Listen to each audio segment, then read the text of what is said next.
Blue Dragon Emperor, Lord of Thunder. This video is purely for entertainment and does not infringe on copyrights or laws. The rights to the novel and image belong to the original author. We do not claim ownership. Don't like waiting and want to listen to this fanfic in full now? Subscribe to our Patreon, where you'll find the best fanfics. Chapter 201, 30 Years of Sleep. He kept his complaints to himself and respectfully sent off the contemporary god of death, Kilanva. After ordering the extermination of all the hill giants, Lon left the battlefield immediately.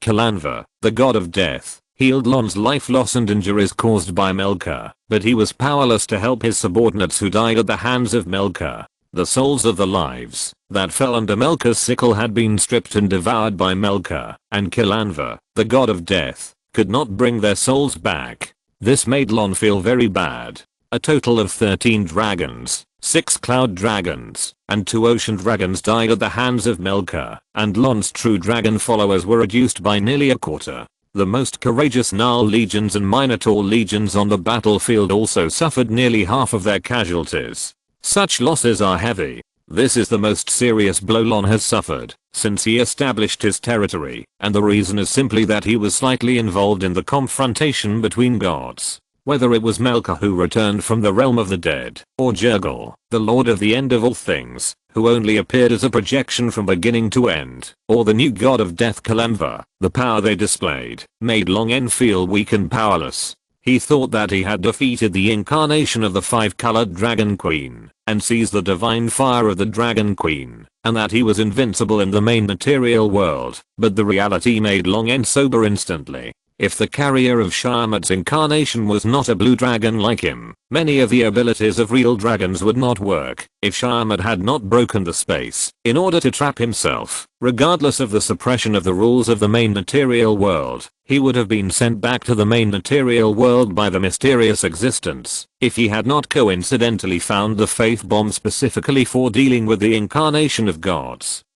In the end of the element, how could Longen have won so luckily? Longen, who was flying in the wind, had a cold face, letting the sharp airflow blow over his visor and scales, and flew to the dragon's nest at the foot of the Storm Mountains. After returning to Dragon's Nest, Longen summoned Earl Johnson, who had been promoted to the Minister of Finance of the Kingdom of Dualan. Earl Johnson, who was in charge of the financial power of the country, became more and more energetic, with his silver curly hair combed meticulously, and saluted Longen respectfully. "Your Majesty, what do you want me to do?" Longen said. "At present, how much gold coins can be used in the country without affecting the development of the Balan province and the Hitan province?" Earl Johnson didn't know what Longen wanted to do. After a little thought, he replied, "According to the financial reports of the Ministry of Finance for the first 4 quarters, as well as the estimates of the kingdom's 5-year development plan and fiscal growth, the kingdom's idle reserve cash flow is now about 24.47 million gold coins."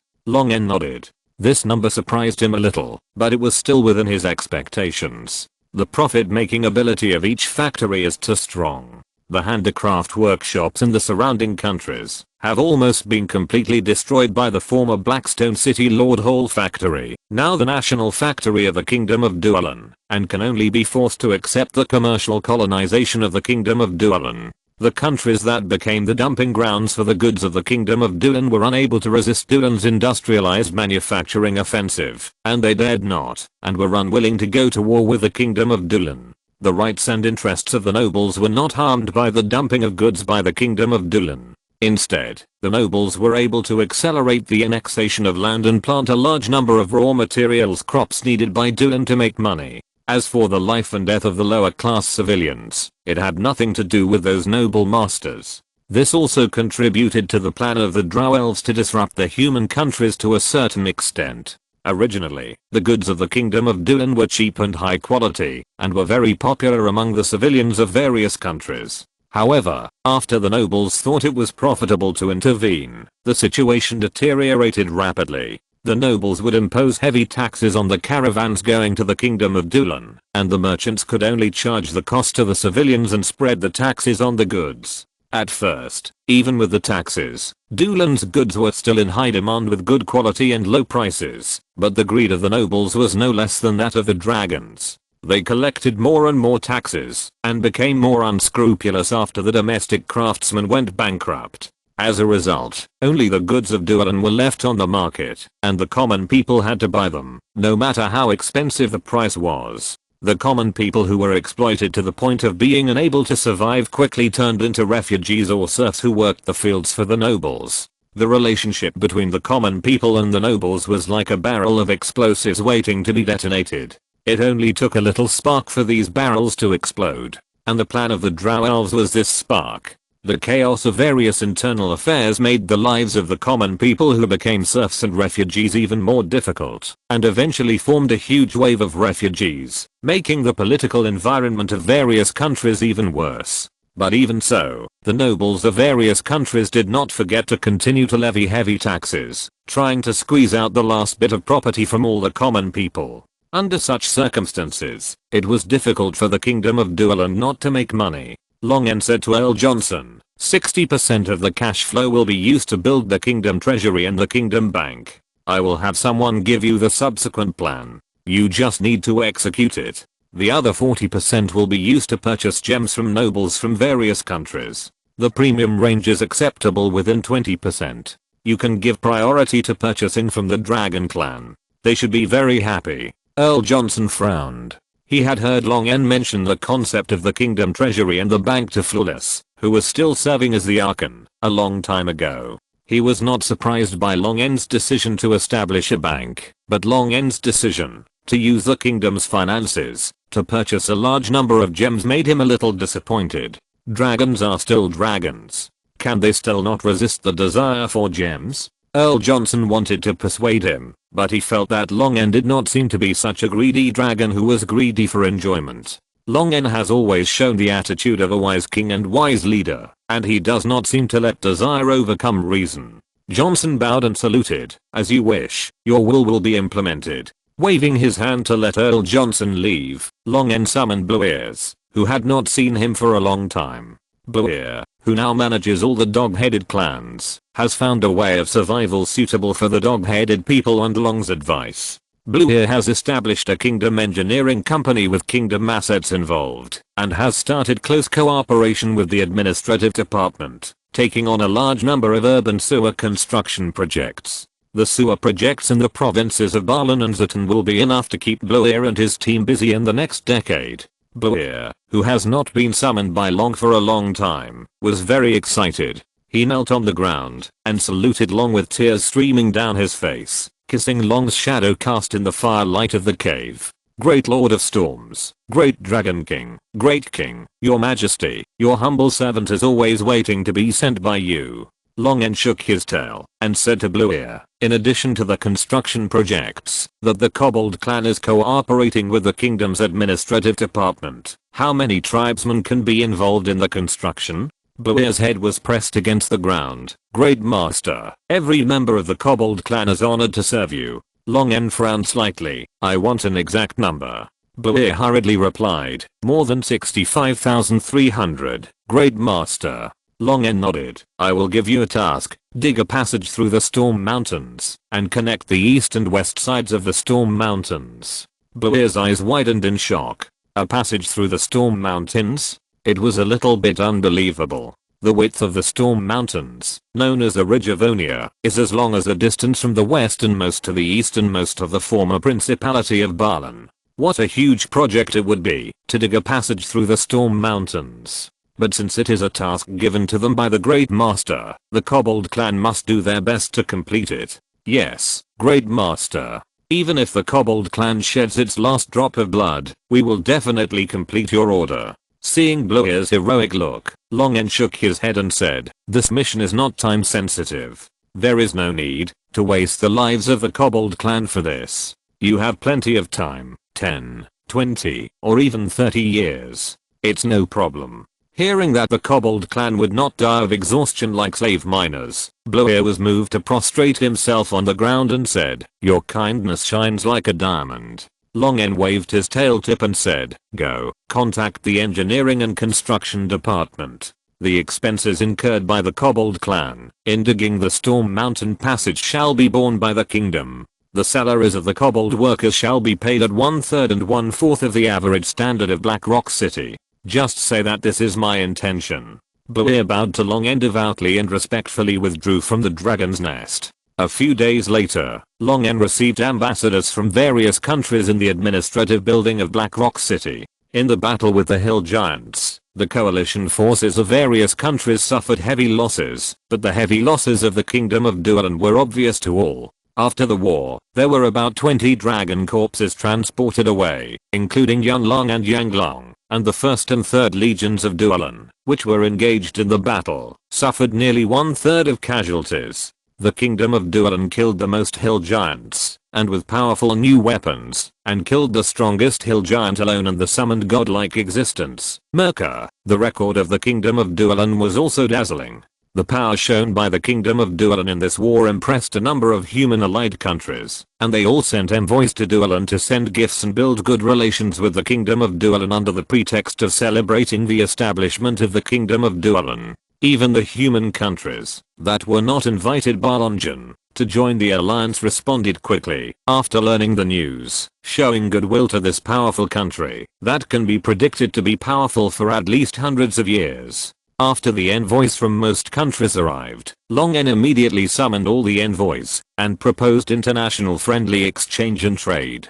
Half of the envoys signed their names on Long En's proposal on behalf of the Grand Duke or the King, and the other half joined this loose alliance one after another. After contacting the countries reached more than 10 agreements on non-aggression of territorial sovereignty, non-interference in each other's internal affairs, friendly exchange and trade, and common development, and formally determined to establish the 16-nation alliance in Central Onia, which shocked the Onia countries that learned the news later.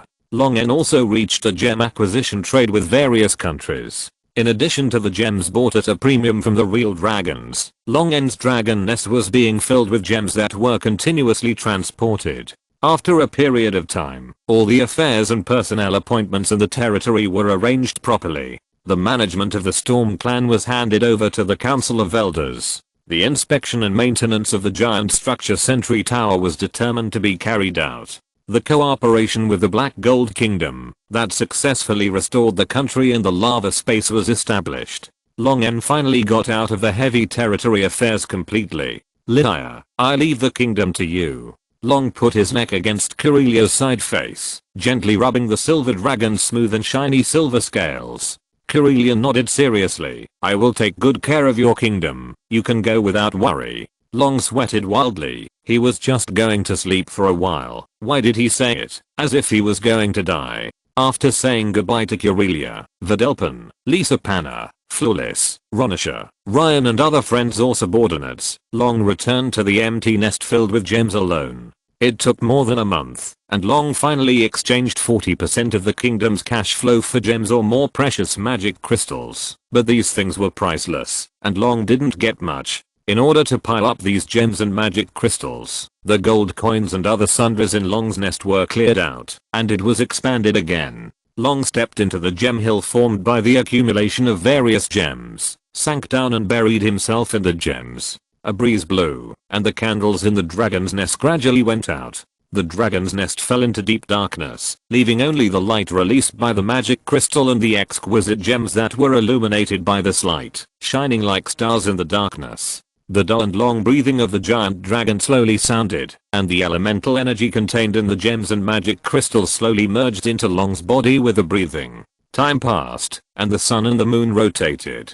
As Long fell asleep, the energy dissipated in the dragon's nest gradually attracted the surrounding element together, forming a huge elemental energy enrichment field, and huge elemental energy was attracted from all directions. After obtaining Kirilia's permission, one real dragon after another gathered around Long's nest and fell asleep with Long. Just staying outside this gathered elemental energy field has brought a lot of benefits to all real dragons and other families. Long, who is in the center of the elemental energy field, doesn't know what the situation is like. Forming an alliance with the surrounding neighboring countries, the kingdom of Dualan instantly calmed down and began to fully develop and build the territory and start trade cooperation with allies. The allied countries around Dualan also took advantage of the external stability gained from the alliance to quickly clean up their own internal strife. Under the leadership of the Kingdom of Dualan, they happily put aside their prejudices, traded and exchanged with each other, and ushered in a golden period of development. Outside the Kingdom of Dualan and the 16 Kingdoms Alliance in Centralonia, the human countries are still suffering from wars and various disasters, and the chaos has never left. It was under such circumstances that Longen slept for 1 year, 2 years, 3 years, 10 years, 20 years. The rapidly developing Kingdom of Dualan is changing with each passing day, and the short-lived race has ushered in 2 new rounds of life. His Majesty the King of the Kingdom has even become a symbol in the hearts of those new generation of short-lived citizens. Only the introduction and the ideological and political textbooks and the emblem on the fluttering flags, as well as the sculptures in the central squares of major cities, are still declaring the sovereignty of this kingdom. Time never stops for anyone, and 30 years have passed in a flash. Chapter 202 Wake Up, Ancient Dragon. Delidis, wearing a dark green tight-fitting female officer uniform, stood upright at the entrance of the Royal Capital National University. Every minute, she would raise her right hand to look at the mechanical watch on her wrist. Her left eye, which had been lost in the battlefield, had grown back due to the accumulated merits and was treated at the public expense of the kingdom. However, compared with more than 30 years ago, this pair of beautiful amber eyes had become a little dull and old. Her hair also had a layer of dull white, which was a symbol of the aging of the tabby cat people, just like Uncle Kakashimi who had taught us strictly. But in her, some characteristics seemed to have never changed, which could be seen from the furry tail swaying slightly behind her. She was very happy today. Tyrael Ruth, you are late for 12 minutes and 7 seconds. A half-cat girl who looked like a human, but had a pair of furry cat ears and a furry tail hanging under her short skirt walked out of the university gate carrying a heavy pink backpack. Yes, Colonel Delidis. Seeing that Tilly Ruth was not in a good mood, her drooping ears and tail clearly showed this. Delidis smiled and rubbed Tilly Ruth's hair. What's wrong? Did you not get a good result in the exam at the end of the month? Or was you rejected by the male you like? No way. Tilly Ruth was combing her long hair with the ends, dyed lavender in frustration, and complained to Delidis, I don't like any of the males in the academy. They are all childish and self-righteous guys. It's the new class teacher. Tilly Ruth bared her teeth irritably, and the small and fangs-like cats did not seem to have any deterrent effect. Last time, didn't I send you an email saying that my class teacher was on maternity leave? The new class teacher is a retired military officer who teaches us ideological and political courses. I was 2 points short of passing the ideological and political exam this month, but he embarrassed me in front of the whole class. Hearing her granddaughter say this, Delidis' expression quickly became serious. What did he do to you? What's your name? What was your service number before you retired? Tyrael Ruth waved her hands quickly. Nothing. He just asked me a few questions. Delidis' expression softened. What did he ask? He asked me about the 6 element of the kingdom's political system and how to summarize the king's policy guidelines. I didn't answer them. These are very basic knowledge points in the ideological and political textbooks. It's really embarrassing that I couldn't answer them. Tyrael Ruth said depressedly. What's the use of learning these? There are still 6 hours of class time a week. The king's policy guidelines. The king hasn't appeared for 30 years. What's the use of his guidelines? Tyrael Ruth misstale. Delidis' serious and heavy voice made Tyrael Ruth, who was complaining, pause and immediately shut up.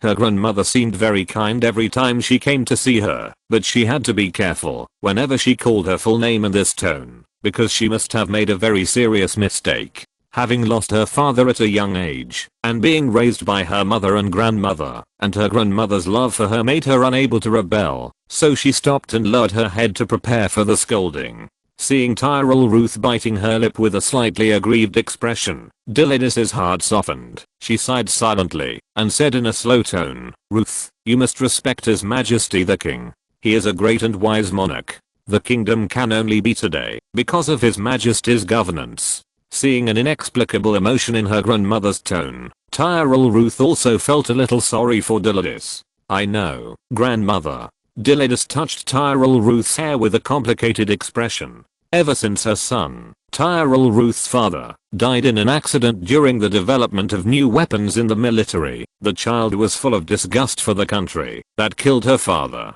Although Tyrell Ruth, who had entered the National University College affiliated senior high school at the age of 15 as she grew older, had become mature and rational enough, she still had a faint hostility towards the government. She was the victim of tragedy, and Delidus couldn't be angry with her for this. Shaking her head slightly, Delidus smiled. "Let's go. I promised you to go to the concert together today." Tyrell Ruth looked at Delidus with surprise as she took out 2 tickets from her pocket and said in surprise, "They are tickets for Ms. Minna's concert." The half-cat girl hugged Delidus's arm and licked the hair on her arm crazily. This is a gesture of intimacy between spotted cats, and licking hair can also effectively enhance feelings. Meow meow meow, Grandma, you are the best. The sun was setting, but the capital of Dolan, Blackston City, had already been lit up by countless light sources, and the lights were as bright as day. Whether it was the crystal lamp invented by the R&D department or the light bacteria lamp that could be lit for 10 days by replacing spores, they were both very cheap and convenient things. The citizens of Blackston City now could not do without these 2 items that could extend the day. The brightly lit bustle of Black Rock City will last until at least midnight. Even if there is no one on the streets after midnight, the main roads will still be lit. For the people of Black Rock City, the busy day ends, but the nightlife has just begun. Delidus and her grandchildren walked out of the famous Golden Classic Concert Hall in Black Rock City. The half-cat girl held a signed card with the words "Happy Birthday to little Tyrell Ruth. Study hard and make progress every day. May Blanchera bless you, Minna Fandoni."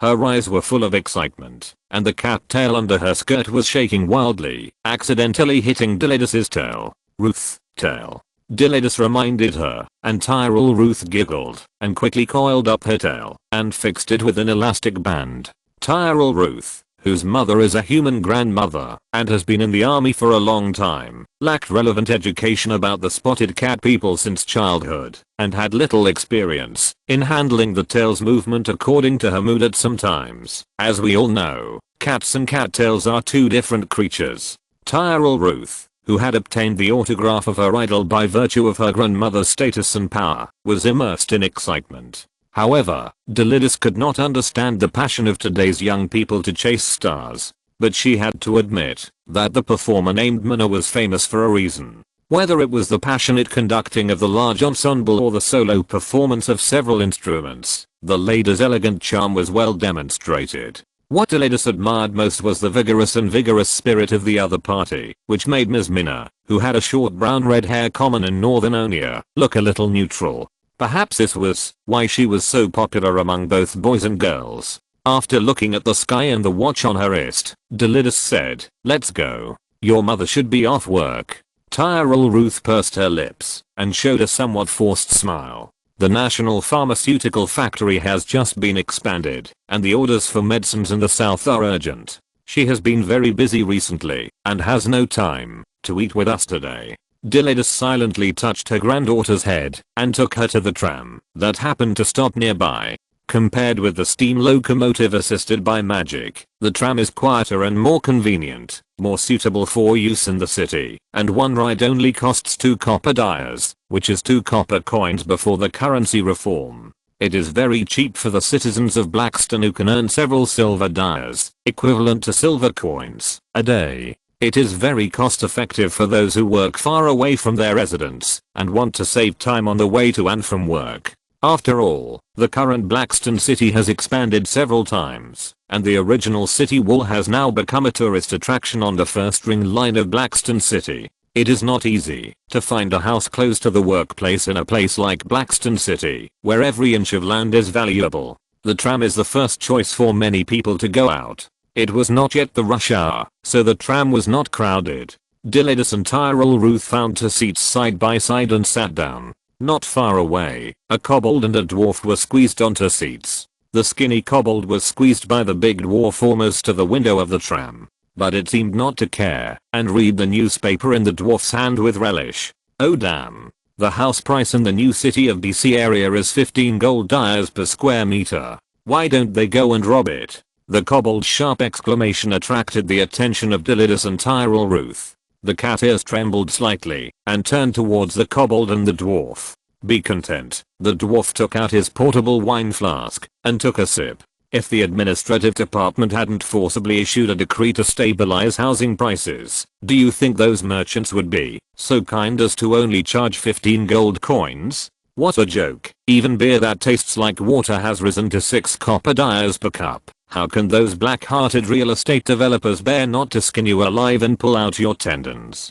Today, the average salary in Black Rock City is 6 silver dias, and the conversion rate continues to use the ratio of silver coins to gold coins of 1 to 10, which is 18 gold dias a month. 15 gold dias is really not expensive. The housing price in the old city center of Black Rock City has even risen to 180 gold dias per square meter. There are also restrictions on individual purchases, and property taxes are levied every year. It is impossible for people who are not industry elites or wealthy to afford to live in a house there. But the prices in Black Rock City are not low either. Food, clothing, housing and transportation require a lot of expenses. The water, electricity, and gas bills to be paid in a month alone cost 1 gold dia, not to mention other aspects. Compared to the complaining kobolds and dwarves, Teledus knows more. In fact, the only 4 real estate developers in the kingdom are all owned by the kingdom, and all of them are absolutely controlled by the kingdom with 51%. Therefore, the kingdom's house price stabilization decrees and various decrees restricting real estate development can be issued so smoothly. The house prices really don't make much money from the poor at the bottom, but more of it is whoever has money makes money. There are clues about the kingdom's holdings and decrees in major newspapers, but as ordinary citizens of Black Rock City, the 2 dwarves and the kobold probably won't notice this. They are busy with work and life, which takes up most of their time. The dwarf took another sip of wine. If you ask me, Darlan is good, but it's developed too fast. It's become what it is now in less than 40 years. If I had known this 20 years ago, I should not have come here. I should have lived comfortably in Runia. The kobold looked at the dwarf who spoke the common language of Onia very fluently in surprise. Are you from Runia? Why did you come to Darlan when it's so far away? The dwarf rolled his eyes in annoyance. More than 30 years ago, a group of dwarves who lost their shipwreck returned to Runia from Darlan. They talked about Onia and Darlan to everyone they met. They said that the salaries here are high, and the money earned can buy endless gold drum. I got drunk and came here on impulse. When I sobered up, I was already on the ship to Onia. The kobold heard about the dwarf's experience and gloated. What about now? What are you doing? And how much is your monthly salary? The principality is good, but the money earned and the money spent are both high. This dwarf probably won't be able to buy wine all day long. The dwarf sighed, working as a consultant in a smelter, 57 gold dias a month. The kobold, who was expecting the dwarf to tell his misfortune, stood there in a daze. You are still sighing when you earn 57 gold dias a month? Question mark? The kobold wanted to smash the dwarf's head, but his expression suddenly changed, and he said with a smile, Brother Fu, give me 50 copper dias. After getting off the tram, Delidus took Tyrell Ruth to a high-end restaurant. This restaurant was established before the founding of Dualan. It was originally a tavern built by His Majesty the King for a group of dwarves in Dragon Nest Town, but now Dragon Nest Town has been connected to Black Rock City, and the tavern has become a high-end restaurant. The two walked into the restaurant with the waiter's welcome, and came to the 3rd floor, to sit by the window seat that had been reserved in advance. You order whatever you like, just order a few non-spicy dishes for me, I can't eat spicy food. Delidus pushed the menu to Tyrell Ruth, and she looked out the window at the distant mountains in a trance. That was the direction of the King's Dragon's Nest. The 3rd floor of the restaurant with a wide view, could vaguely see the mountains there. Tyrell Ruth was dazzled by the dazzling food and her mouth was watering. Suddenly, a breath wave that made her feel terrified and palpitating and wanted to surrender swept over her, causing her tail, which was rolled up with an elastic band, to suddenly pop open and explode. She was stunned for a moment. The huge bang made Tyrell Ruth jump up from her seat and subconsciously looked at her powerful grandmother, but she saw her grandmother looking out the window with excitement. Tyrell Ruth looked out with her grandmother's eyes, and saw dragons dancing wildly in the distance.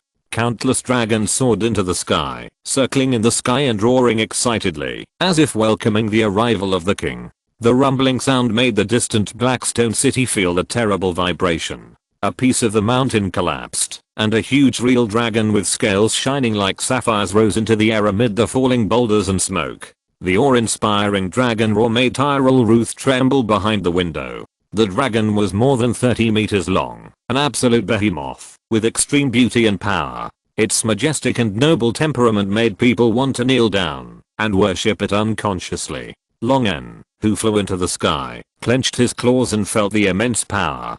33 meters, an ancient dragon. Tyrell Ruth looked at the huge and majestic real dragon, and suddenly stuffed Minna's autograph card into her bag. What's so good about chasing musicians, performers, bards, etc.? If you want to chase stars, you should chase such powerful and beautiful beings. Chapter 203, Changes in the Kingdom. The roar of Longen, when he woke up, was shocking and terrifying, but only the dragons understood the meaning of his roar. I'm hungry, give me something to eat. Although the real dragon can maintain its health by absorbing elemental energy alone, it cannot fill its stomach by absorbing objects containing a large amount of elemental energy unless it swallows them. After Longen woke up, in addition to the incomparable huge power in his body, the clearest feeling was the hunger in his stomach. Some real dragons scattered to find food for themselves. Longen looked at a white dragon who bowed his head in awe. How long have I been asleep? Great Lord of Storms, King of Dragons, you have been asleep for 37 years this time. Longen nodded. He made full preparations before he fell asleep, and he had expected the time it would take for this sleep. In addition to a large number of various gems, Longen also used the magic crystals he exchanged with Bahamut with the divine fire, the dragon nest stone, that the platinum dragon god took down from his bedroom, and half of the star diamonds in this sleep. Gems and magic crystals accelerate the growth of the body. Dragon nest stone consolidates the foundation of the body, and star diamond strengthens the soul and enhances potential. If Longen ate and drank a lot in his previous sleep, then this sleep is like eating a balanced meal, and all aspects have been fully developed. Influenced by the dragon nest stone of the platinum dragon god, Longen's sapphire-like scales have produced platinum-like silver white dots. The dots are unevenly distributed among the scales, reflecting dazzling starlight under the illumination of light, as if the scales are pregnant with nebulae and galaxies. The dragon nest stone, which contains a large amount of platinum dragon god's breath, also makes Longen tainted with a trace of platinum dragon god's divinity. The majesty and transcendence in the dragon's might are more and more obvious. Feeling the pressure from the dragon god, the attitude of the real dragons towards Longen has become more respectful. Soon, several real dragons each brought back the prey they captured from the storm mountains to present to Longen. Although they were all raw food that had not been cooked to suit the taste of real dragons, they were fresh, and they were all powerful monsters. They contained elemental energy and tasted pretty good. Thunder sprayed from Longen's mouth, and the energy was compressed, and the silver white plasma turned into a raging thunderstorm, which directly electrocuted the monster flesh he was about to enjoy into charcoal. The violent electric snakes whipped the charcoal and smashed it into pieces. Even the hard bones were broken into tiny pieces. The scene suddenly became quiet, and the 5 colored dragons who offered the monster flesh were uneasy. Longen coughed twice to cover up his embarrassment, and signaled the 5 colored dragons who were crawling and bowing their heads not to be nervous. In front of so many dragons, Longen was too embarrassed to say that he did not control his strength, and the 5 colored dragons also bowed their heads and counted the stones, looking like they had seen nothing. The 36-meter wide dragon wings moved slightly, and the strong wind blew away the charcoal dust on the ground. Fortunately, the rest of the monster's flesh and blood were placed far away, and they were only a little overcooked by the thunderstorm, which did not affect their consumption. After Longen ordered the dragons to disperse, he lay alone on the open space in front of the original dragon nest, to eat blood and barely fill his stomach, silently calculating the power of the thunder dragon breath he had just spit out. The thunder dragon breath changed from the original bright blue to bright silver, and the power contained in it was more than 10 times that of the previous one. As the real dragon grows, the power will increase more and more with each step in the later stage. From the old dragon to the extremely old dragon, It is from 1 to 3, but from the extremely old dragon to the ancient dragon, it is at least from 3 to 15. The lifespan of a normal real dragon will slowly run out and die after becoming an extremely old dragon. Only a very small number of real dragons can break through the shackles and be promoted to ancient dragons. This is an improvement in the level of life, and the growth of power is certainly not comparable to that of the ancient dragon.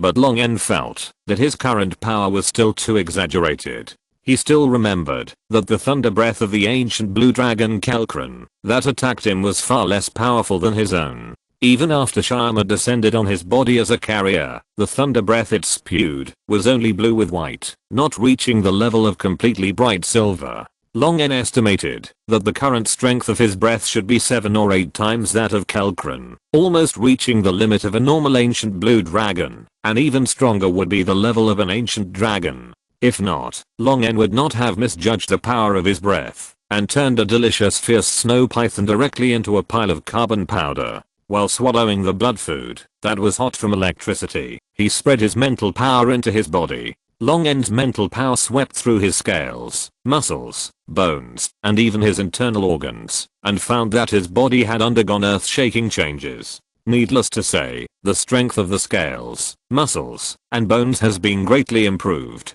The basal blood vessels near the heart and the internal organs such as the dragon's breath crop are also obviously much stronger than those of ordinary ancient dragons. These seem to be the effects and transformations on his body after the ancient blue dragon heart and his fusion became more and more compatible during his sleep. Long En was silent in his heart. The platinum dragon god was really fair and just. He took away the divine fire that could directly point to the gods from him, and in exchange, he gave him a heart of the ancient blue dragon that could directly increase his development potential to at least the level of the ancient dragon. As Long En's fusion with the ancient blue dragon heart deepened and time passed, his body would be slowly transformed to a level close to that of the ancient dragon. With a body that was almost that of the ancient dragon, it was only a matter of time before he was promoted to the ancient dragon. All Long En needed to consider was how to be promoted to the ancient dragon.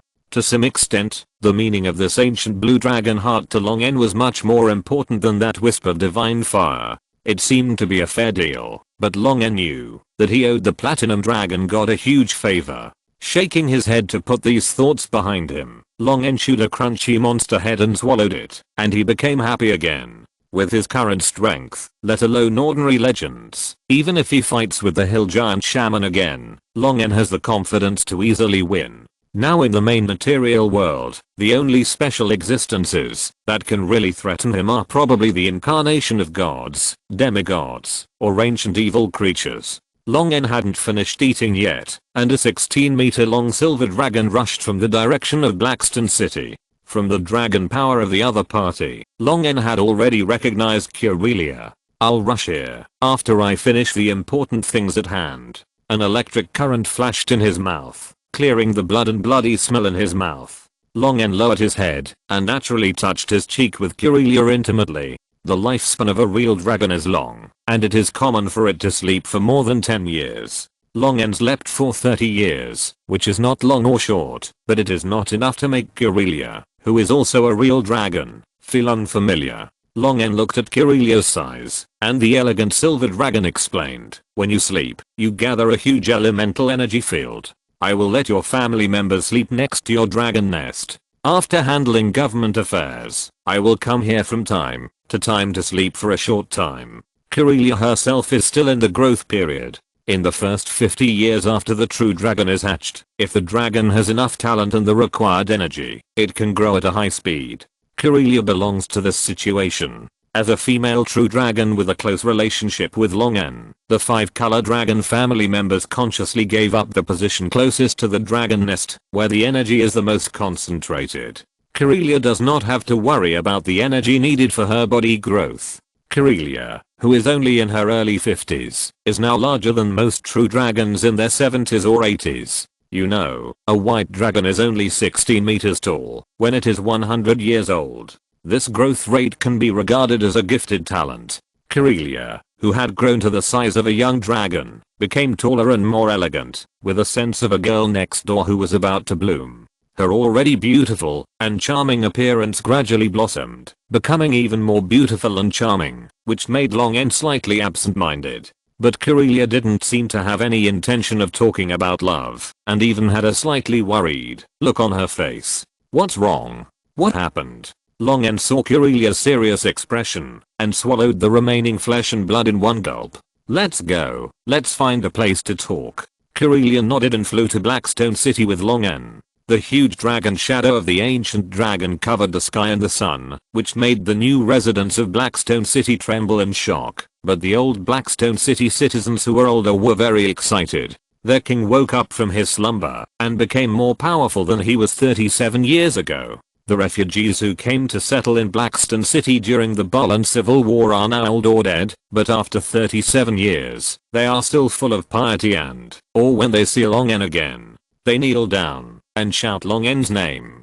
The new generation who have only heard and seen Long N in the stories of their elders, Jindia and textbooks find it difficult to understand their actions. They just look up with awe from the bottom of their hearts and watch the huge figure disappear on the roof of the tallest building of the kingdom's administrative council. Long N followed Corelia and folded his wings to land slowly. The top of this 32-story building is very open and has a landing platform. Obviously, flying creatures often land and take off here. But the size of a real dragon is not suitable for direct landing, especially for a guy like Long N who has entered the level of a giant dragon. Even if this building was built with reasonable construction techniques and various magics to assist reinforcement, it can't withstand Long N's landing several times. Before landing, Long N shrank to a 2-meter-long pocket-sized appearance and followed Corelia to the lower level. Welcome back, Archon. New matters to be handled have been submitted. As soon as he entered the entrance, a blue light suddenly lit up on the wall of the passage, and a mechanized female voice sounded. After broadcasting a piece of audio, it suddenly paused. After a burst of unclear sizzling sounds, the mechanical female voice sounded again. Welcome back, Your Majesty. The kingdom's mechanical spiritual body mirror salutes you. Corelia introduced. This is one of the results obtained by Ms. Lysipana and the Storm Clan after studying the giant armored soldier. It is a mechanical intelligence made by imitating the underlying logical arrangement of the Sentry Tower. I entered your identity recognition in advance. Long N asked. Only this one has been made? Corelia replied. Currently 6 have been made, 3 of which are used in the administrative center of the capital, the Hitan province and the Balan province, and the other 3 have been put into factory production. The automated production you mentioned before you fell asleep has taken shape. Long N nodded, very satisfied with this. Over 30 years, starting from scratch, to building the prototype of an automated factory, the span is so large that it can only be achieved in a world with extraordinary power. In Long's previous life, it took more than 100 years from the invention of the first steam engine to the real automated production. Long was a little stunned when he walked into Corelia's office and watched Corelia change from a shrunken dragon to a woman wearing an office lady's outfit. He felt a little embarrassed to be looked at by Long, and Corelia said, this is the popular female professional suit in the kingdom recently. Many female managers of large chambers of commerce and large companies wear it. I thought it was good, so I tried it. If you don't like it, I can change the style. No, it's good like this. It's a pity that more than 30 years have passed, and the stockings are still not made. Although there are no stockings, the social changes over the past 30 years still make Long feel a sense of pride. All this is under his leadership and influence, to have today's prosperous and progressive scene. Tell me, what happened to make you so nervous?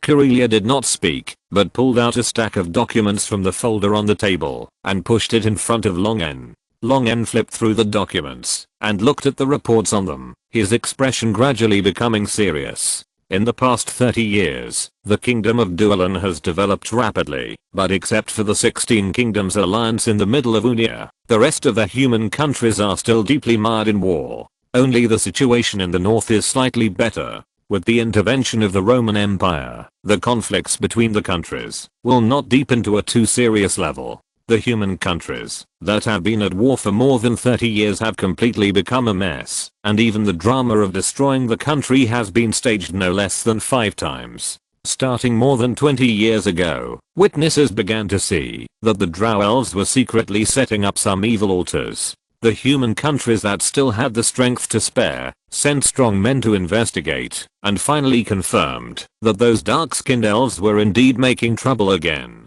Due to the constant wars and conspiracies of the drow elves, humans, who hate the drow elves very much, began to search for all traces of the drow elves and frantically destroyed their altars. The results were shocking. According to the records found, the altars set up by the drow elves are all over the continent of Onia. There are hundreds of altars destroyed by human countries alone, and it is unknown how many altars have not been discovered in secret. The strong conspiracy atmosphere has made human countries more vigilant, but the chaos in various countries cannot be stopped at will, and the defense against the drow elves is very limited. In the past 10 years, more and more places have observed the gathering of chaotic atmosphere, and then, the abyss rifts have begun to appear one after another. The conspiracy of the drow elves has been revealed. They are trying to bring down the abyss. Long N frowned and turned to the last report, which was a letter delivered by the ally kingdom of Facity. A medium-sized abyss rift appeared on the northern edge of the kingdom of Facity.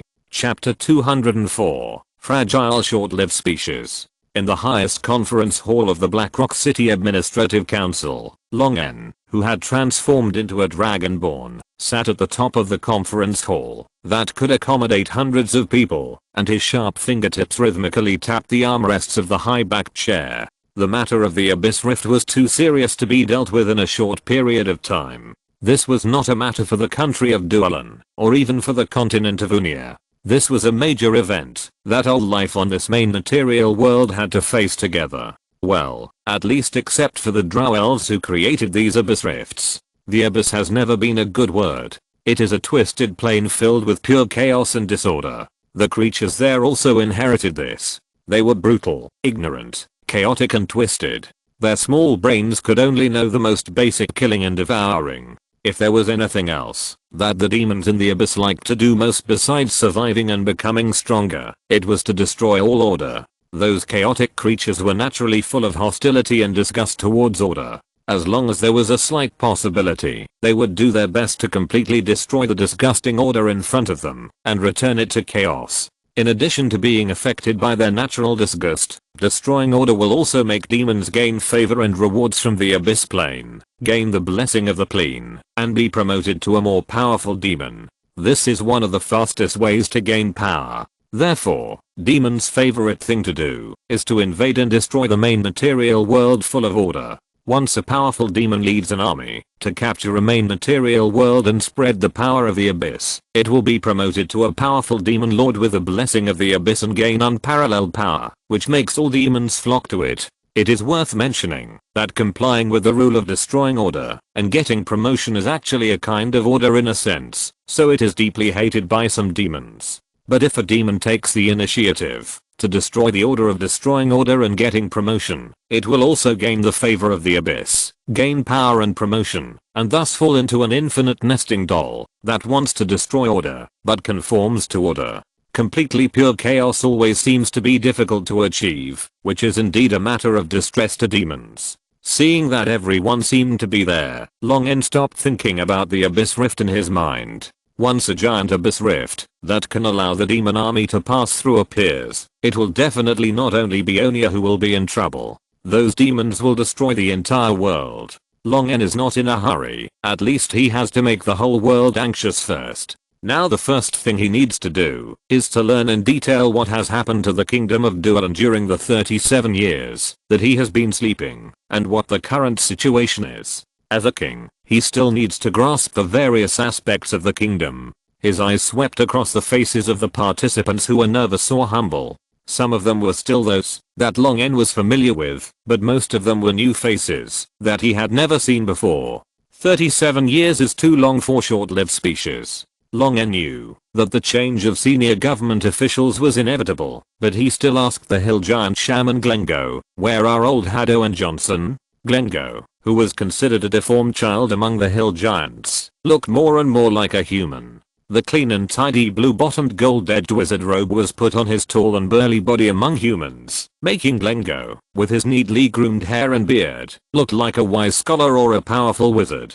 Having enjoyed a life of high status for 37 years, Glengo immediately stood up and knelt down to Long N in piety and awe, and prostrated himself on the ground regardless of the strange looks from the officials. It had never forgotten the slave contract that Long N had signed with it, and it would never hesitate to behave like a humble dog in front of Long N. Great Lord of Storms, King of Dragons, your humble servant greets you. Glengo's face was almost buried in the carpet of the conference hall, and after Long N responded with a HMM, he raised his head from the carpet. My lord, old Earl Johnson passed away 8 years ago, and old Haddo's health deteriorated 6 years ago. He has resigned from the executive yuan, and is currently receiving treatment at the first medical hospital in the capital. Long N nodded, indicating that he understood, and waved his paw, and Glengo stood up, and sat back in his seat. Long N glanced at the officials who had different expressions after Glengo's humble behavior. The faint dragon power was released briefly, and then quickly retracted, making all the officials break out in cold sweats. Have you all received the notice in advance? I hope you have been prepared. This is not only my first meeting with you, but also my assessment of you ministers as the king. As for those who fail the assessment, or have other problems, those who have entered the executive yuan in the past 30 years or so can ask your predecessors. They are very familiar with my methods. After these words came out, the older officials showed a trace of fear, but some of them were a little panicked in their fear. Long N asked them to ask, so naturally no one dared to interrupt Long N at this time, and there was silence. Long N took in the reactions of the crowd and continued. Now, starting from my left, officials from all departments and levels, from the lowest to the highest positions, report to me in order, briefly explain what they have done in their respective functions in the past 37 years, and explain in detail what they have done during their tenure. I will ask random questions, so think about it before you speak. The officials sitting on Long N's left were all officials from the Ministry of Finance. The lowest position sitting was an official who managed the financial power of several cities, but the first official who stood up was hesitant in front of Long N, saying a lot of useless nonsense, and was interrupted by Long N directly. Very good. It seems that some people don't take my notice seriously at all. Long N's face was normal, and he didn't look angry at all, but this made all the officials feel an inexplicable fear. You can sit down. Long N pressed his hand, and his gentle voice made the standing official of the Ministry of Finance breathe a sigh of relief, but the second half of his words made him tremble all over and almost fall on the chair. The inspectorate will investigate you this afternoon. If there is no problem, your position will be demoted by 3 levels. If the results of the investigation show that you have a problem, please refer to the kingdom law. The inspectorate is an inspectorate for officials that directly obeys the king. Any official who violates the kingdom law will be caught by them. Although many people in the inspectorate are now in contact with them and accept their benefits to help them evade the secret investigation of the inspectorate, now that the king has personally ordered it, no one can guarantee whether those black gloves that the inspectorate cannot feed will still help him. The official, who was limp but pretending to be calm, cast a look of help to his immediate superior. The new Minister of Finance who took office after the death of Earl Johnson climbed up from the grassroots of the Lord's Hall more than 30 years ago. He knew Long's methods. When he was still a 20-year-old young man, he was full of blood and actively implemented the decrees of the Lord's Hall, committed to making all the people in the territory live a good life with enough food and clothing. He also infiltrated the Lord's Hall with the old nobles. When there were too many corrupt officials hanged, and there were not enough people, he personally hanged 14 old nobles and corrupt officials on the city wall. But as he grew older, his passion gradually cooled, and he gradually became the people he once hated. However, he did it very covertly. He never embezzled money himself, and never accepted bribes. Instead, he found a collateral blood relative who had no connection with him before, and asked him to set up a company to receive benefits, and embezzle administrative funds by means of business investment. Now that His Majesty the King has awakened from his slumber, he will definitely carry out a major purge of the executive yuan. He only wants to protect himself, and he will not pay attention to the officials who are implicated with him. Anyway, there is no evidence pointing to him. Even if those officials report to the supervisory office, it is useless. As for the look of his subordinates asking for help, He just silently looked at the wood texture of the table and ignored it. Half an afternoon passed, and the meeting finally ended. Long N stood up and strode out the door, leaving a group of officials with sweaty heads and limp legs sitting in the meeting room. Today, many officials were dragged out by people, and what awaited them was the same uniform hanging as more than 30 years ago. Of course, compared to the brutal and inhumane hanging more than 30 years ago, the current hanging is much more civilized. The execution site is no longer the city wall, which would damage the city appearance. The noose has also been changed from rough hemp rope to delicate steel cable to ensure that it will not break accidentally in the middle of the execution. In order to prevent incontinence caused by the relaxation of the prisoner's muscles during the execution, and after being hanged, the prisoner will be carefully provided with trousers or corks according to his choice. With hair like dead grass, muscles atrophied, and the outline of bones exposed, old Haddo, lying on the bed like a skeleton, breathed hard. Apart from weakness, he had no other illnesses, and even if he had any, they were all cured in the hospital. What made him look like this was his life that was about to end. Now it is all thanks to the external input of life energy that slowed down his death. The doctor said that he didn't have much time left and his body would not get any better. There was no point in continuing to input life energy except to suffer in bed for a while longer. But at his insistence, the executive yuan still used his savings to maintain his life like a candle in the wind. He was not afraid of death. He just wanted to take a closer look at this country that they had built from the ruins of Blackstone Town by a group of serfs, prostitutes, refugees, and monsters. Although this country was not perfect and still had various problems, it was far from being as beautiful as the kingdom of God after death described by the major churches, but it was still worth his love, action, and dedication. As the sky gradually darkened, old Haddo took 2 deep breaths and suddenly felt much better. He could feel that his life had completely come to an end, and the delivery of life energy could not delay the countdown to death. He pressed the button next to the bed and cut off the magic circle that continued to deliver life energy. Maintaining this magic circle requires a lot of expensive materials, and he had to save these resources for the kingdom.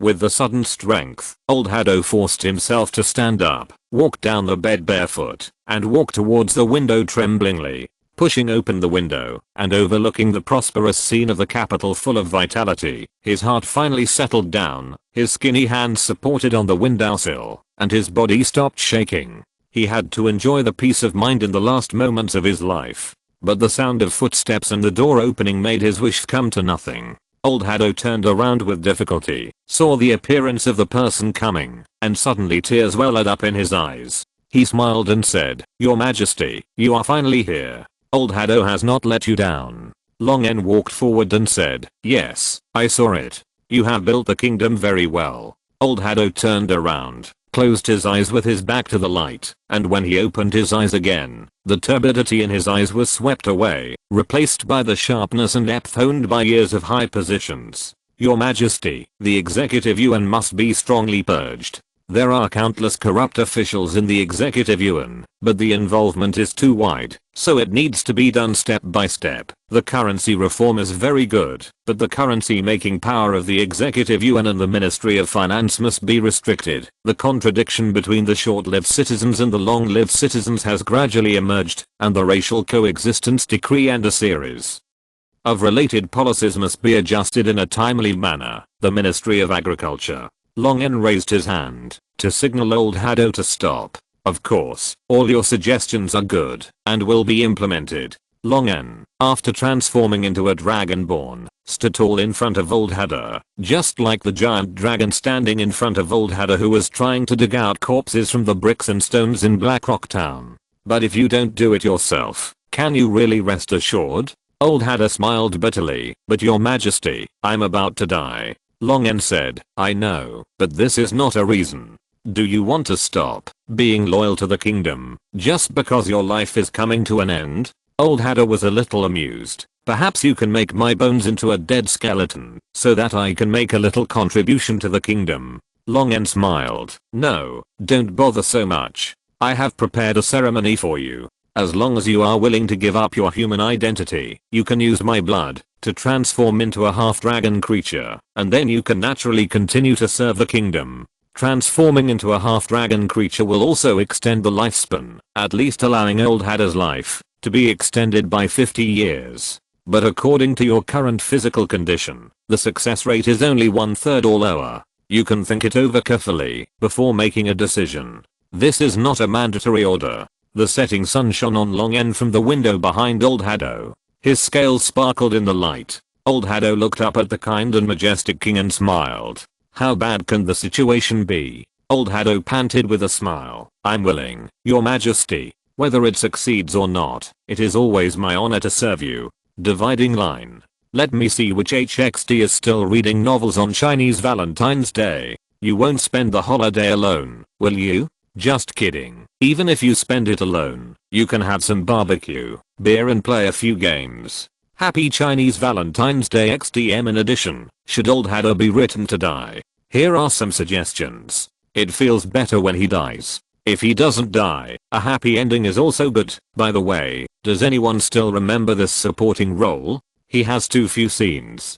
Chapter 205 Storm Tunnel. An arc of electricity jumped out from Long N's fingertips and sank into the body of old Haddo, whose life energy was about to be completely exhausted. Under Long N's control, the current did not hurt old Haddo, but sank into his skin full of age spots and merged into his body, temporarily rejuvenating the organs that were already approaching failure and shock. The strong beating of the heart also eased old Haddo's breathing a little, no longer so difficult. Long N pressed old Haddo's shoulders and directly used space teleportation to return to the transformation array prepared for old Haddo. Long N, whose body size had skyrocketed to the level of an ancient dragon, was more adept at controlling force. It was easy to build a force barrier to isolate the impact of space fluctuations on old Haddo's body during space transmission, avoiding further deterioration of old Haddo's condition, who was in poor physical condition. The ritual transformation can only rely on you, and no one else can provide any help. Remember, stick to your will, which may increase the success rate a little bit. Old Haddo smiled at Long N calmly, as if he could accept success or failure, but his eyes seemed to be burning with fighting spirit, and he strode into the transformation array. Long N watched the hunched figure of old Haddo reach the center of the magic circle, raised his claws, and signaled the follower who was responsible for monitoring the magic circle data to activate the magic circle. The magic circle lit up, blood mist rose, and old Haddo's cry of pain sounded in the mist. In the haze, a thin and hunched figure could be seen rising and deforming in the blood mist. The hoarse and dull low hum of pain gradually turned into a powerful wail. Long N could feel that a life was establishing a special connection with him. Long N nodded slightly. This special connection came from old Haddo, who used his blood to transform into a half-dragon creature. This proved that he had successfully transformed. The rest was just a matter of time. The blood mist gradually thinned, and a creature with a body of nearly 2 meters and 5 meters tall, skin covered with large areas of blue scales, pupils turned into dangerous vertical pupils, and 2 pairs of obsidian dragon horns, one large and one small, on its forehead gradually appeared. The moment it looked at Long N, the creature immediately knelt on one knee. Your Majesty, Haddo has lived up to your expectations. Long N motioned him to stand up. How does it feel to be transformed into a half-dragon creature? Haddo's face, covered with fine blue scales, seemed to have returned to his youth, and his handsome face had a smile between calmness and frivolity. I feel 50 years younger. In fact, after the transformation, my lifespan is about 180 to 200 years old. For the extra 100 years, please allow me to continue to serve you and your kingdom. The lifespan of a real dragon man is similar to that of a human, and most of them can live to 70 to 80 years old. However, old Haddo did not transform into a dragon man, but became a dragon vein sorcerer or dragonborn, and his lifespan was greatly improved. Long N nodded and smiled. The executive yuan has cleaned up a large number of termites and needs manpower. I can't think of a more suitable candidate than you. Taking the initiative to ask for work, and acting like no one else but me, which boss would not love it? After a pause, Long N said, in addition, I heard that you have never married, and had children before. It is good to devote your life to the kingdom, but life is far more than that. Long N got information from the hospital. Before retiring, old Haddo was so overworked in administrative work that he became ill in his 70s. Even after all the diseases were cured, he was unable to recover. According to his way of doing things, even the body of a half-dragon creature would not last long in his hands. Long N did not want such a useful subordinate to die after 40 or 50 years. He must let Long N squeeze out all his value before dying. Family and marriage are a good choice for people to relax after work. Well, only sometimes. Let's put aside the special situation that when he comes home from get off work, his wife asks him if he still loves her after turning into a cockroach. Long N's starting point is to squeeze out Haddo's surplus value, but what Haddo hears is the king's relationship with his personal life, and he is immediately moved. In his previous life, a prostitute he sympathized with and fell in love with died in the Black Rock Town demon summoning incident. In order to prevent the poor from suffering even more, he devoted the rest of his life to the construction of the kingdom. Many years later, he thought about getting married and having children, but he was too old at that time, so he gave up the idea. But now, after the transformation, Haddo's body has returned to the appearance of a young man, making him feel that he has regained the vitality of his youth, and even his mentality has begun to change to a younger one. Coupled with the dragon's instinctive enthusiasm for sex, Haddo felt that the king's suggestion seemed to be good. I will consider your opinion carefully, your majesty, but now I can't wait to devote myself to the construction of the kingdom. Long N nodded and agreed. The guy who will take over your original position after you retire has been charged with 26 crimes including corruption and bribery, and has been imprisoned. He will be hanged soon. You can go back to take over the work directly. Haddo was stunned for a moment and smiled bitterly. Landon, I thought he would be a good candidate to take over my position. Long N's expression did not change, and he only said, power can corrupt people's hearts the most. After speaking, Long N's wings rolled up the wind, and he flew to the foot of the storm mountains under the salute and gaze of Haddo and his family. After learning that Long N had awakened, Blueear couldn't wait to ask him for a meeting, and personally reported that the tunnel that Long N ordered to be dug before he fell asleep and that ran through the storm mountains had been completed 6 years ago. This time Long N went to inspect the work of the Kobold clan. Even from a distance in the sky, Long N saw the wide road at the foot of the mountain and the tunnel entrance at the end of the road, and the big red banners hanging on both sides of the tunnel entrance. Don't take chances when it comes to safety in production, violating regulations and recklessly taking lives. No matter how busy you are, an accident will be in vain, and the victims of all the hardships are the most miserable. Warmly welcome His Majesty the King to inspect the Storm Tunnel project. Warmly congratulate the completion of the Storm Tunnel project. Long N. For some reason, a smell of civil engineering came to my face, but the kobold should not run away with buckets. Landing on the flat ground in front of the tunnel, Blueear had already been waiting there respectfully with a bunch of kobolds. Great Lord of Storms, Dragon King, God's favored dragon, Great King, your loyal and humble servants have completed your orders. A group of kobolds shouted enthusiastically in unison, as if they had rehearsed dozens of times, and the respect and admiration contained in their eyes looking at Long N was so exaggerated that Long N felt a little awkward. Part of the reason is that after Long woke up from his sleep, his body grew to the level of an ancient dragon, and the more powerful the real dragon, the more the kobolds revered it. The other part is because Long did not let them work for nothing, but paid him at a higher than average salary. This was very touching for the kobolds who were willing to sacrifice their lives for the real dragon they followed, and were mentally prepared to work for nothing. It seemed very difficult to dig a passage through the storm mountains, but the kobolds were proficient in this. They were one of the best miners and of course the best tunnel diggers. It was not too difficult for them to dig the storm tunnel with the strength of all the kobold clans in the kingdom of Dualan. On the contrary, with Long's advance order, the administrative council that cooperated with them to develop the storm tunnel did not let them work day and night to death on the construction site, nor did it deduct their wages. Their treatment was better than that of many Dualan citizens. When the kobolds were off duty, they could rush into the market town built for them next to the tunnel construction site with a lot of jindia to spend. Being rich but not very smart made them the favorite customers of taverns, legal casinos and licensed prostitutes. Although this also caused many kobolds to not save any money for decades. This had nothing to do with the executive Yuan and Long En. After Long En asked Blue Ear about the situation of the tunnel, he refused Blue Ear's request to accompany him on the tour and flew into the tunnel alone. The tunnel was not dim, and the glowing mycelium covered the walls of the cave, allowing creatures entering the tunnel to easily see the environment inside the tunnel. This is the mycelium of the Mushroom King. Mushroom people are mushroom people, not tan people. The author read half of the big words before, which made a joke. Carapazoo spread from the underground of Blackstone City to here. As Black Rock City became the capital of the Dualan Kingdom, the city became larger and larger, and the population increased. Every day, thousands of tons of domestic garbage and excrement were generated.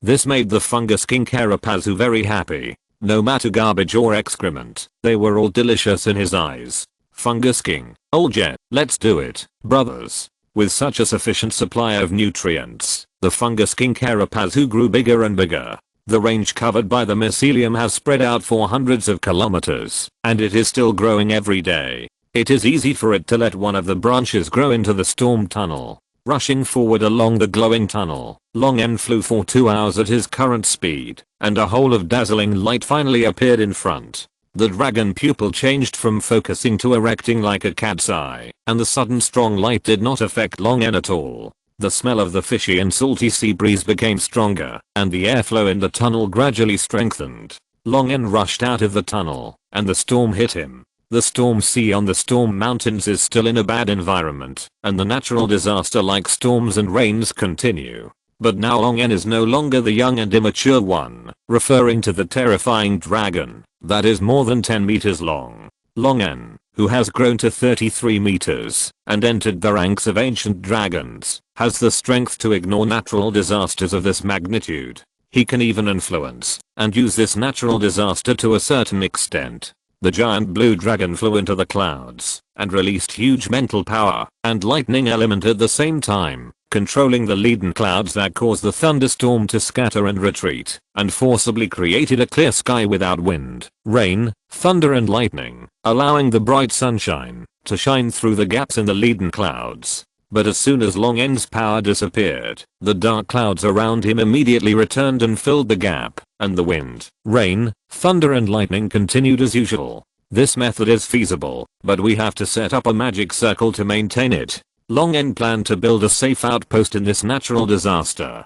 If he didn't want the outpost to be destroyed in the storm, he had to create an environment suitable for survival. According to the news about the Reykjavik Empire that he got from the Storm Clan and the Watchtower, there are not only the palace and heritage of the ancient Blue Dragon Emperor in this storm sea, but also many ancient descendants of the Reykjavik Empire. The Storm Clan had gone to explore the situation in the Storm Sea and confirmed that many descendants of the Reykjavik Empire still live under the Storm Sea. Those creatures include mermaids, water elves, deep sea naga, lizardmen, dragon turtles, Kuotoa fishmen, Roka fishmen, Sahua fishmen, and Triton fishmen. These races have long forgotten the once huge Reykjavik Empire in tens of thousands of years of history and established their own tribes and kingdoms. Many of them have strong power. If they can be made to surrender and unified, Long En will have an invincible army in the ocean. The excavation of the storm tunnel is the first step for the kingdom of Dulan to conquer the storm sea. Long En glanced at the turbulent sea and the storm again, and turned to fly in the direction he came from. He would first contact the Storm Clan and get all the information about their dependents and survivors. As the head of the Storm Clan, they would not refuse Long's request. By the way, Long also wanted to see the current repair progress and research results of the giant structure Sentry Tower. But only more than 30 years have passed, and Long did not have too many expectations for this. The structure technology used by the Sentry Tower obviously exceeds the technology they have mastered now. It can be said that there is a big technical gap in the middle. Although Lisa Panna knows something about the structure, it is very difficult to crack or repair the Sentry Tower with that little knowledge. As for the research results they have achieved on the Sentry Tower, they have all been completed with Long's order and the Sentry Tower's active cooperation. As soon as they flew into the tunnel, a huge will spread in the tunnel along the mycelium. Sir Carapazoo, All mycelium and fungi are extensions of the body of the mushroom king Carapazu, and it can use this to transmit its will to the place where the mycelium extends. Clusters of plump mushrooms grew from the mycelium and matured quickly. After the spores were sprayed, they immediately withered and rotted, and were decomposed and absorbed by the mycelium. The fluorescent spores sprinkled on Long N, establishing a spiritual communication with him. As your body grows bigger, my reaction becomes slower and slower. I just realized that you have awakened from your deep sleep. Your growth is amazing. I have never seen a real dragon that grows as fast as you. I once had an emerald dragon friend. It took him 1,200 years to grow to your appearance. Long N said in his heart, "Thank you for your compliment. If there is a chance, maybe I can get to know that emerald dragon. Your friend is my friend. He left the main material world 400 years ago. If he returns to this world in the future, I can introduce him to you. As real dragons, you should be able to chat with each other. Unlike me and him, he will just keep eating the mushrooms on my body when we stay together." Long N said that the mushrooms on your body really taste good. They have become agricultural products enjoyed by Black Rock City, and they are even dried into dried mushrooms and sold to other countries for export trade. The mushroom king Carapazu paused, as if thinking, and said after a few seconds, "Ah, I remembered why I came here. I found the underground ruins you asked me to pay attention to. If you're listening to this novel on a channel other than Fanfic World, it means they downloaded and uploaded it without effort. We cordially invite you to visit our channel, Mundo Fanfic Novelos. There you'll find the original version of this story and you can explore many other novels of various genres. We're waiting for you to immerse yourself in a world of incredible novels." Chapter 206, Ancient Empire Relics. Underground Ruins? Long N raised his eyebrows. If there is anything that he has always been very concerned about, then the ancient underground ruins deep underground around the Storm Mountains are definitely one of them. Igadius, Long N's subordinate, who was transformed by the burning fire lizard with dragon blood and was becoming more and more like a real red dragon, was attracted by the heat emitted by the machine that was still running after tens of thousands of years before meeting Long N, and mistakenly entered an ancient ruin deep underground. In the ruins, he saw a powerful undead shrouded in black robes wandering between the ruins and various machines. But the undead did not kill him, but deliberately ignored his existence with some purpose. Igadius, who was still an ordinary burning fire lizard at the time, fled the ruins out of fear, but after leaving the ruins, the burning fire lizard, which was originally like a beast, mastered the ability to communicate. Long N believed that this was the undead doing something to Igadius in order to let the creatures outside know the existence of the underground ruins. Long N was very interested in those machines that could still run after thousands of years, but due to his own lack of strength, he had never tried to find the underground ruins before. Until in order to deal with the coming of Shyamut, Long N used the household garbage of Blackstone City to attract the Myconid king to move his nest to the underground of Blackstone City. Long N mentioned the underground ancient ruins to the Myconid king casually, but he didn't expect that it would really find it after decades. It should be right. I grew several sub-bodies at the end of my limbs that extended into the ruins. I explored the ruins and saw the rumbling machines you mentioned that were releasing heat. Several stone tablets engraved with crooked tadpole-like words appeared in Long N's mind. My sub-body also brought back these things. I keep the real objects here with my main body. If you need them, you can send someone to get them. Long N studied the stone tablet that appeared in his mind, but he couldn't see any name, and the words on it were completely unrecognizable, so he had to give up. Thank you for your help. I will send someone to get these stone tablets. In addition, has your sub-body encountered the undead wandering in the ruins? The Myconid king replied, no, since I explored the ruins 3 years ago, I have explored it with my sub-body 18 times, but I have never encountered the undead creature you mentioned. Instead, I have encountered many lizardmen who have completely lost their minds and become beasts. Didn't you encounter that undead creature? The other party can easily transform the soul and brain of a fire lizard dragon, allowing Igadius to have the ability to speak at the time. His strength must be extraordinary. Long N doesn't think it didn't find the sub-body of the Myconid king Carapazu.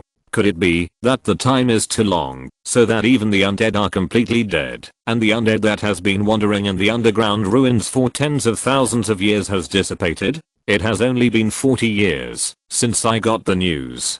Tens of thousands of years have passed, but it has disappeared in the past 40 years. How could it be such a coincidence? Or maybe the powerful undead was just passing by and happened to run into Agadius and transformed Agadius' soul? Long N extinguished the speculation in his mind. The most urgent task was to study the stone tablets brought back by the offspring of the fungus king Carapazu. Long N had a hunch that the stone tablets that seemed to be recording something should contain very important information. After thanking the fungus king again, a faint light flowed away from the fluorescent hyphae around Long N like water, and the will of the fungus king had left. Long N passed through the storm tunnel, verbally rewarded Blueear and a group of kobolds, and immediately returned to Corelia's nest and ordered Galanxus, who met halfway, to go and get the stone tablets from the fungus king.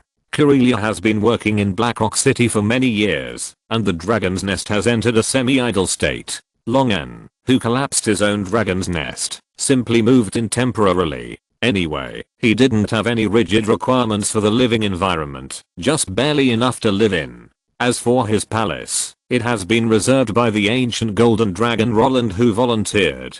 The site has been selected. It is in an undeveloped forest between Blackrock City and Storm Mountain. Roland claimed to build a magnificent fortress for him. Although Long N had doubts about Roland's brain circuit, Lissapana was still leading the research work of the Sentry Tower and the Storm Clan, so he could only let Roland go. Well, as long as it can be lived in, the requirements are not high. Galanxus soon appeared at the door of Corelia's dragon's nest, and flew in after confirming that Long N was here, and spit out a few stone slabs wrapped and protected inside the mycelium from his mouth. Long N looked at the gastric juice and saliva left on the stone slabs and mycelium, and his blood pressure rose rapidly. He slapped Galanxus on the head. How many times have I told you not to put everything in your mouth? Especially the things for me. Galanxus covered his head and lay on the ground with his bud sticking out and smiled embarrassedly. Those mushrooms are too fragrant. I just couldn't help it. This guy actually swallowed these stone slabs into his stomach to digest food. If it was a little later, maybe even the stone slabs would have been digested by him. Long N's eyes immediately became unfriendly. Sensing the danger, Galanxus held his head and shrank back, and suddenly saw the stone slabs exposed under the fungi corroded by gastric juice. Huh, isn't this the ancient lizardman language? Seeing that Galanxus knew the words on the stone slab, Long N's tail that was pulled towards Galanxus's head stopped in midair. Is there such a word in the dragon's heritage? Galanxus nodded, and then shook his head violently. Long N looked at him speechlessly. Whether it is there or not, tell me clearly. Galanxus hurriedly replied, the inheritance records the history of the empire established by the lizardmen, who are now called ancient lizardmen. Because these lizardmen speak dragon language and use characters that correspond to dragon language, the inheritance also mentions a small part of their characters. However, because the lizardman empire has perished, these useless histories and characters have been gradually deleted, leaving only some brief summaries. So can you understand these characters? Galanxus scratched his head. No. Seeing Long N's tail whipping at his face, Galanxus quickly defended himself loudly. It's useless for you to hit me. This is not my fault. The inheritance of other dragons must have been deleted almost as well. You have to find an ancient scholar. Long N's tail tip suddenly stopped half a meter away from Galanxus' head, which made Galanxus feel relieved. The reason Long N stopped was not because of Galanxus' words, but because he thought of Agadius. After opening his spiritual wisdom, even if Agadius learned a language, it shouldn't be the dragon language. Before he met me, he had never come into contact with a real dragon. It was impossible to learn the dragon language from the kobolds. The strange accents and barking sounds of the kobolds could make real dragons feel overwhelmed. It was about the same difficulty to learn the dragon language by following the kobolds' accents as to learn English by referring to the Indian accent. The language of the lizardman was also the dragon language, so Agadius's dragon language was probably what the undead had instilled into his brain. I just don't know if the ancient lizardman's writing was also instilled into Agadius's brain. The paused dragon's tail whipped Galanxus's head, making him howl. Long N said, go and call Agadius. Galangsis immediately fled from the dragon's nest and went to tell Egadius. Soon, Egadius, whose body grew to 25 meters, but still looked bloated, used transfiguration to shrink his body, flew into the dragon's nest, and prostrated himself before Longen. Master, Egadius greets you. Longen motioned Egadius to raise his head.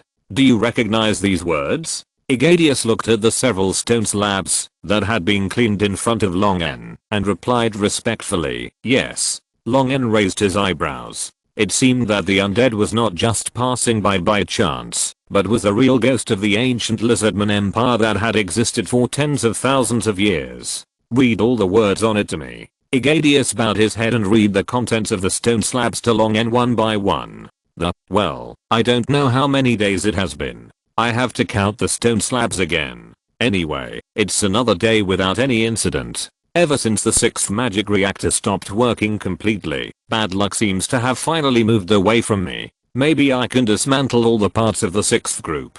647 years, 3 months and 12 days. Damn it, why are the offspring hatched more and more stupid? It's as if they have degenerated into primitive lizards. Is it because they were buried underground? No, I can't go on like this. I have to think of a way.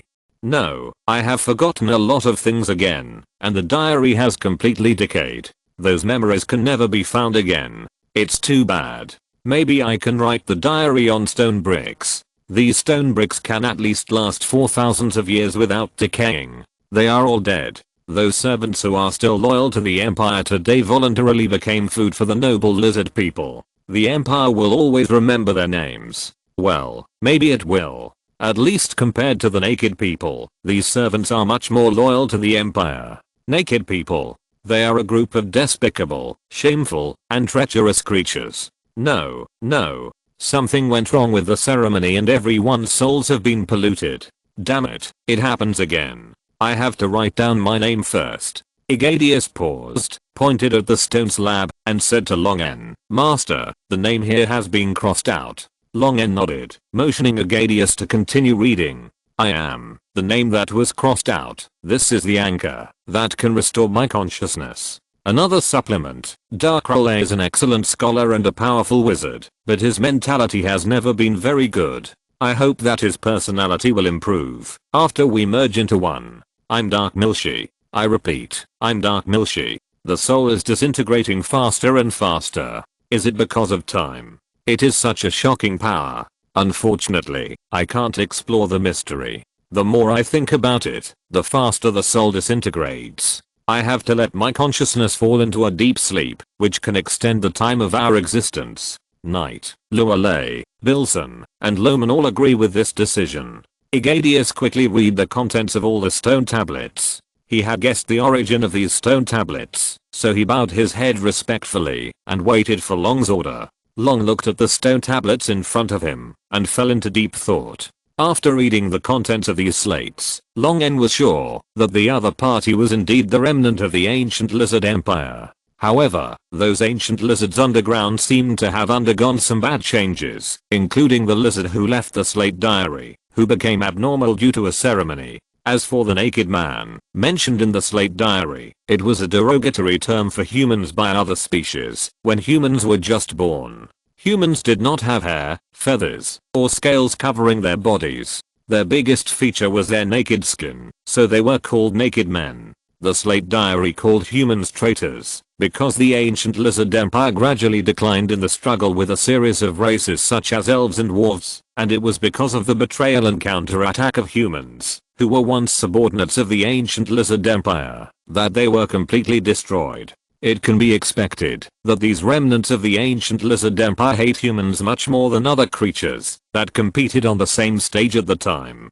Traitors are always more disgusting. I just don't know if that undead still exists. The other party may be the last creature in the world who understands those ancient machines. If the other party has completely dissipated, even if Longen obtains those ancient machines, it will take a lot of time for his followers to study and analyze them in order to understand the control methods and operating principles of those machines. Moreover, the machines that are still running are getting worse and worse. While trying to ensure that the machines are not damaged, the research will add a lot of difficulty and may take longer. Originally, Long N coveted those ancient machines because they could run for thousands of years and their high technology could quickly improve the technological level of the territory. However, if those machines need to spend hundreds of years to study, then Long N's original purpose will be lost. Long N was a little disappointed that the sub-body of the Mushroom King failed to encounter the undead, but he still decided to go and explore it himself.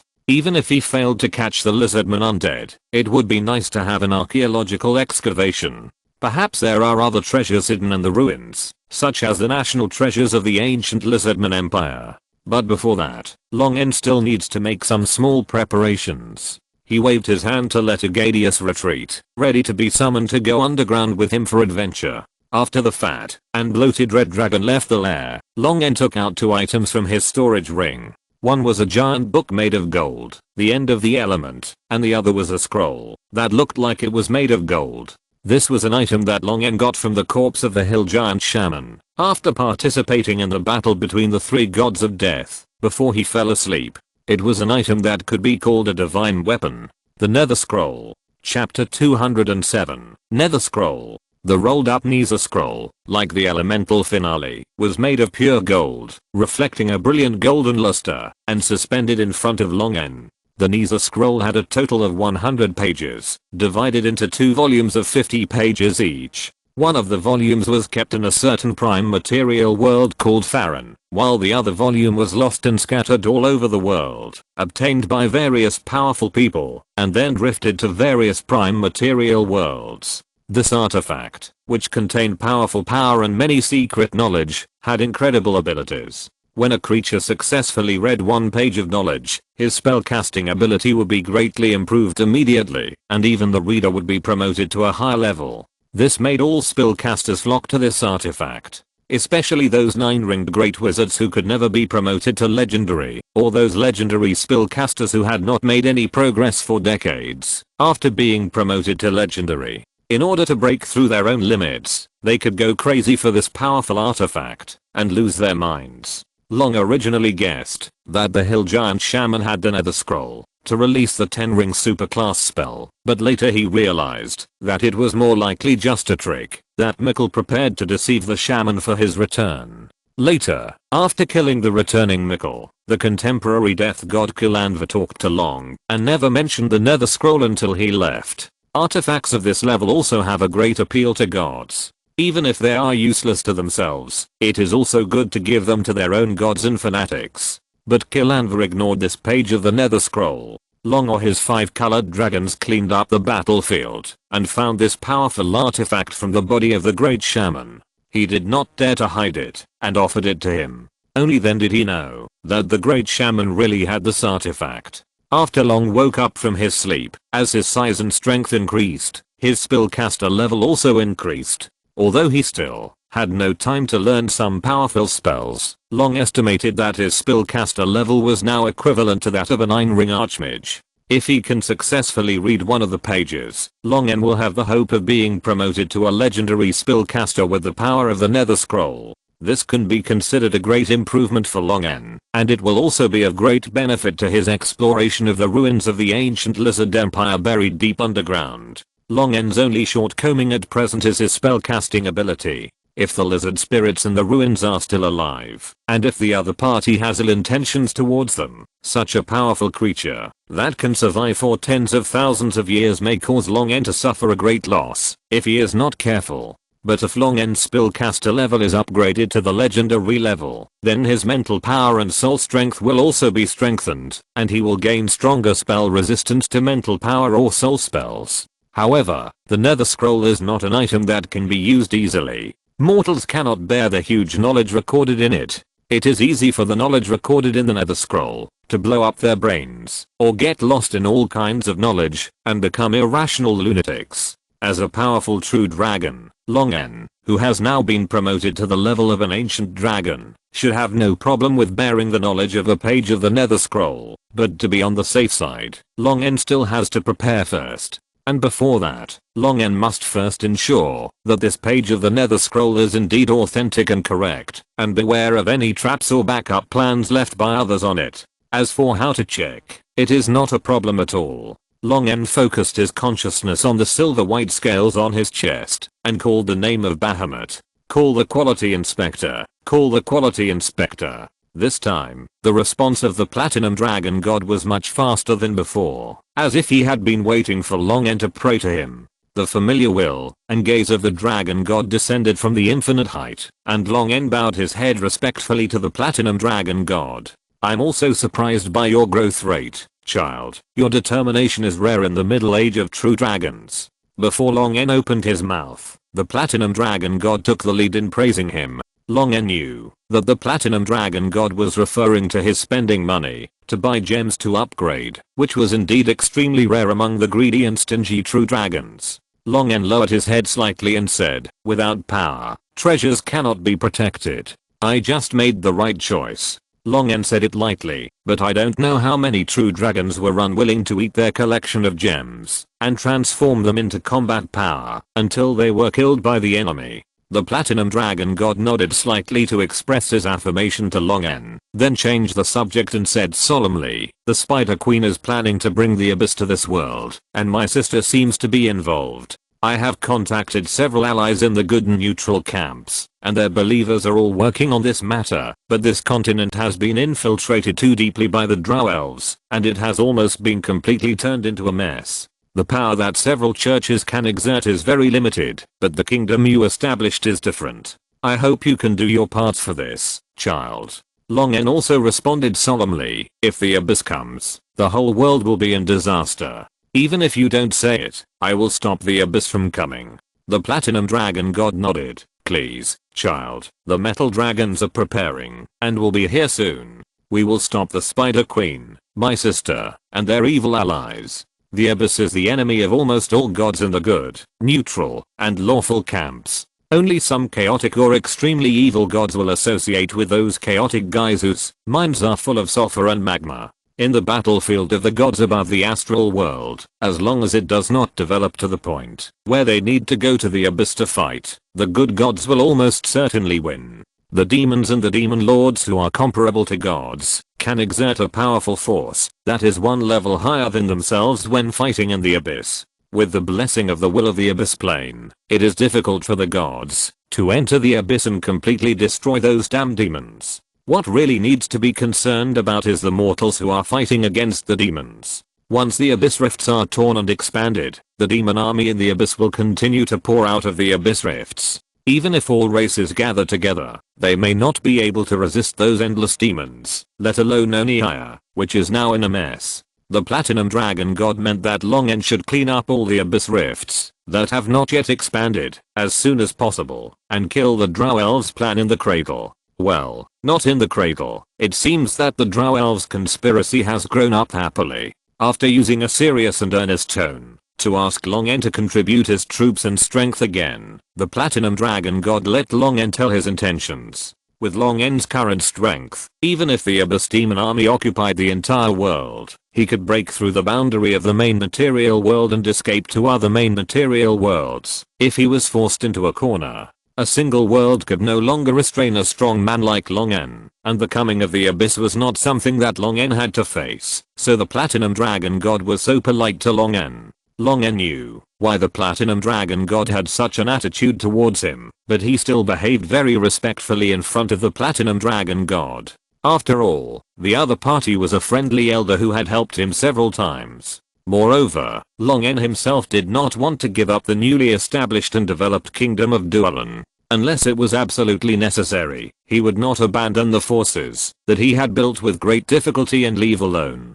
After paying tribute to Bahamut, Long said, before I fell asleep this time, I was involved in the battle between 3 generations of death gods because of the conspiracy of Majesty Shyamut. The Platinum Dragon God nodded. He and the contemporary death god Kilanwo, who upholds neutrality and justice, are natural allies, and he also has a little understanding of the follow-up of this incident. Long continued, after that, my followers found a page of the Nether Scroll from the hill giant shaman killed by the returning Mikkel.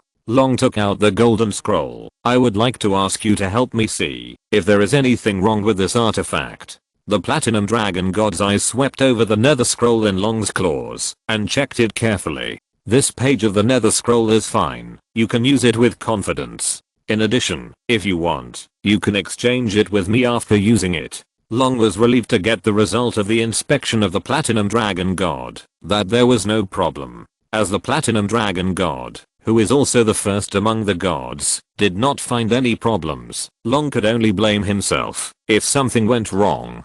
As for the exchange mentioned by the platinum dragon god, the knowledge effect of reading the same page of the nether scroll can only be obtained once, but reading them in exchange is equivalent to both parties reading 2 nether scrolls. However, Long estimated that he should not be able to withstand the power of 2 pages of the nether scroll at present. Even if he wanted to exchange, he had to wait until he fully utilized the nether scroll in his hand.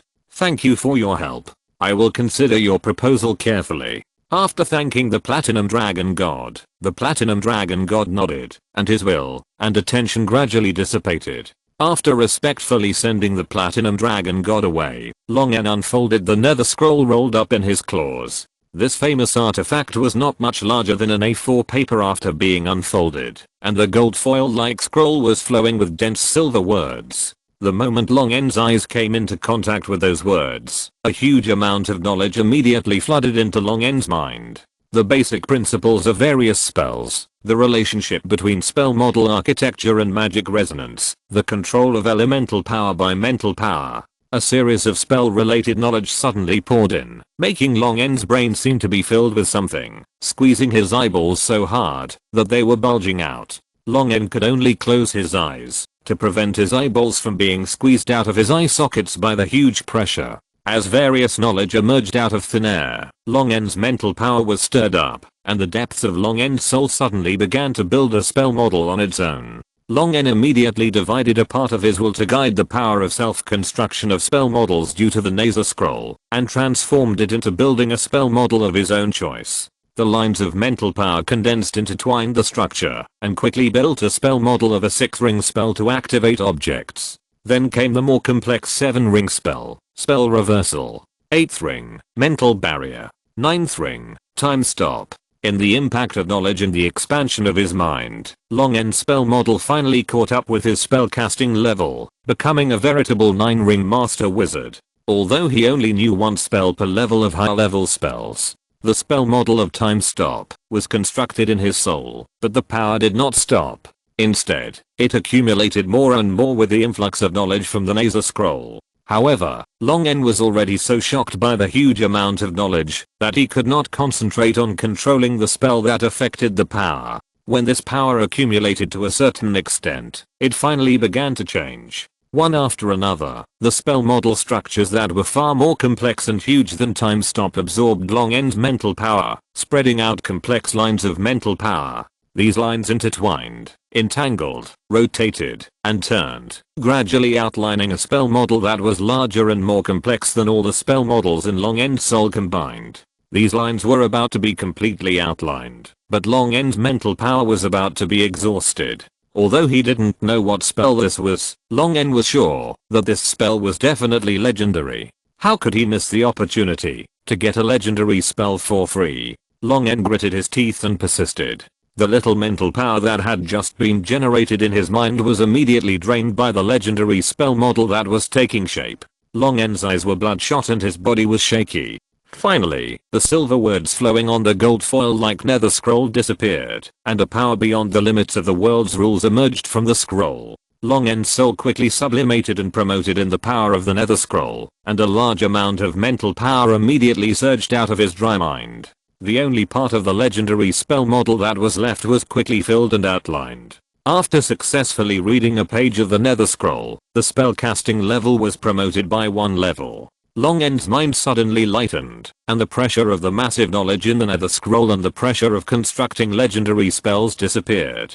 Long N looked at the nether scroll that was automatically rolled up in his claws with lingering fear. The soul and mental power of a real dragon far exceed those of other creatures. If it were another creature, I'm afraid that the knowledge in the nether scroll would have burst its head, or the mental power would have been exhausted, and the soul would have been broken into dementia. Is it so terrifying to have only one page of the nether scroll? It is indeed a divine tool. Long N sighed and put the nether scroll into his storage ring. However, what he did not know was that reading the nether scroll would not normally cause such changes as automatically constructing a spell model. His situation was an unexpected one. However, there were 100 pages of nether scrolls, and perhaps a few of them were special. The platinum dragon god did not find any problems, so Long N naturally did not think that this page of the nether scroll was a trap for him. Has anyone used the time stop and legendary spells, which are the most difficult to learn in the construction of the 9 rings spells, to trap others?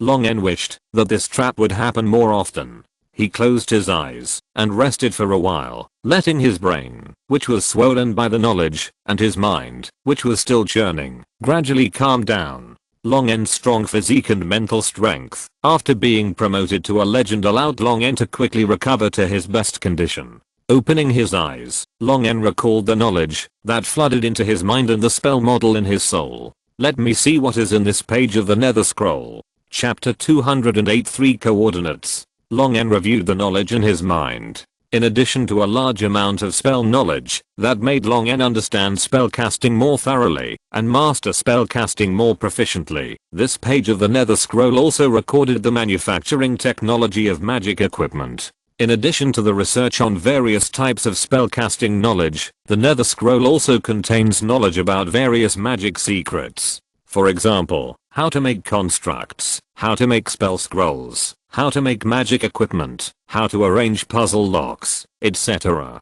These secrets are all abilities that require a lot of time and energy to master, but if you are lucky enough, you will randomly obtain detailed knowledge of one of them after successfully reading the nether scroll. With this knowledge, you only need to spend a certain amount of time practicing to master it, without having to study and try it yourself. The magic equipment manufacturing technology that Long N obtained has corresponding manufacturing knowledge from apprentice level staffs and amulets to artifacts. The spell model constructed under the influence of the power of the nether scroll is even more unexpected. Long N's growth rate was too fast. Judging from his mental power, he had already reached the level of a high-level spellcaster. However, due to his lack of free time and insufficient research on spells, Long N had not continued to build spell models to complete his promotion. Unexpectedly, this time, he was able to build spell models from the 6th ring to the legendary level by reading the Nether scroll, which allowed Long N to be directly promoted to a legendary spellcaster.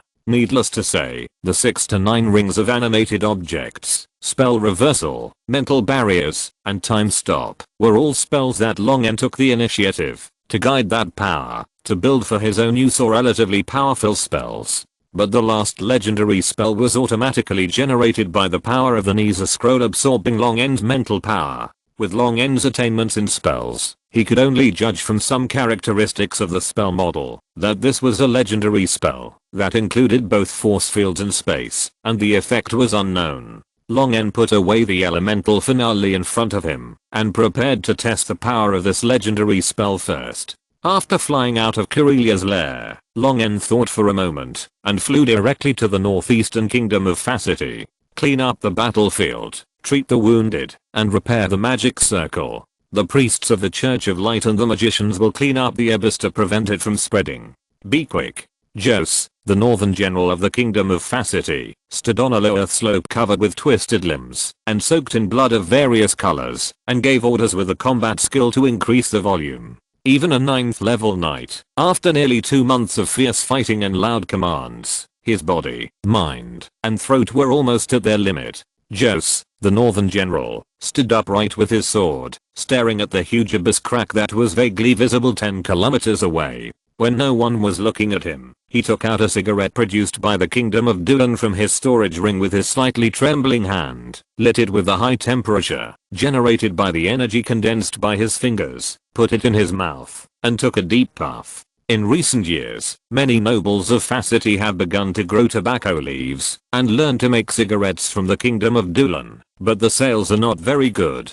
Joe still prefers cigarettes imported from the kingdom of Dulan. It is not known whether it is due to the different tobacco planting or production technology, but the cigarettes of the Kingdom of Dualan are always stronger and more refreshing and comfortable to smoke. As a famous and respected nobleman, Jose usually does not like to smoke cigarettes of the Kingdom of Dualan in crowded places. He thinks that this will damage his glorious image and the honor of his family. The head of the Gardner family for thousands of years, Duke Jose Gardner, actually took the lead in smoking cigarettes of the Kingdom of Dualan. What would the vassals of the family think when they saw this?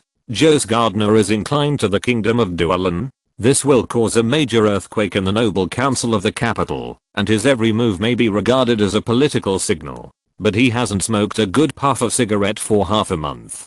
If he doesn't take another puff, he will quit smoking successfully. He inhaled a puff of smoke into his lungs and exhaled slowly. Most of the mental fatigue dissipated, and Jose felt that he could withstand 2 more waves of demon attacks. He had always disliked the Kingdom of Dualan in the south, which was founded by a giant dragon, and was a mixture of humans and monsters. But now, he hoped that the reinforcement mentioned in Dualan's reply would be dispatched soon. The Kingdom of Facity finally put an end to the civil strife more than 20 years ago. With the constraints of the 16-nation alliance covenant, the Kingdom of Facity safely disbanded half of its legions and converted them into civilians, retaining only the truly elite legions, which could release labor productivity while reducing the burden of military expenditure. After nearly a decade of civil strife, the economy of the Kingdom of Facity was in decline, and it was difficult to afford the huge military expenditure it once had. More than 20 years later, the Kingdom of Facity finally gradually recovered from the civil strife, but the disbanded legions had not yet been reorganized, so that the Abyss Rift appeared at this time, and Facity, once known as the strongest military kingdom in Centralonia, fell into an embarrassing situation of insufficient troops.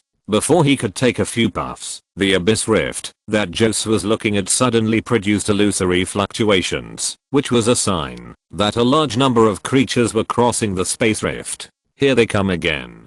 Damn demons. Damn drow elves. They really don't even give me a moment to breathe.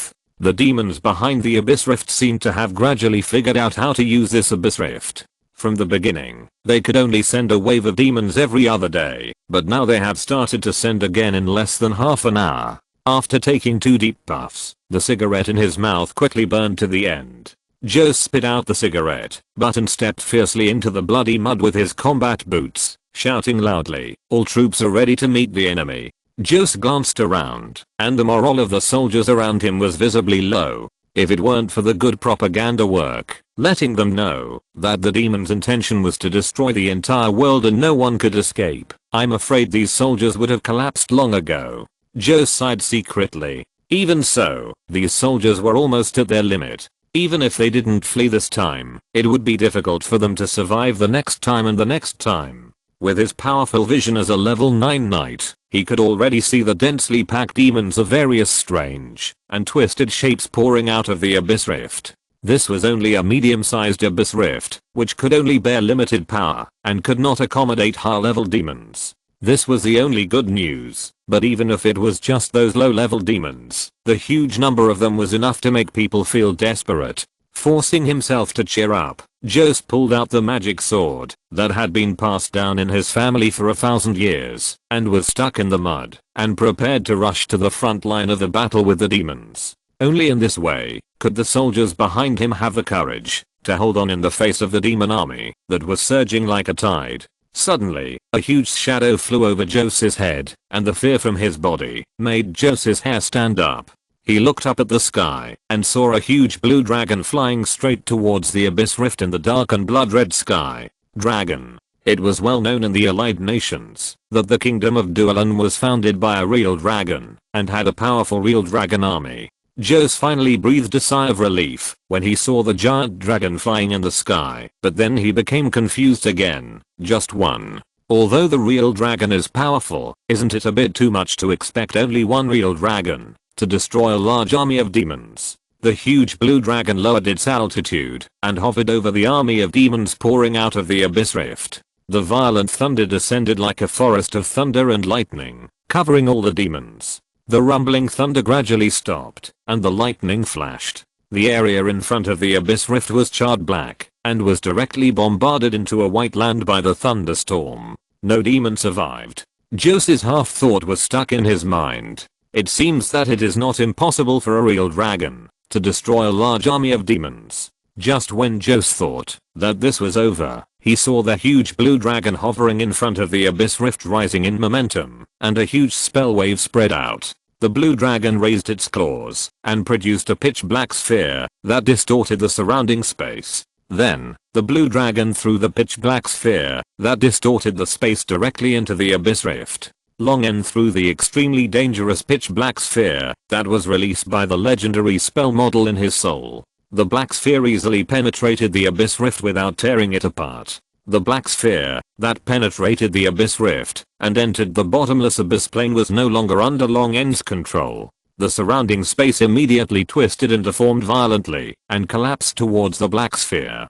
The space within the diameter of the black sphere of 300 meters was swallowed up by the black sphere in an instant, leaving only a void. Then, the black sphere, which seemed to be stationary, suddenly exploded. The powerful space shock wave instantly tore the demon army gathered behind the abyss rift into pieces, and even the high-level demons among them could not escape.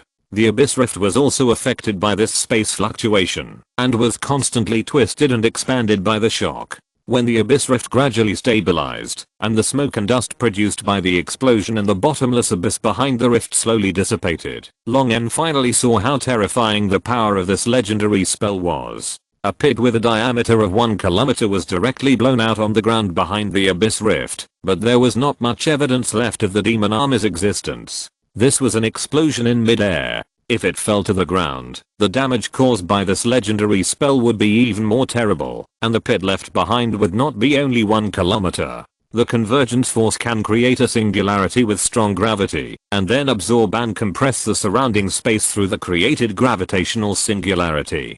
Finally, the compressed space is released in the form of an explosion, producing an unparalleled spatial force impact. The pure destructive power is much stronger than that of ordinary legendary spells. Long N had never heard of a legendary spell similar to this spell. It seems to be a new legendary spell. Then you can only name it yourself. This explosion is just a manifestation of the rapid expansion of the gravitational singularity after compression. It reminded Long N of the singularity explosion conjecture about the birth of the universe in his previous life. He casually named it, let's call it the singularity explosion. Joe stared blankly at the abyss rift where the violent explosion occurred. He didn't understand what the real dragon did to the abyss rift, but he could still feel the abyss breath emanating from the abyss rift rapidly decreasing, which proved that at least the real dragon did something beneficial to them. Jose was still in a daze, and the blue dragon hovering in front of the abyss rift suddenly turned back and flew in front of him. Jose didn't know how to face this real dragon with various attitudes. After looking up at the other party for 2 seconds, he suddenly felt that the blue dragon looked familiar. He seemed to have seen this dragon on the cigarette box of the Kingdom of Dualan that he smoked, and on the flag of the Kingdom of Dualan. I'm the King of Dualan. I have wiped out the demons in this abyss rift. No more demons will escape in a short time. You'd better hurry up and destroy this space rift. Long N said, and flew straight to Dualan, leaving only Jose standing on the earth slope, disheveled in the strong wind that Long N had rolled up. Is this the reinforcement mentioned in the reply letter from the Kingdom of Dualan? The king personally went out.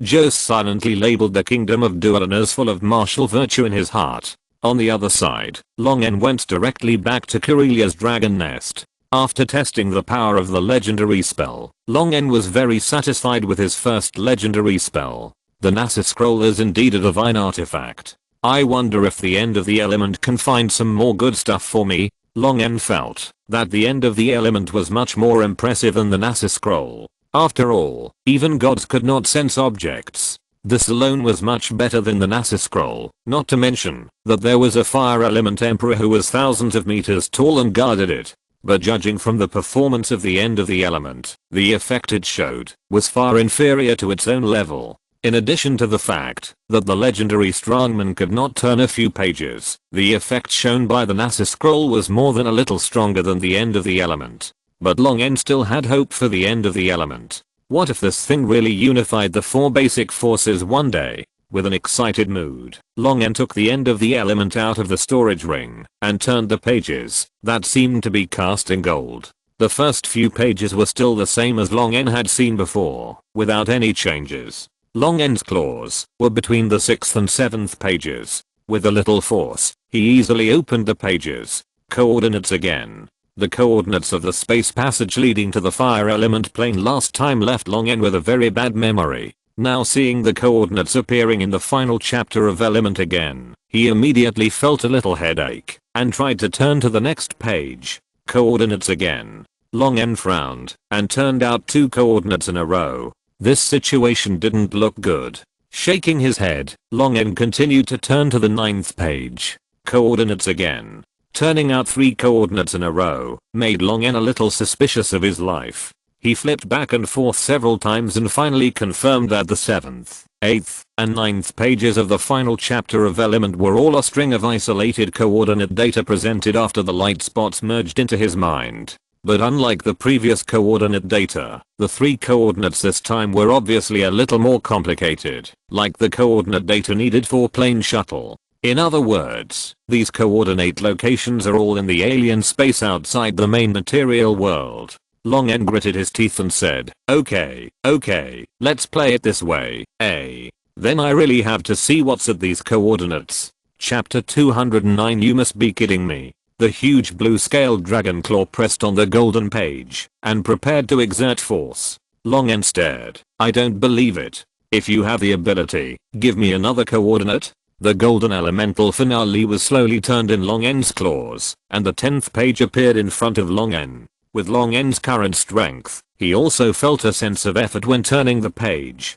It seems that this should be the last page that Long N can turn with his current strength. Lines of text appeared on the golden page, and Long N breathed a sigh of relief. Finally, it was not a coordinate. But the next moment, Long N glanced at the text on the golden page and saw the first line of the title. The words of the title were immediately stunned. The feasibility study and analysis summary of obtaining promotion through blood battle under the rules of the will of the abyss. Long N did not read the subsequent content, but his eyes followed his neck. He was looking for the mysterious existence who kicked him back from the inner plane after he was beaten out of the main material world by the incarnation of Shyamut and kicked him into the cracks of the fire elemental plane several times in the lava space. Long N probably thought of the other party's intention in the lava space. It seemed that he wanted him to take away another elemental chapter in the Flame Palace. Judging from the performance of the powerful fire element emperor who was thousands of meters tall, there was at least no hostility between them. Otherwise Long N would have been wiped out by the fire element emperor when he entered the Flame Palace. But the problem lies here. Since there is no hostility, the fire element emperor does not seem to want to occupy elemental chapter. Why doesn't the mysterious existence take it himself? Unless it, or he, like the platinum dragon god, cannot sense the existence of elemental chapter. The content presented by elemental chapter several times before was exactly what he needed. Such a coincidence has made Long N secretly alert, as if someone was controlling the content presented by elemental chapter to deliberately help or guide him. But if the mysterious existence is at the level of a god and cannot sense elemental chapter, how can it control the content of elemental chapter? Long N simply didn't think about anything else because he couldn't figure it out. At least no matter what the other party's purpose was, it seemed that he had no ill will towards him so far. But this time, Long N just wanted to find out the existence behind all this and shouted to him, "You must be kidding me. The will of the abyss, bloody battles to get promoted, and feasibility studies and analysis? Anyone with a little knowledge will know what a bloody battle is. It is a bloody war between Beta Hell and the abyss in the lower plane, between devils and demons, between order and chaos, and has lasted since the birth of the world. The devils representing extreme order and the demons representing extreme chaos are naturally hostile to each other and regard each other as mortal enemies. They both want to make the other completely disappear from this world. So they, who are evil by nature, put war into action, and both want to break into each other's nest and completely eliminate each other. But the devils and demons are always evenly matched. This protracted bloody war has been confined to Avernus on the first layer of Beta Hell or the Winian plane on the first layer of the abyss. The battle line like a meat grinder repeatedly advances and moves back between the two, but it is never possible to truly determine the final winner. In other words, it is impossible for one of the two to really win the final victory. It is said that Asimus, the lord of Beta, took advantage of the fall of the goddess of magic Mystra to make her student and servant, the god of arcane spellcasters, Azus, fall into Beta. He eventually killed Azus, devoured and absorbed his divinity to become a god, and almost won the bloody battle with his increased strength. But this move made all the gods feel threatened. They knew that, whether the devil defeated the demon or the demon defeated the devil, the next step would be to point the spearhead at them. So for their own safety and interests, the gods joined forces to deprive Asimus, the lord of hell, of his divinity, so that the bloody battle would be back on track. The gods were happy to see these evil creatures in the lower planes fighting each other. Only the demons and devils who died in the bloody battle were good demons and devils. In order to maintain the balance between demons and devils, the gods even personally went down to control the situation on the battlefield of the bloody battle. The gods could not enter Beta or the abyss, so they projected their power and will, transformed into a large number of the lowest level petitioners, and then gradually promoted from petitioners, until they were able to participate in the bloody battle and indirectly influence the situation of the bloody battle. At first, the purpose of the gods was simple and pure, just to maintain the balance between Beta and the abyss, but later the gods found that after their incarnations were promoted to powerful demons in the abyss, they could actually feed back the power awarded by the will of the abyss plane to their original bodies. From then on, in addition to occupying more divinity and gaining more faith, the gods had another way to become stronger bloody battle. The behavior of the gods was certainly not welcomed by the demons and devils, but the incarnations of the gods did not all have obvious characteristics. Many incarnations were no different from ordinary demons, and could not be recognized by the demons and devils. Some high-level demons with some brains had thought about suspending the bloody battle first, but this was undoubtedly equivalent to giving the demons a great opportunity. As long as they did not want to be breached by the Waniuan plane, the demons would not do so. Of course, the devils do not welcome the intervention of the gods, but in Beta hell, profit is always the most important thing. Countless big devils are still running arsenal businesses. If the war is over, who will they sell the weapons and equipment they produce to? So the big devils tacitly cooperate with the gods. The fierce bloody battle can not only gain power for the gods, but also allow the big devils to make profits. This is a win-win cooperation. Only the lower level devils, mercenaries, and the world, where the devils are injured, have reached an agreement. The good news is that the devils, who have never been good at thinking, seem to have no opinion on this. In their heads, there is nothing but killing. Bloody battles are not a bad thing for them. After all, every day, thousands of petitioner maggots are born, and these petitioner maggots will evolve into various demons. The employment competition pressure of the demons is quite large, and bloody battles are a shortcut to get the favor of the will of the abyss and get promoted. If you can survive in the bloody battle, every day, thousands of devils, demons, or other creatures who come to the bloody battlefield for various reasons die in the bloody battlefield.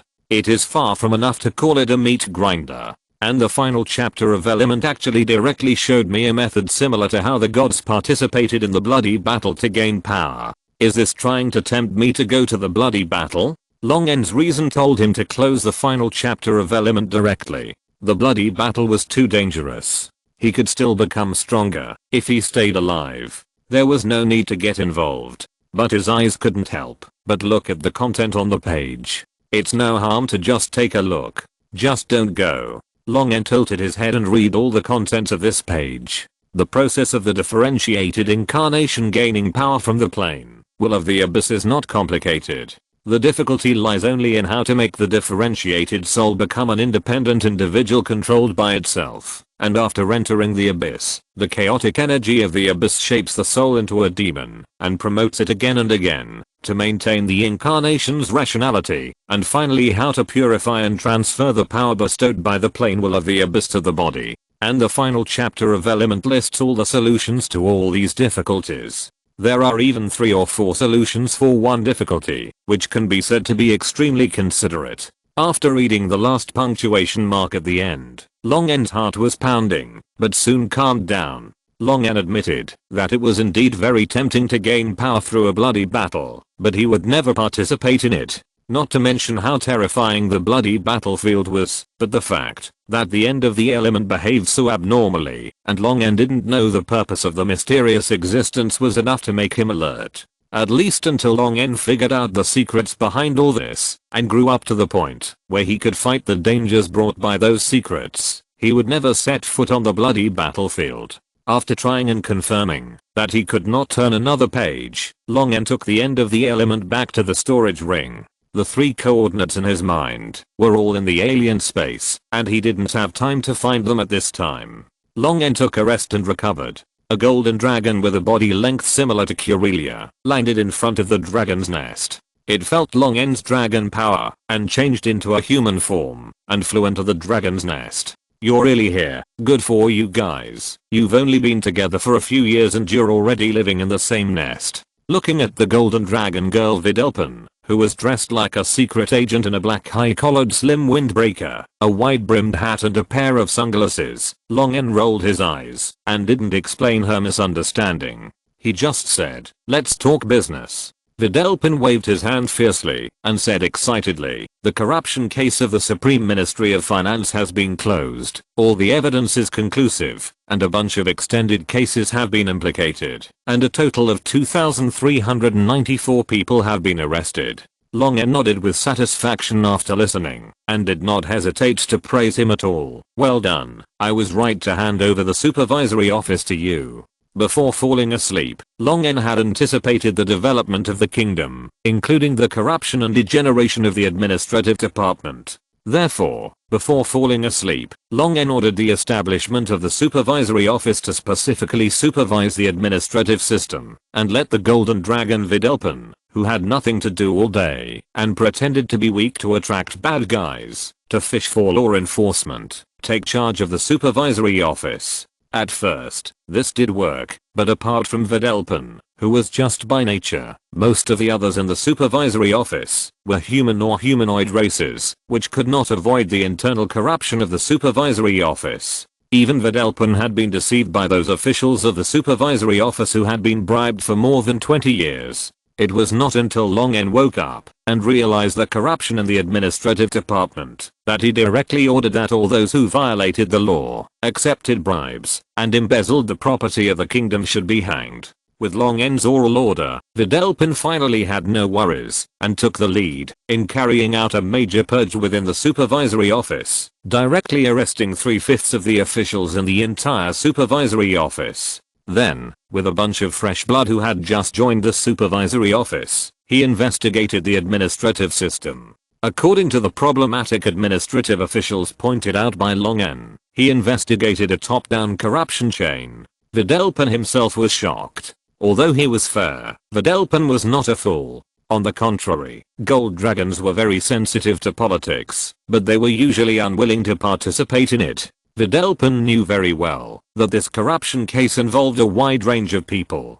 If all the guilty people were arrested, the administrative system of the entire kingdom of Dualan would be paralyzed. But Long En didn't even blink and told her to hang those who should be hanged and to reclaim the land and not to let anyone go. In Long En's view, the result of this was just a temporary chaos in the administrative system. As a true dragon, he had enough time to waste on these trivial matters. Moreover, the vacant positions could stimulate the remaining people to work hard and revitalize the administrative system of the Kingdom of Dualan, which had gradually fallen into the quagmire in the past 30 years. It was just hard work for Curelia. The more officials were arrested, the heavier the work of the administrative system fell on her shoulders. She hadn't slept for 5 or 6 days. "Let's go, don't miss the wonderful moment." Long En specifically reminded Vidalpin to come and notify him before the case was closed and the execution was carried out.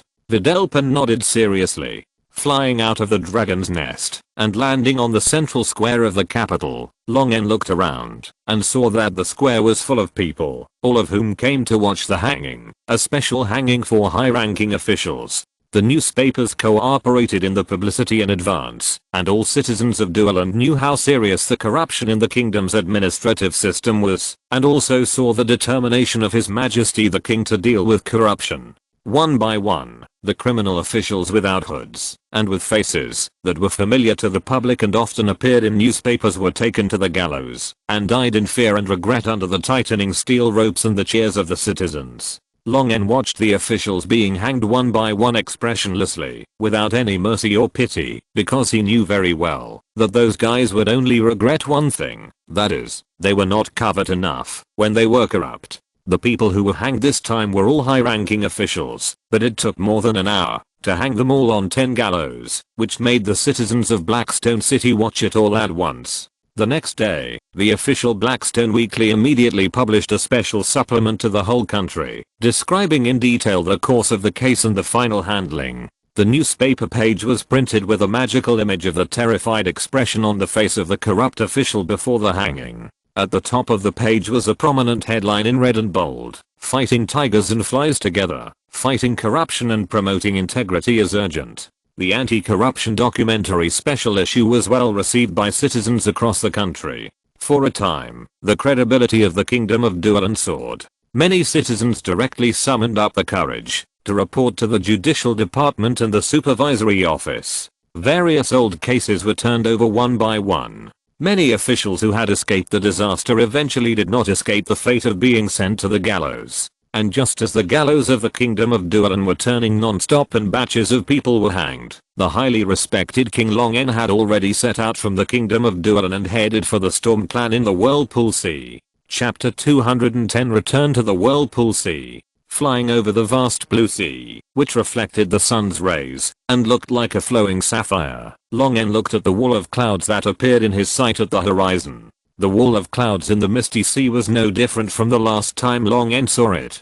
It still held up the sky and stretched across the sea, standing tall. Long N did not plan to stay too long this time when he went to the Storm Clan, and he no longer needed to bring a few younger brothers to set off himself. His promotion to the Ancient Dragon was more convincing than anything else. Long N went to the Whirlpool Sea alone this time, so he chose a shorter route and went directly through the Misty Sea instead of taking a detour from the southern end of the sea area of Onia, which would take a few more days. As for the fog monsters and the chaos evil lie in the Misty Sea, Long N was confident that those monsters could not stop him with his current strength. Diving into the wall of clouds, the heavy water vapor entered his nasal cavity with his breath, and the inexplicable repressive force suppressed all perception abilities. There seemed to be no change in this cloud, but Long N still noticed a difference from the last time. The repressive force in these mists seemed to have become stronger. Recalling the last time he entered the foggy sea, Long N suddenly remembered that the island outside the cloud wall that was used as a mark was gone. Long N flew according to Merilda's route, and some marking points along the way also proved that Long N did not fly the wrong route, but now he could not see the last marked island. Long N lowered the flight altitude and flew forward for a distance. He vaguely saw a shadow floating on the sea in the fog. Sure enough, just as Long N guessed, the island had been shrouded in fog. The island would not run into the fog for no reason. The Storm Clan must have considered the effectiveness of the island when they used it as a marking point. If the marking point would change at will, it would lose its meaning as a mark. Then there is only one possibility left: the foggy sea, that has not changed for tens of thousands of years, has begun to expand. Because he flew over the Onia land and detected many abyss rifts that were taking shape along the way, Long N was particularly sensitive to the breath of the abyss at this time. There seems to be a smell of the abyss in the foggy sea. No, although they are equally chaotic and evil, the breath in the foggy sea is definitely not the same as the breath of the abyss. The breath of the abyss is chaotic and evil, as if it is full of filthy impurities, while the breath in the foggy sea is equally corrupt and filthy, but it seems very pure. This breath is very strange, but Long N did find a sense of cleanliness from it. The foggy sea has changed, and it doesn't seem to be a good change. Long N put away the confidence he had after being promoted to an ancient dragon, spread the strong magnetic field, and explored the situation in the fog.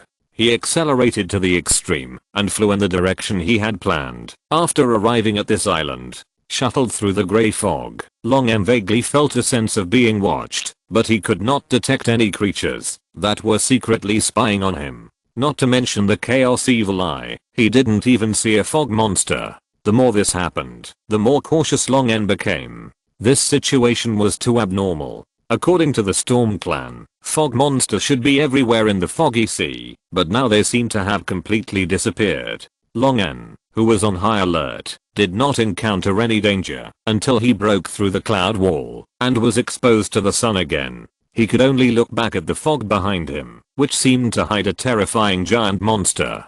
Keeping the changes in the foggy sea in mind, Long N flapped his wings, adjusted his direction, and flew towards the vortex sea. When Long N landed in the meeting hall of the Storm Clan elders, he did not see any blue dragon elders. It stands to reason that there should be at least 2 blue dragon elders guarding the meeting hall, but there was no dragon in the meeting hall at this time, and even the call to the sentry tower did not receive a response. Long N frowned slightly, and an adult blue dragon suddenly flew over, landed in front of Long N, lowered its wings and head, and saluted Long N. Patriarch, the giant structure suddenly broke down. No results have been found so far. All the elders have gone to check it out. Long N nodded. No wonder he called the sentry tower, but got no response. He thought that the aura of the Blue Dragon Emperor of the Rixavic Empire had changed after the ancient Blue Dragon heart merged with him, and the sentry tower did not recognize his identity. Long N looked down, and happened to meet the shocked and awed eyes of the adult Blue Dragon. I remember you are the descendant of Mirilda? I think we met last time we came here. At that time, you were still a young dragon. The adult blue dragon lowered his head. Yes, sir. More than 30 years have passed, and I have only grown to 18 meters. The gap between you is as incomparable as that between a sea firefly and a silver moon. For a real dragon, more than 30 years is a period of time that is neither long nor short. It took only more than 30 years to grow from 25 meters to 33 meters, and from a middle-aged dragon to an ancient dragon. For a real dragon, it is definitely a miracle. More than 30 years ago, Long N was able to kill the incarnation of Majesty Shyamut who came as a carrier of Kelkran. How terrifying would he be now? Now there would be no dragon in the Storm Clan who would oppose Long N to be the head of the family, although there was no dragon before. Long N did not care about the flattery of Mirilda's descendant. He smiled and asked him to take him to where the blue dragon elders were. He used the transfiguration to reduce his size, and passed through a passage that could not be closed due to a malfunction, and flashed a red alarm light.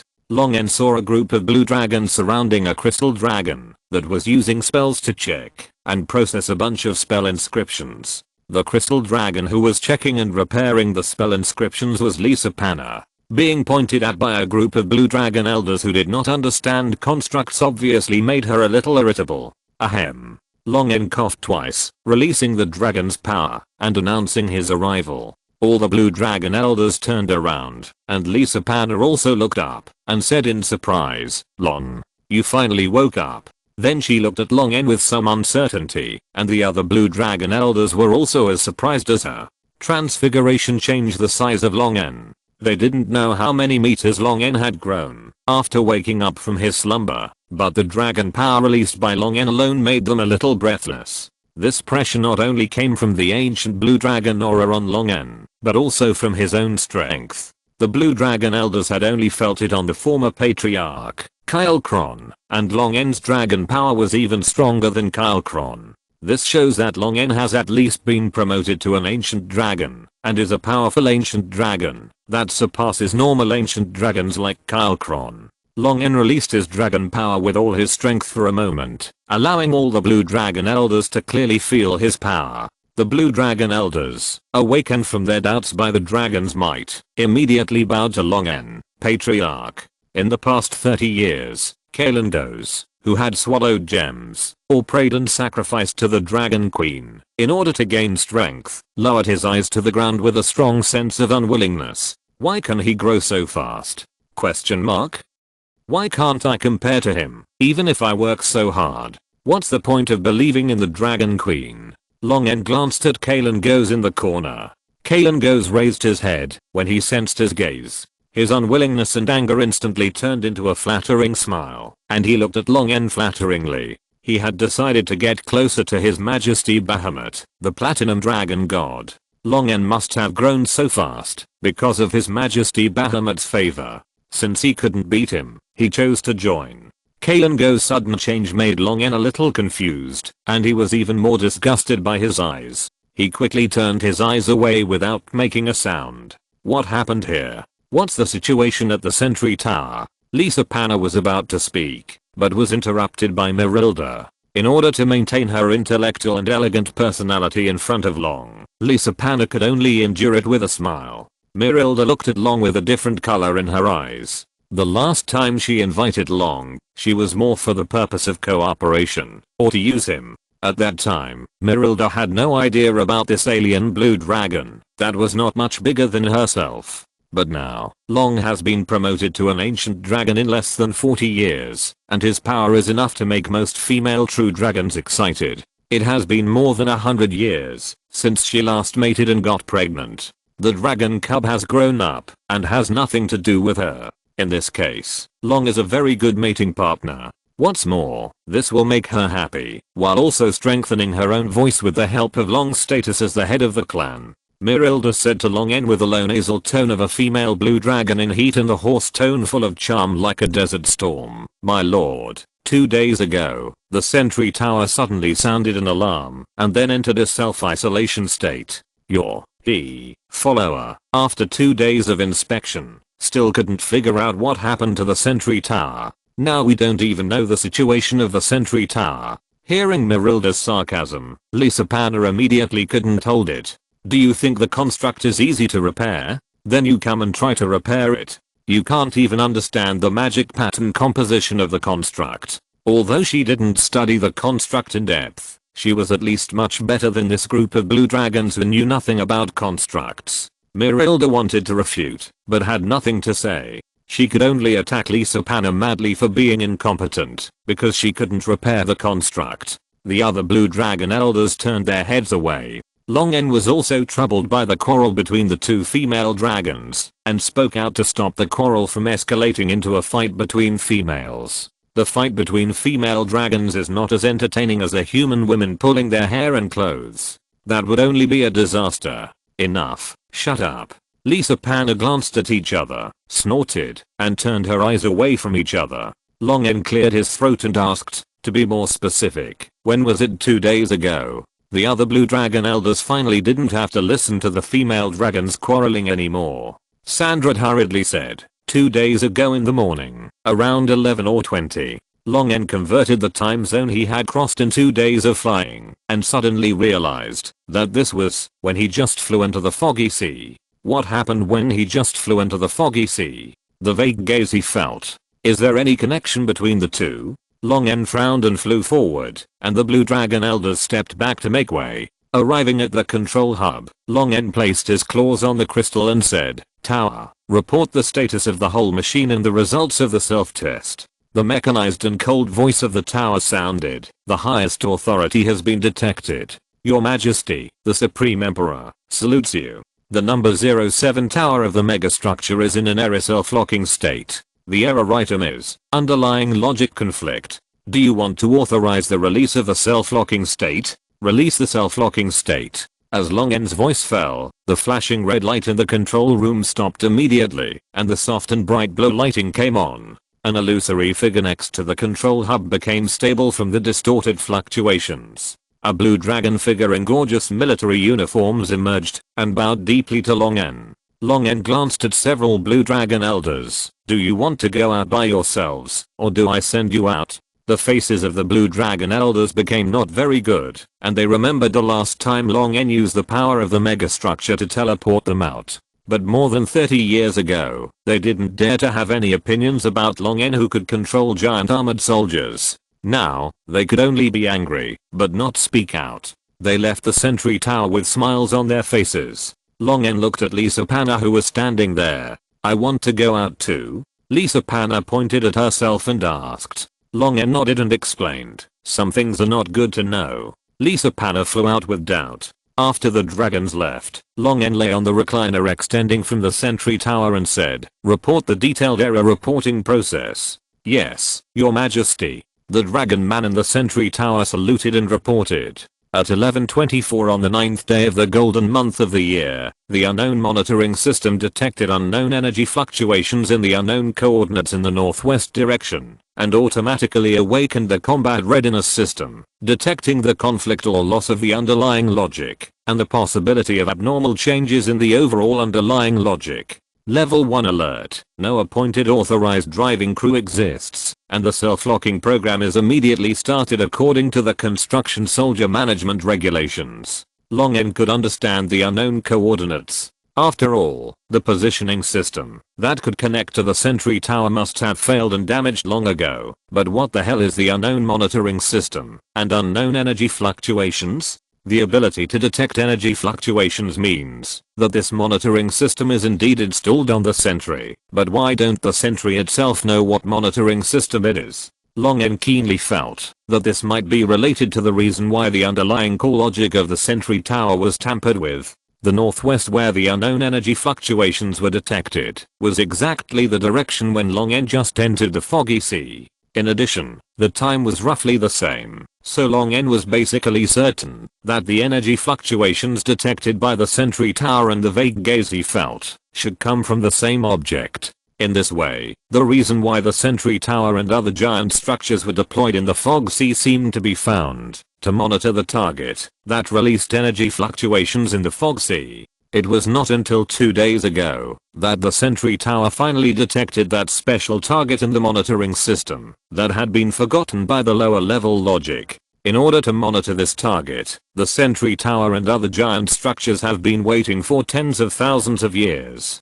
Chapter 211. Fjord Snake Dragon. Long N shook his tail slightly uncomfortably. If the mission of the Sentinel Towers and other megastructures is to monitor the changes in the foggy sea, what kind of terrible event would make the Reykjavik Empire abandon these powerful combat forces and not use them in the war with the giants, but deploy them in this vast ocean?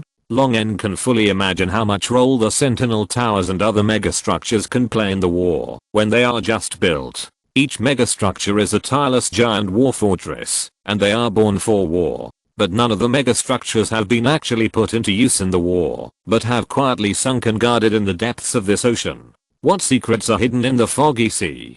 Who changed the underlying logic and tampered with the core of the Sentinel Tower? Perhaps there were some clues in the ruins of the Reykjavik Empire in the Storm Sea, but after tens of thousands of years, no one can guarantee that those clues have not dissipated in the vicissitudes of time. It just so happened that Long N was going to the Storm Sea. After he had found out the situation in the Storm Sea, he could also explore the ruins of the Reykjavik Empire. Maybe he could find something if the ruins of the ancient Dragon Empire still existed. The problem with the Sentry Tower had been temporarily solved. No matter how many questions were asked about the underlying logical errors, Long N could only ignore the changes in the foggy sea for the time being. Long N looked at the main control room, which was obviously more energy sufficient than the last time he came, and all the lights were turned on, which seemed much brighter. He asked, "How is the progress of the body repair? Can we enter the war mode?" The Sentry Tower searched for a few seconds and immediately replied, "The main energy magic well has been repaired. The main energy supply line has been repaired. The think tank connection has not been detected. The main control authority is normal. The action unit is 64% faulty. The fortress unit is 91% faulty. And the special armed unit is 84% offline." In addition to the energy supply and the main lines being intact, the Sentry Tower reported a lot of error, failure, and loss of connection data, which made Long N very tired. This is not a war weapon. This is an ancient gold-eating giant beast. I don't know how much time, energy and gold coins it will take to completely repair it. In summary, it is determined that this unit does not meet the conditions for the activation of war mode for the time being. It is recommended to conduct a comprehensive maintenance and issue the execution of war mode instructions only after the unit is restored to more than 75% overall. After listening to the report from the Sentry Tower, Long N sighed. It was indeed Long N's overthinking to want to repair the Sentry Tower's faults and put it into war. Things that are tens of thousands of years old and have a technological gap are not so easy to repair. Especially the units responsible for combat on the Sentry Tower, all of which are expensive magic cannons, magic energy cluster cannons, magic reaction devices, etc., all of which require a lot of money to repair. Wait. Long N's soft fingertips stroked his chin. Why do I have to repair these things? Since they are combat units, they should be disassembled, right? Yes, your majesty. All units of the members of the giant structure core can be disassembled and replaced. The answer of the sentry tower confirmed Long N's guess. After receiving a positive answer, Long N suddenly had a bold idea in his mind and asked, how much of the action unit needs to be repaired to have the initial action capability? Basic action units can be restored to the wandering mode when they are repaired to more than 40%. The marching mode can be restored when they are repaired to more than 60%. And the war mode can be restored when they are repaired to more than 80%. The Sentinel's action units are now 64% faulty, which means that there are still 36% of action units that are intact, and they are not far from being able to restore the wandering mode. Of course, whether it can be moved cannot only be determined by the completion of the repair, but also by the location of the damaged and intact parts, and whether they are the key parts of the action unit. But even so, repairing the sentry tower, to be able to move, is much simpler than repairing it completely. Long N was already excited, and asked the sentry tower how long it would take to restore the minimum wandering mode. After calculating, the sentry tower replied that it would take at least 2 years. Long N nodded, ordered the sentry tower to cooperate with the repair, and increased Lisa Panna's authority to the point where she could mobilize most of the sentry tower's authority, and then directly ordered the sentry tower to teleport himself to the Great Council.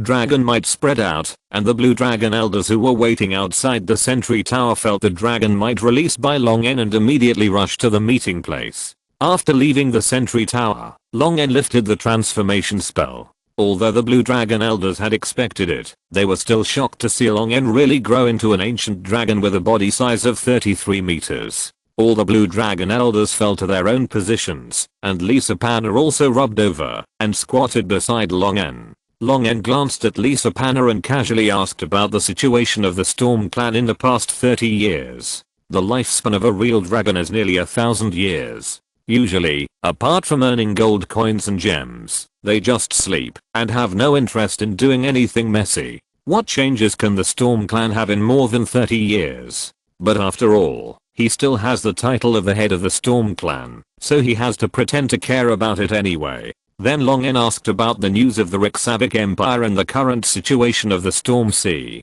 He also asked the Blue Dragon Elders to copy all the information that the Storm Clan had obtained from exploring the Storm Sea for nearly 1,000 years. After getting the information he wanted, Long N began to arrange the tasks. I'm going to use the sentry tower. The clan is going to move. As for the location, I think the southern continent of Bologna is quite good. Bologna is south of the Whirlpool Sea. Half of the continent is desert, which is one of the most favorite terrains for blue dragons to live in.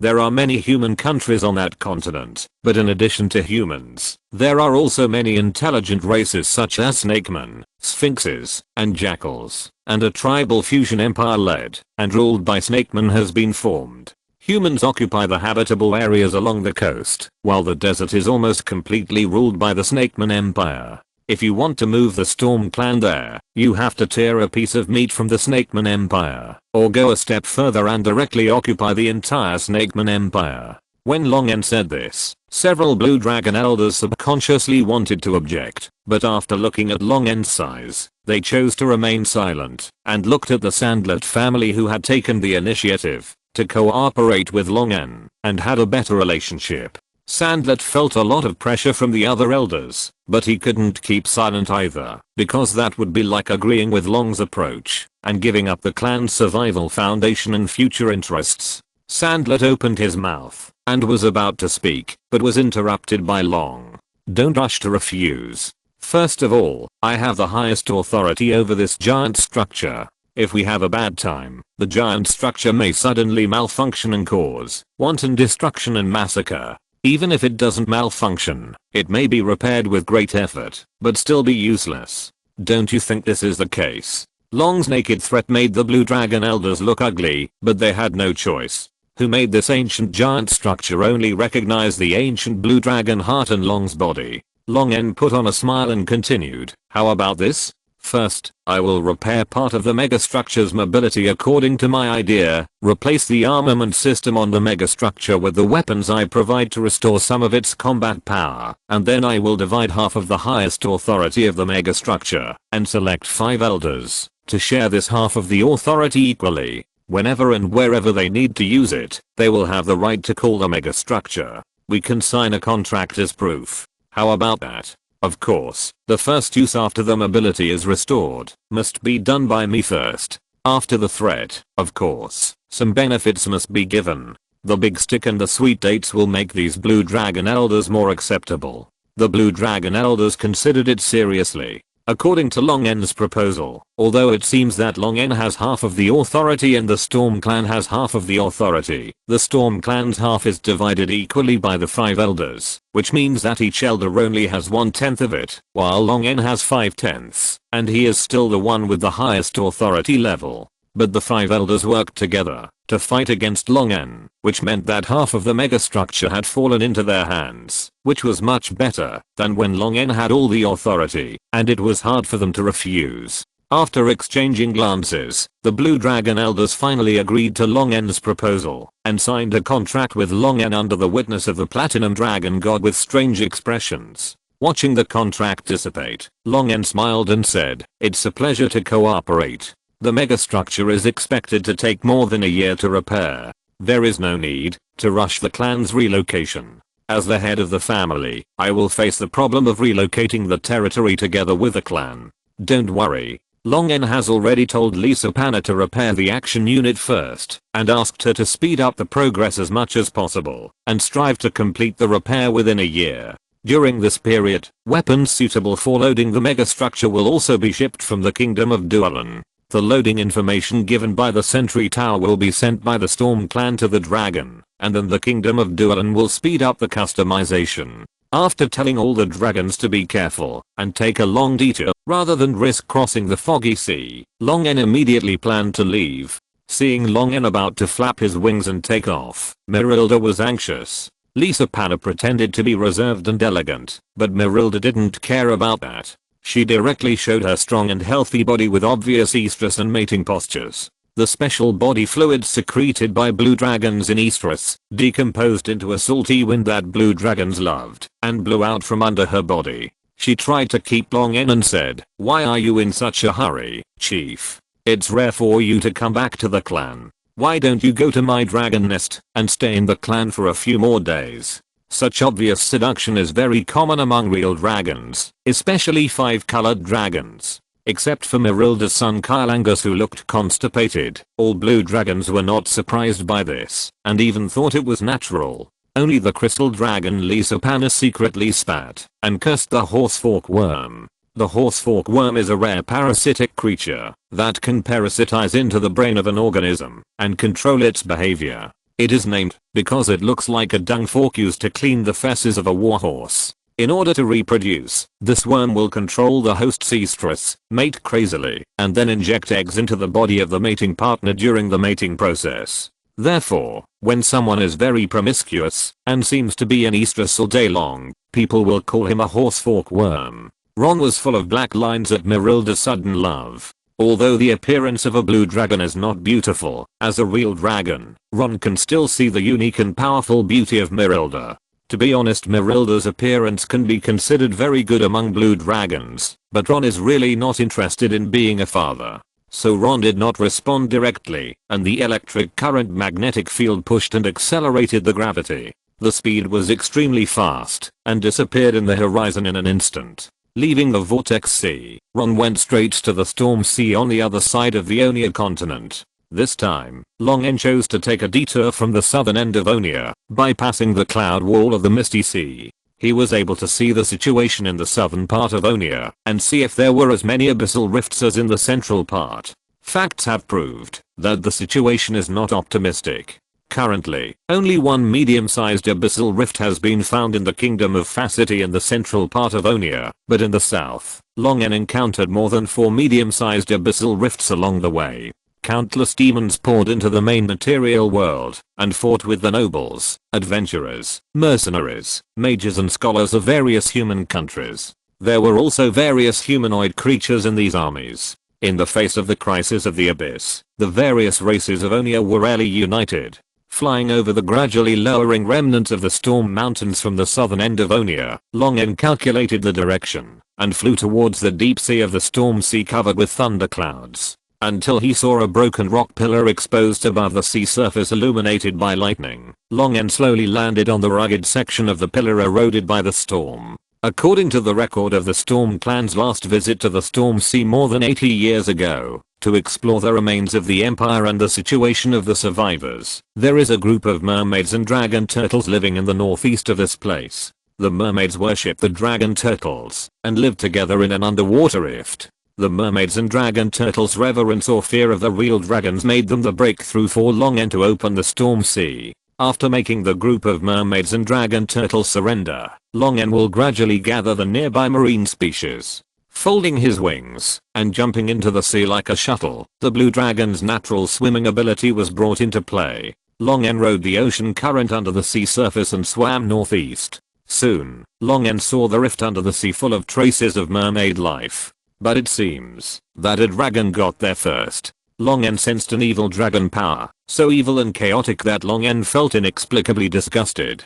From the strength of the dragon power, Longen judged that the other party should be at the level of a beginner legend, so he released his dragon power without hesitation. The meaning contained in the dragon power is, "I have my eyes on this place, get out." The naked provocation angered the dragon hidden under the rift. A sharp and evil dragon roar shook the sea tide and mixed with the sudden turbulence into Longen's ear hole. A 38-meter long creature, like a sea snake, but with an extremely ugly appearance and two webbed dragon claws, rushed out of the rift. The evil and chaotic negative aura spread from it to the surrounding sea water, making Longen feel a little cold. Longen raised his eyebrows. Fjord Snake Dragon?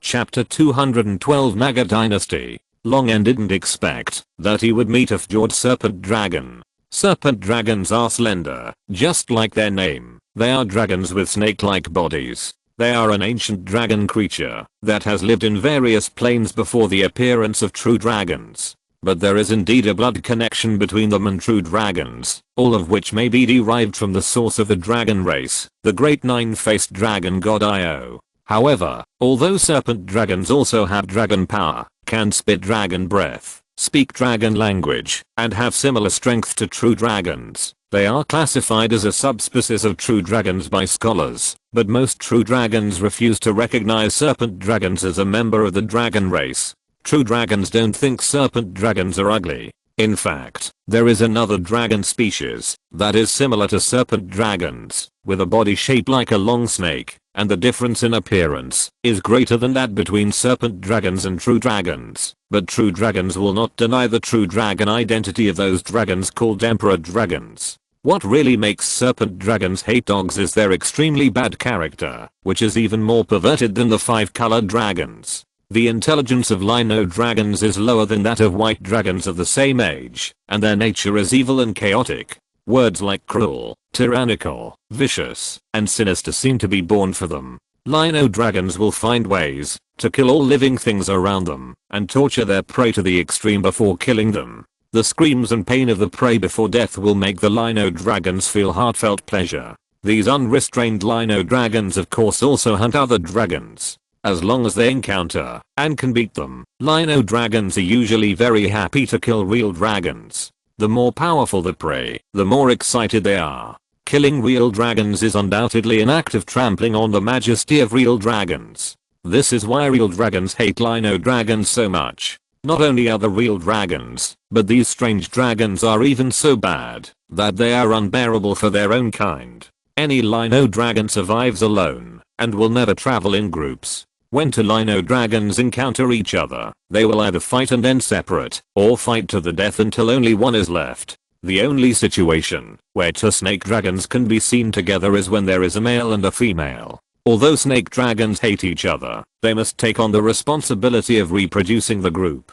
In his previous life, Longen scoffed at the argument that, if everyone does not give birth, the country will be destroyed, but it is true for snake dragons. The snake dragons that are hated by people and dogs are already rare in number, and they are not willing to mate. The once in a lifetime reproduction is a rule that they have to do because of the constraints ingrained in their souls. Once snake dragons reach adulthood and can begin to reproduce, they will suffer the torture of this curse-like rule until they mate once for the reproduction of the group.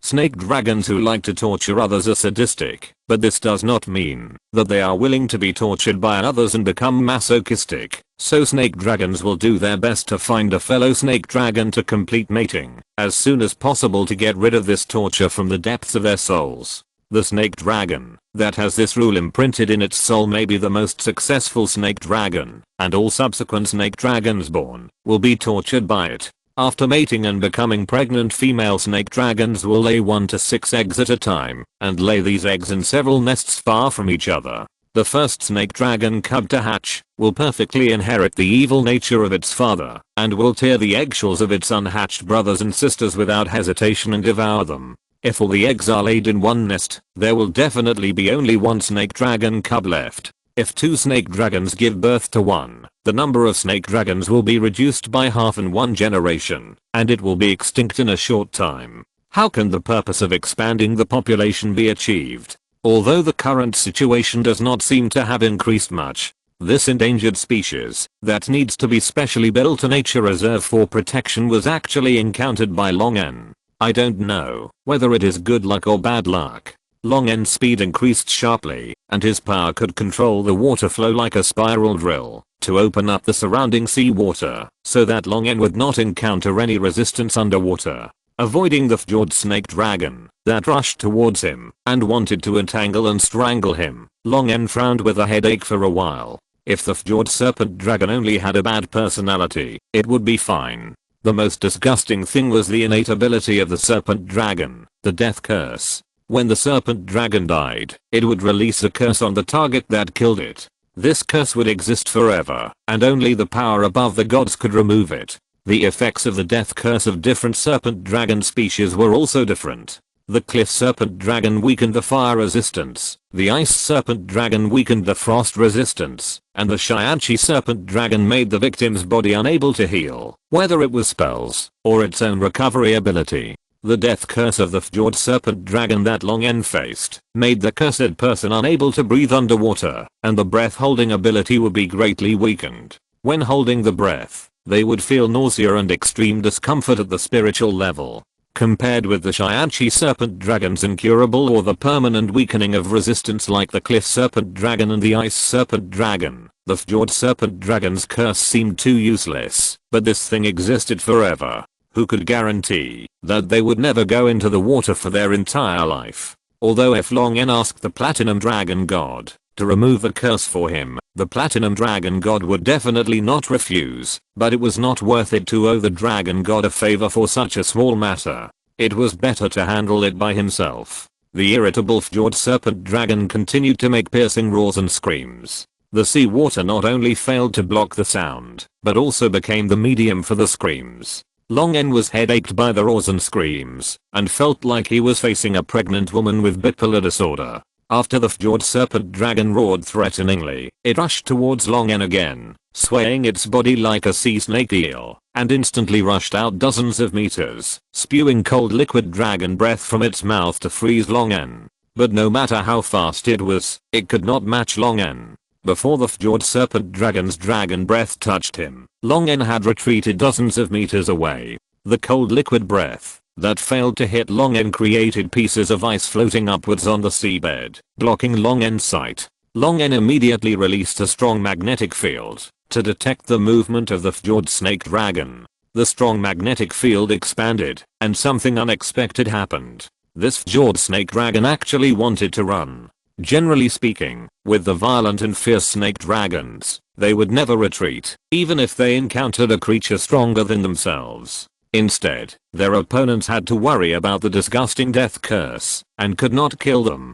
They could not even force these guys to rush, because if they were forced to rush, a self-explosion would still brand the curse on you. But this fjord snake dragon actually cowered. It was incredible. Things were abnormal, and Long N didn't want the fjord snake dragon to leave. The electrical energy overload was converted into gravity. Long N laid his claws, and a cage constructed by force energy enveloped the fjord snake dragon. The fleeing fjord snake dragon crashed into the invisible force energy cage. The fjord snake dragon immediately turned around and stared fiercely at Long N behind the floating ice. Damn blue dragon. Damn it, damn it, damn it. I'm going to eat your brains, crush your balls, and peel off your skin. The hoarse and violent roar made Long N raise his eyebrows, and he looked at the slightly bulging belly of the fjord serpent dragon unconsciously, and his face immediately became very exciting. The snake-like body shape and physiological structure of the serpent dragon species make their characteristics after eating or pregnancy very obvious, and the bulging stomach or abdomen is the best proof. The fjord serpent dragon in front of Long N seems to be pregnant. So my feeling just now was right. This is really a patient with bipolar disorder during pregnancy. The fjord serpent dragon let out a sharp roar, and an invisible restraining breath was broken free by her little by little, and her breath gradually improved from the level of entering the legend. Long N raised his eyebrows. The fjord serpent dragon's action was to break free from the rules of the main material world. And Long N also smelled the taste of the abyss on her. This fjord snake dragon seemed to have escaped from the abyss. It was suppressed by the rules of the main material world and was pregnant, so it looked like it had only the strength of a new legend. Long N saw that the fjord snake dragon looked like it was ready to fight him to the death. His eyes turned, and he suddenly had a bold idea. Long N raised his claws, and the space around the fjord snake dragon immediately curved. The expansion and contraction of the space squeezed and pulled the fjord snake dragon's body, forcibly pulling her into a straight line. The fjord snake dragon struggled furiously, breaking free from the suppression of the main material world rules a few points faster, but Long N's words in the next second made her stop immediately. Long N pointed his finger at the abdomen of the fjord snake dragon, and a huge force gathered and compressed beside the abdomen of the fjord snake dragon. Long N smiled and said, "Madam, you don't want to be pregnant, and have an abortion, and have to mate again, right?" After Long N threatened to have an abortion, the fjord snake dragon finally chose to compromise. It was too difficult to get pregnant again, and she didn't have the confidence to find another male snake dragon that had never mated. She had been tortured by the rules of virgin marriage and childbearing in her soul for hundreds of years. She didn't want to waste this hard-won opportunity to get rid of the torture, even if she was forced to sign a 100-year servant contract. After signing the contract, Long N was relieved about the fjord serpent dragon. The contract clearly stated that, if both parties violated the contract, the death god Kilanwo would take away their souls and suffer the punishment of soul fire for eternity. Well, this time Kilanwo was invited as a witness. Death has the authority of justice. Kilanwo is also one of the common gods who witness contracts. Moreover, as the god of death, Kilanwo's punishment is more diverse and more suitable for Long N's current needs. Unlike the kind and righteous platinum dragon god, at most he would directly take away your life to give you a quick death. This has no deterrent effect on the crazy serpent dragon. I have become your god's favored one, so it's not too much to come to witness the contract. Long N also chatted with Kilanwo for a few more words, and took the opportunity to reveal the god's favored one scales of the platinum dragon god on his neck and chest and the god's favored one mark of the 5-colored dragon queen. This was specially made for the fjord serpent dragon to see. No matter how stupid the snake dragon is, it will still settle this account. Long N showed a relationship with the gods that made her feel apprehensive. Her most disgusting means, the death curse, might not work on Long N. Even if she violated the contract and turned into a self-destructing truck, it would be difficult to drag Long N to death with her. This would not be worth the loss. It seemed that the only choice left was to work honestly for Long N. After signing the contract, Long N was relieved about the fjord snake dragon and asked about her situation first. This fjord snake dragon was named Tlilaxu.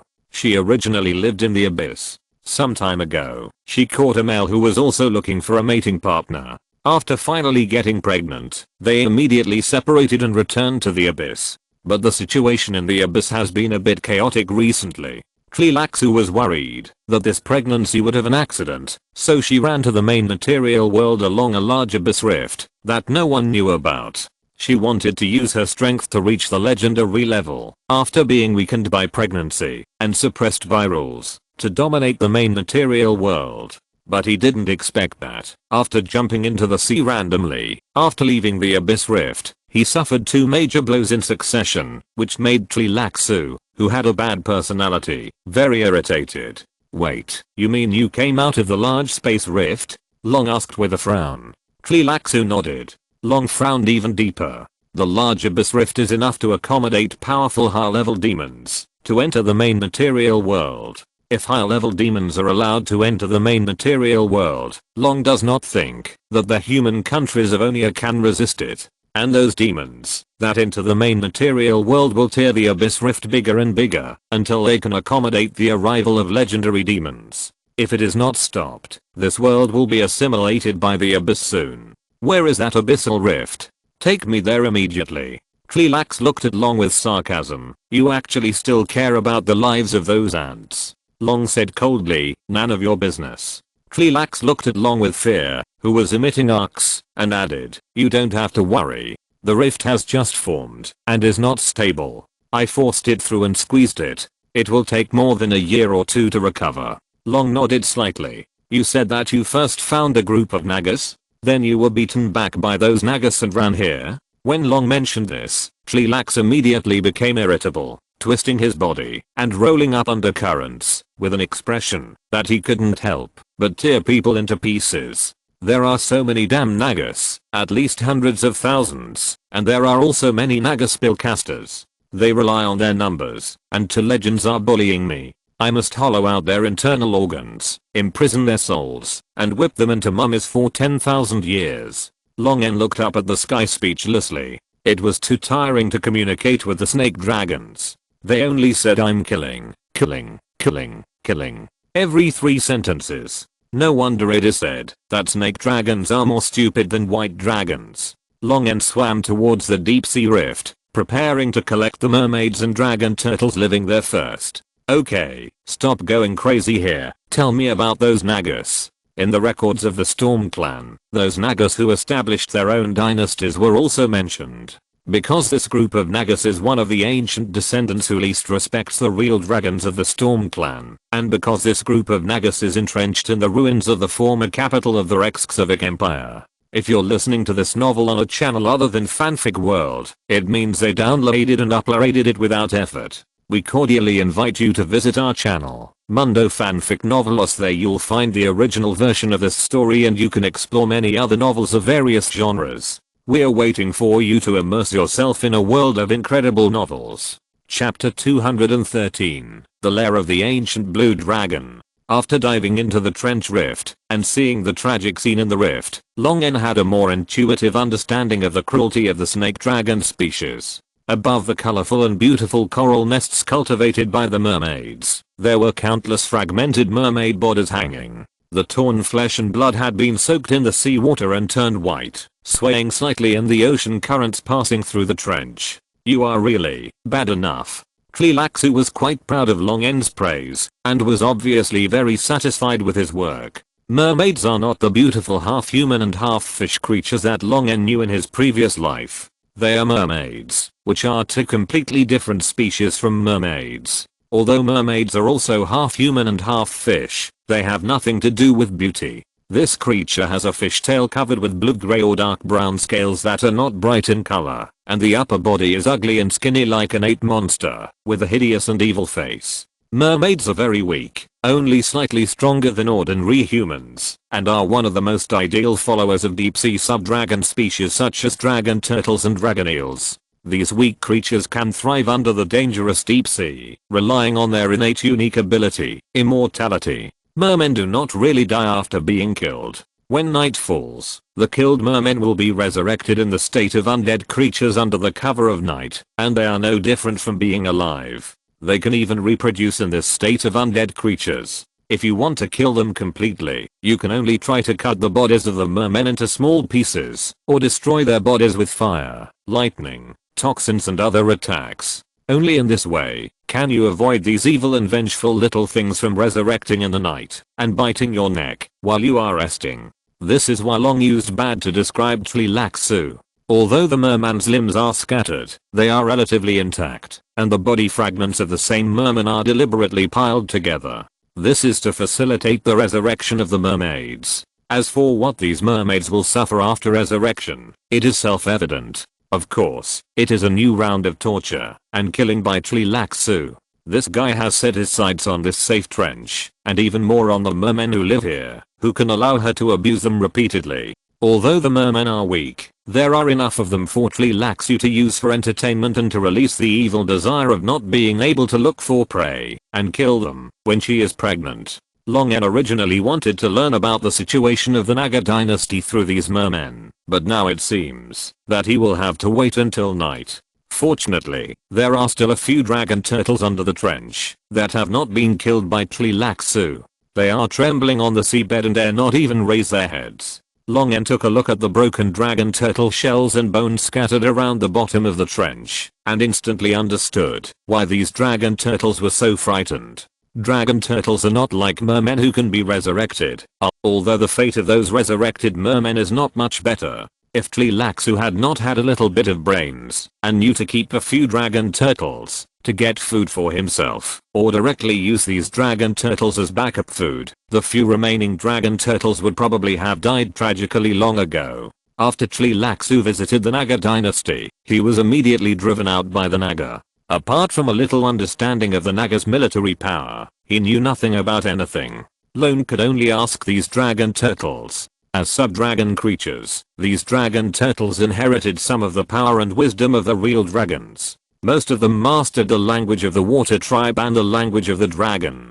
Some of them lived near the fleet's route and asked merchant ships to offer treasures. They could even learn some common languages. The ocean current passed through the wing membranes, and Lone landed on the seabed with the ocean current. Magic allowed him to breathe and talk in the water. Lone asked an old dragon turtle, "Do you know the Naga in the west? If your answer satisfies me, I will give you freedom." The old dragon turtle looked up at Tleilaxu with trembling fear, only to see Tleilaxu staring at it with a ferocious face. "Just answer whatever he asks." The old dragon turtle was so frightened by Tleilaxu's scolding that it shrank its head. It then looked at Longen, who looked kind compared to Tleilaxu, with a smile that was uglier than crying. "Great ancient dragon, I have lived for 240 years. I'm very familiar with the surrounding seas and I know those Nagas to some extent. The dynasty established by the Nagas is not much different from human countries on land, except that the residents living in it are all deep sea intelligent races. They have their own ruling institutions, labor production, commercial trade, etc. They even established a stable trading station with the humans on the continent west of the Storm Sea in exchange for some resources and materials that are not easy to obtain on the seabed. This old dragon turtle has been to the capitals of those Nagas several times, and Longen got a lot of information he wanted from it. Although the Nagas did not respect the real dragons sent by the Storm Clan, according to the old dragon turtle, there were still sacrificial ceremonies in the Naga dynasty that were said to have been passed down from ancient times. Every time the sacrifice began, the Nagas would celebrate this grand festival and sing and dance around some incomplete dragonstone statues. This was not mentioned in the records of the Storm Clan. After all, the Storm Clan only sent tribesmen to investigate the situation every few decades or even hundreds of years, so it was normal that they had never encountered the Nagas holding sacrificial ceremonies. The fact that they would hold ceremonies related to real dragons proved that these Nagas had not really lost their awe of real dragons. Perhaps Longen could find information about the Rex-Xavic Empire and the giant constructs from the Nagas in ways other than fighting. After getting the information he wanted, Longen directly asked Tleilaxu to remove the control of the group of dragon turtles, kept his promise, and returned the dragon turtles to freedom, and then sent out a recruitment to the group of dragon turtles to take them as his own clan. The newly freed dragon turtles were only a few seconds away from being happy before they came back with sad faces. How could they dare to refuse the invitation of a powerful ancient dragon? They could only surrender to Long and swear an oath of loyalty. The only good news was that Long did not look as cruel as Tleilaxu. After changing his master, at least his life was safe. He no longer had to worry about being torn into pieces one day. He asked the dragon turtles to guard the trench, and Long asked Tleilaxu to follow him to swim to the capital built by the Nagas on the ruins of the imperial capital of the Rex-Xavic Empire. Long swam very fast in the water, but Tleilaxu was not bad either. Even though he was pregnant, he was not slower than Long, who did not control the electric current, magnetic field and force acceleration. The two dragons, one big and one long, quickly arrived at the Naga capital. As soon as Long and Tleilaxu appeared, dense swarms of Nagas immediately emerged. The lower body of these Naga has beautiful shiny blue-green scales, a sea snake tail with a tail fin, and a human-like upper body with 4 arms. On both sides of their beautiful and handsome faces, there are slender dorsal spines and colorful and gorgeous frills where the human ears should be. But these beautiful creatures are now looking like they are facing a great enemy. They hold weapons in their forearms and ride on tamed whale wolves, dolphins, swordfish and other creatures to cruise around Ron and Tleilaxu, full of hostility towards them. Ron glanced at Tleilaxu. It is not difficult to imagine what this guy did to these Naga. It seems that it was a wrong decision for him to bring her along. Perhaps because Ron and Tleilaxu did not launch an attack, a legendary Naga swam out from the Naga army. After looking at Tleilaxu, it looked at Ron with fear. It could sense the threat from Ron. That was enough to kill him. Great true dragon, why are you here? Is it for that despicable and cruel snake dragon? You may be very powerful, but the Wind and Tide clan will definitely fight to the end. Long N's power was respected by the legendary Naga, at least in terms of address, but its tone was very tough. They must have something to rely on to dare to speak to an ancient dragon in such a tone. Long N stopped the furious Tleilaxu, who wanted to come forward, looked down at the legendary Naga and said, I have no ill intentions, I just came for something. As long as you cooperate, you can avoid unnecessary bloodshed and killing. Hearing Long N's words, the legendary Naga retreated directly into the Naga, not wanting to say another word to Long N, and immediately ordered to prepare for battle as soon as they disagreed. Long N shook his head. Stupid choice. The terrifying dragon power was released, and it was like a substance that caused turbulence in the sea water, shocking the various aquatic mounts ridden by the Naga, and making them flee in fear. The Nagas, who were vaguely arranged in a certain formation, were instantly in chaos. The legendary Naga's face was very ugly. It had already released the anti-dragon aura to all its tribesmen in advance. This spell can resist and weaken all attacks from dragons, including dragon power. But the dragon power of this ancient dragon was too strong, completely beyond the limit of the anti-dragon aura it released. The legendary Naga gritted its teeth and prepared to continue to release spells to buy time for another legendary Naga, but heard the voice of the old legendary Naga flowing into its ears with the water. Mogwa, the king ordered us to stop. The legendary Naga Mogwa frowned, but immediately ordered the entire army to retreat and guard against the ancient dragon in front of them. Seeing this, Long N also extinguished his lightning. As the two strange legendary auras approached, the Naga army immediately retreated to the sides to make way. An old Naga and a creature with a snake body and 5 heads and 5 majestic faces drove the water and rushed over quickly. Mogwa was slightly shocked. He had never seen their usually dignified and calm king show such an anxious attitude. He did not even take the seahorse shuttle boat, but swam directly in front of the tribesmen and soldiers, which was so impolite. What happened? Long N looked at the creatures that came. Needless to say, the old Naga was much stronger than the legendary Naga just now, but Long N did not take it seriously. Instead, another creature with 5 heads and snake bodies attracted Long N's interest. This creature with 5 heads and snake bodies was also a Naga, but it was different from the common sea Nagas around. This was a rare Emperor Naga. This creature could not give birth to offspring through reproduction. They mutated from ordinary Nagas. In theory, all subspecies of Naga, such as Sea Nagas, Moon Nagas, multi-headed Nagas, Demon Nagas, etc., could mutate into this powerful creature, but their mutation must comply with 2 most basic conditions. First, the number of people in the Naga tribe they belong to must reach at least 100,000. The more people there are, the easier it is to mutate into an Emperor Naga. Second, this Naga tribe must be guarding an ancient relic and a secret treasure. The more valuable the relic and the secret treasure, the greater the possibility of the birth of an Emperor Naga. This is also the reason why the few who observed these arrogant and kingly Emperor Nagas all found that they were entrenched on the ancient relics and guarded the ancient secret treasure for some unknown mysterious purpose. It is not that the Emperor Naga is guarding the ancient treasure, but the ancient treasure has shaped the Emperor Naga. The Emperor Naga in front of him is very powerful. In Long N's perception, it is even not much different from the original hill giant shaman. But the other party has no hostility, and even has some kind of reverence. Great Lord of the Storm, your servants have been waiting for your return. The Emperor Naga came to Long N a few dozen meters in front of him, and immediately knelt down devoutly, causing an uproar among the Naga soldiers. Long N raised his eyebrows. This Emperor Naga actually knew his name? Soon Long N knew the reason. The Feng Tao clan, the remnant of the empire, pays the highest respect to the bloodline of the Emperor of the Empire. The Rixavic Empire will surely rise again in your hands. It turned out that the heart breath of the ancient blue dragon in the dragon's might made them mistakenly recognize themselves as the descendants of the Emperor's bloodline of the Rixavic Empire. After a question and answer session, they learned that Lord of the Storm was also the title of the ancient blue dragon Emperor. As the bloodline descendant of the other party, they could naturally inherit this title. Long N thought that the other party knew him, but it was actually just a coincidence. Since the other party recognized him as the descendant of the Emperor of the Rixavic Empire, things were much simpler. Long N directly stated that he was here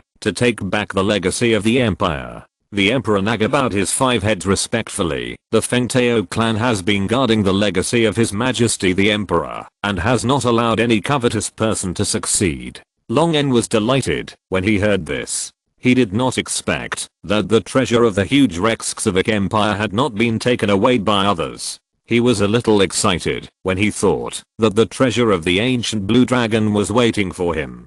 Letting the Emperor Naga lead the way, Long N learned about the ruins of the capital of the Rexxavic Empire and the situation of the Feng Tao clan while walking. The Feng Tao clan has been guarding and multiplying here since the demise of the Rexxavic Empire. They have repelled countless real dragons or other races who coveted the Empire's heritage. After getting the news from nowhere, they can be said to be loyal to the Rexxavic Empire. This may be the reason why the Emperor Naga, who relied on the ruins and heritage of the Rexxavic Empire, is so natural. Each Emperor Naga will sincerely take it as their responsibility to guard the relics and treasures that mutated them, and wait for the original owners of the relics to come, pledge their loyalty to them, and help them restore the former glory of these relics. Even if the Emperor Naga dies of old age, the subsequent mutated Emperor Naga will have the same idea. The Feng Tao clan has had internal disagreements more than once. Some of them covet the treasures left by the Dragon Empire that has long disappeared in the long river of time, and some are unwilling to guard here as the Grava keepers of the Empire that has been dead for tens of thousands of years. However, every civil strife was quelled by the powerful Emperor Naga, and the Feng Tao clan was able to guard here for tens of thousands of years. The reason why the Storm clan is not welcomed is the same. The Feng Tao clan believes that those blue dragons are also guys who covet the Empire's heritage, but after all, they are all descendants of the Empire, and their relationship with the Storm clan is not to the extent of fighting directly when they meet. Passing through the palaces built by the Naga and the huge ruins below these palaces that were obviously used by real dragons, Long N was brought by the Emperor Naga to a magnificent palace gate. Great Lord of Storms, this is the Emperor's bedroom and secret library. Long N could already feel the breath of the ancient blue dragon that was inherited from his heart. In front of him was the lair of the ancient blue dragon. How many surprises were waiting for him inside? Chapter 214 Invitation from the Metal Dragon Clan. The lair of a true dragon usually stores most of the true dragon's treasures, and is a place for the true dragon to sleep and rest. It is usually equipped with a large number of magic traps, which is extremely dangerous for intruders. Long N, who does not set up any magic traps in a dragon's lair, and just sends a few dragon nest guards to guard the cave entrance, is considered an outlier among dragons. Long N approached the door of the sleeping hall cautiously, casting spells such as magic reconnaissance and anti-magic traps, but unexpectedly found that there were no magic traps on this door. Long N looked back at the Emperor Naga behind him, only to see it standing behind him with its head bowed respectfully, without any intention of saying anything. It seems that the sleeping hall is really not dangerous, otherwise the Emperor Naga should have reminded himself. The door opening spell was released, acting on the door without any magic traps or magic arrays, but it only caused the door of the sleeping hall to tremble slightly for a few seconds. Long N was somewhat surprised. With his current level as a legendary wizard, he could probably open a steel gate weighing hundreds of tons, but now he couldn't shake this palace door that was obviously carved out of rock. Flying closer, Long N used his dragon claws to dig at the palace door, but only dug off a layer of stone skin, revealing the jade door underneath that had been transformed into jade dragon nest stone. A strong ancient dragon aura was blowing in his face, and this palace door was almost completely jade. Dragon nest stone has the same magic resistance as the dragon scales of a real dragon. The more powerful the real dragon's nest, the stronger the magic resistance of the dragon nest stone. These dragon nest stones come from ancient dragons and have extremely strong magic resistance. No wonder Long N's door opening technique didn't work well. Long N adjusted his breathing, inserted his claws into the gap of the palace door, took a deep breath, and burst out all his strength, pushing the palace door forcefully. The heavy stone door made a sound of rock friction when being pushed, and the rumbling sound echoed in the empty palace ruins. The weight of the palace door transformed into dragon's nest stone is far beyond that of ordinary rocks. Long N had to have the power of the magnetic field to strengthen his physical body to truly push the palace door open. But fortunately, there was no need to open the palace door completely. As long as a crack was opened, Long N could use transfiguration to shrink his body and get in. Magic is very useful in many cases. If it weren't for the fact that teleportation could not locate the bedroom completely wrapped in dragon's nest stone, Long N would have directly used teleportation to cross these walls without even having to use the strength to open the door. Long N transformed and shrank his body and passed through the gap in the palace door with expectation and joy. The dark vision of the real dragon allowed him to see the dragon's nest of the ancient blue dragon without lighting, and he was immediately surprised and opened his mouth. How come this is empty? Long N fell to the ground in disbelief and turned around in the empty bedroom, only to find a few gold coins from ancient times in the gaps between the jade-like floor tiles. After all this effort, this is the result. But it makes sense. The Rixavic Empire was eventually destroyed by the siege of several giant races. It was at least a few years later when the scattered survivors of the Fengtao clan gathered again and rushed to the capital after the war. It was normal for the secret vault of the empire to be looted by others during this period. After confirming that there was nothing else in the bedroom and secret vault, Long N took a deep breath to calm down. At least this pile of dragon nest stones was still there, so it was not a wasted trip. When he left, Long N wanted to dig up all the dragon nest stones here and clean up the land. Although the dragon nest stones were no longer of much use to Long N after he became an ancient dragon, for Long N's group of 5 color dragon followers, these dragon nest stones transformed from rocks infiltrated by the breath of the ancient dragon were all great tonics. The fact that they could be used to increase the probability of being promoted to an ancient dragon was enough to attract all the true dragons below the ancient dragon. Turning around and flying out of the ancient blue dragon's bedroom, Long N said to the Emperor Naga who was waiting outside the door, "Take me to the place where the Empire's data is kept." Along the way, Long N had learned from the Emperor Naga that when the Rixavic Empire fell, the 2 major databases that kept the Empire's books were destroyed, but there were still a small number of books scattered in the ruins of the capital city that were preserved. Over the past tens of thousands of years, they have been collected and properly stored by the Nagas. Long N hopes that there will be something he wants in them. The Emperor Naga took Long N to the place where the books were kept like a servant. Long N asked the Emperor Naga to guard outside and then flipped through these books with a history of tens of thousands of years. It is called a book, but it is actually a magic crystal that can record knowledge. You only need to inject magic power to read the knowledge recorded in it. Only in this way can this knowledge not be damaged after thousands of years, and can it be reproduced in front of Long N. The amount of knowledge in each crystal is too huge. Long N can only roughly use his mental power to scan the titles of various knowledge in the crystal to retrieve the part he wants. Long N finally locked onto several crystals that recorded the Empire's annals and battle records, but he still couldn't find the reason why the Rixavic Empire would deploy the giant armored troops that it had spent a lot of effort and resources to the Misty Sea. Long N sighed as his mental power was withdrawn from the crystal. The dragon heritage in the Storm clan knew nothing about this, and the underlying logic and control core of the sentry tower itself were also inexplicably changed. Now the Misty Sea has undergone some disturbing changes, which made Long N feel inexplicably worried. Now that no relevant information has been found in the ruins of the Reykjavik Empire, Long N decided to chat with the Platinum Dragon God and ask him if he knew about the Reykjavik Empire. Although the Platinum Dragon God is the god of the Metal Dragon clan, he has reached the level of the Ancient Dragon.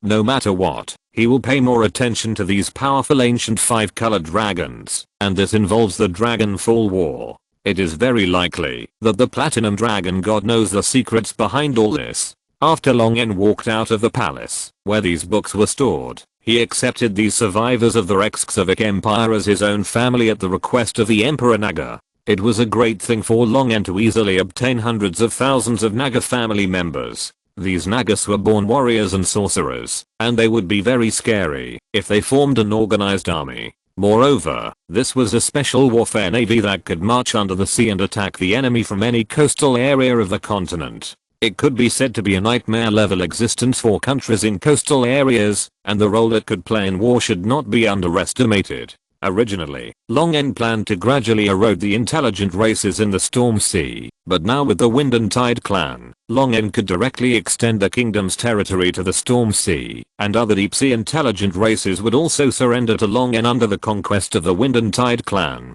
After obtaining the loyalty of the Wind and Tide clan, Long N had no use for Tleela for the time being, so he simply let her return to the Mermaid Trench to rest and take care of her pregnancy. The evil nature of the snake dragon species made it impossible for Long to place her in the Wind and Tide clan, nor could he bring her back to Dualan. However, the trench was safe enough, and there were mermaids for her to kill for fun, which was the best place to place her. After settling the Tleelaxu and holding a ceremony in the Wind and Tide clan to announce Long's lordship, Long set off to return to Dualan. He didn't need to worry about the connection between the Wind and Tide clan and the territory, as someone would naturally take care of it all. After crossing the storm on the Storm Sea and the Storm Mountains, Long, who had just returned to the territory, suddenly received a communication spell. The aura contained in the light spot of the communication spell indicated that the caster was Latheronis, the pure silver eye. Touching the light spot, Latheronis' voice rang in Long's mind.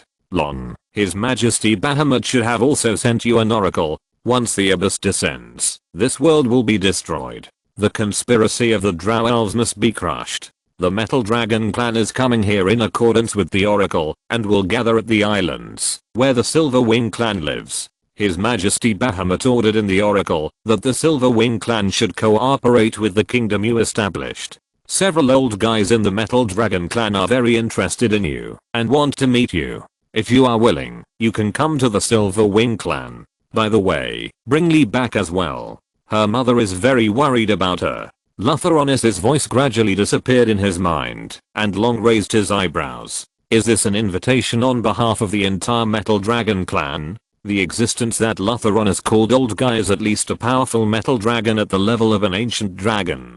The relationship between the Metal Dragon clan at this level and the Platinum Dragon god must be relatively close, and Long, the Blue Dragon god's favorite, must have heard of it to some extent. The Metal Dragons gathered together and took the initiative to invite him to show goodwill. Long N thought about it for a while and decided to go to the territory of the Silver Dragons. It would not be bad for him to know more old guys. The only thing that made Long N a little uneasy was that Latheronis asked him to take Kirelia back with him. Although Long N's current strength is estimated to be able to beat Latheronis and his wife, he still felt a little guilty when facing his future father-in-law and mother-in-law. After all, although Kirelia has a good body shape, she is still a few decades away from adulthood. As a pig who is still a cabbage seedling, Long N is not a little guilty. After replying with the communication spell that he would accept the invitation, Long N went straight back to Black Rock City and found Kirelia, who was busy with government affairs. Long N pushed open the door and saw Kirelia, who had turned into a human form, lying on a comfortable velvet recliner, pressing her temples. This was a sign of excessive mental energy consumption. Dozens of documents were floating around Kirelia, and there was a constant rustling sound of pens signing on paper. In order to prevent the corruption of the administrative system, Long N, in addition to setting up the supervisory office, also deliberately concentrated the power of each department as much as possible and vigorously developed centralization to reduce the space for administrative corruption in each department. For creatures like humans, centralization can easily lead to the corruption of the top leader, and then the entire administrative system will be corrupted from top to bottom. Even if a wise and capable king appears, he will only live for a short 100 years, and the kingdom will still be corrupted after his death. But this is not a problem for a country ruled by a true dragon. Long N can live for at least 1,000 years. While he is still alive, no one can take control of the entire kingdom from him. He can ensure that the kingdom will not be corrupted during his 1,000 years in office. Even if there is, he will forcefully suppress the signs of corruption in advance. But this leads to another problem. The central head has too much power and manages too far, so the affairs to be handled become extremely heavy. Long N only set the general direction to ensure that the development of the kingdom would not go astray, and then he would nestle comfortably in the dragon's nest and have time to run around. It was just hard for Curelia, who was pulled by him to be the Archon, to live the ultimate social animal life of 697 before she reached adulthood.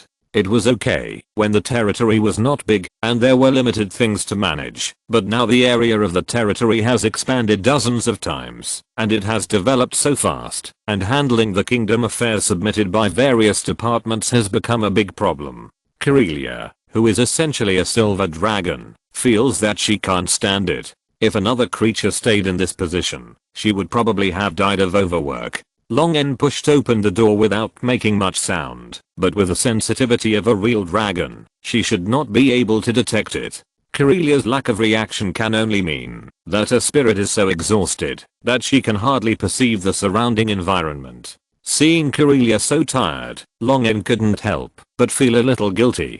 Darn Long N, who changed into a dragonborn, knocked on the door with his fingers, but Curelia didn't even open her eyes. Put the documents on the table, don't pile them up with other departments, you can go now. Long N smiled helplessly. It's me, Long N. Curelia's face was first pleasantly surprised, then full of resentment. What are you doing in the executive yuan? You finally remembered that you are the king of Dualan? Long N stepped forward, hugged Curelia with apology and said, thank you for your hard work. Curelia's face full of resentment softened instantly. Long N, who was hugging Curelia, took out a necklace made of star diamonds from his storage ring and put it on Curelia. This is a treasure looted from Kelkran, which can stimulate the potential of the wearer, but it has no effect on Long N, who has become an ancient dragon. The shiny and expensive star diamond necklace instantly attracted Curelia's attention. The female real dragon who loves beauty and money can't resist such a gift at all. It suits you very well. Long N looked at Curelia with affection, but Curelia said, according to the kingdom's law, bribing the consul is punishable by hanging, and the direct relatives within 3 generations are sentenced together. Long N laughed and said, has this law been used? No one has really tried to bribe you, has anyone? Bribing the kind and righteous silver dragon, how crazy it must be. Greed sometimes makes people smart, but sometimes it makes people stupid. During the time you were asleep, this law was enforced twice. Long N said, there are no direct relatives, but there is a spouse. If you want to execute, hang us together. Curelia snorted, who is your spouse? I don't want to go to the gallows. Long N raised the corner of his mouth. I didn't say that the spouse is you. You said it yourself. Curelia immediately hit Long N's chest with a fist in shame. After laughing and playing for a while to relax Curelia, Long N told her about the gathering of the metal dragons and inviting him to go. Have a good rest for a few days, and we'll set off once we've arranged for someone to temporarily take over your job. Chapter 215 Alliance of Gods. Fly in this direction for another day and you'll arrive. Curelia, who had transformed into a humanoid girl, rode on Long's back and pointed to the front and said excitedly, when she left the clan 40 years ago, she was just a young dragon, but now her size is not much inferior to that of an adult silver dragon. Although most true dragons are relatively independent, for true dragons living in clans, the family still has a lot of weight in their hearts, especially for a few metal dragons living in clans. They truly have a close relationship bond such as family affection, which makes them love the clan collective more than blue dragons, instead of relying purely on force to rule and common interests to unite the clan members like blue dragons. Silver dragons are creatures that love to travel. There are many young dragons and adolescent dragons in the Silver Wing clan who travel, but few are like Aurelia, who ran away as a young dragon and didn't return to the clan for 40 years. During this period, Aurelia went home once, but she only stayed in the silver castle of her father, the pure silver Isle Utheronis, for a while, and did not return to the clan's territory, which made Aurelia look forward to this return home. Before flying into the airspace of the Silver Wing clan, Longen suddenly sensed dozens of hostile forces. A gust of wind wrapped in the smell of burning copper and iron pushed away the fishy and salty sea breeze and blew in his face. A group of metal dragons with shining brass scales, claw-shaped crowns and ray-shaped dragon wings extending from shoulders to tail tips appeared in Longen's sight. Brass dragon? Brass dragons are the most gregarious of the metal dragons. Usually there are dozens to hundreds of brass dragons to form a large family, and it just so happens that brass dragons like hot and dry living environments, that is, deserts or savannas. Some blue dragons also like this environment, which leads to the fact that the living territories of brass dragons often overlap with those of blue dragons. Blue dragons, which are aggressive by nature, often have conflicts with brass dragons. Since both like to live in groups, this conflict is likely to escalate into a group fight between clans. Therefore, brass dragons usually hate blue dragons. Longen raised his eyebrows and hovered in place, waiting for the group of brass dragons to approach, but the brass dragons flew close, but did not attack him directly. Brass dragons are not keen on fighting. If possible, they would rather talk to the enemy first. A 34-meter long ancient brass dragon looked at Longen with dragon eyes like melted dark copper balls. Blue dragon? Oh, it's an alien dragon. Still strange. I should know all the ancient blue dragons in this world. Are you from outside? No, not really. You don't smell like other worlds. Without waiting for Longen to answer, the ancient brass dragon said in surprise, oh my god. It's actually the favored one of the five-headed lady. Evil guy. The ancient brass dragon finished speaking very quickly and felt another divine breath from Longen. Oh, such a pure death without any evil. Is this the mark of the god of death?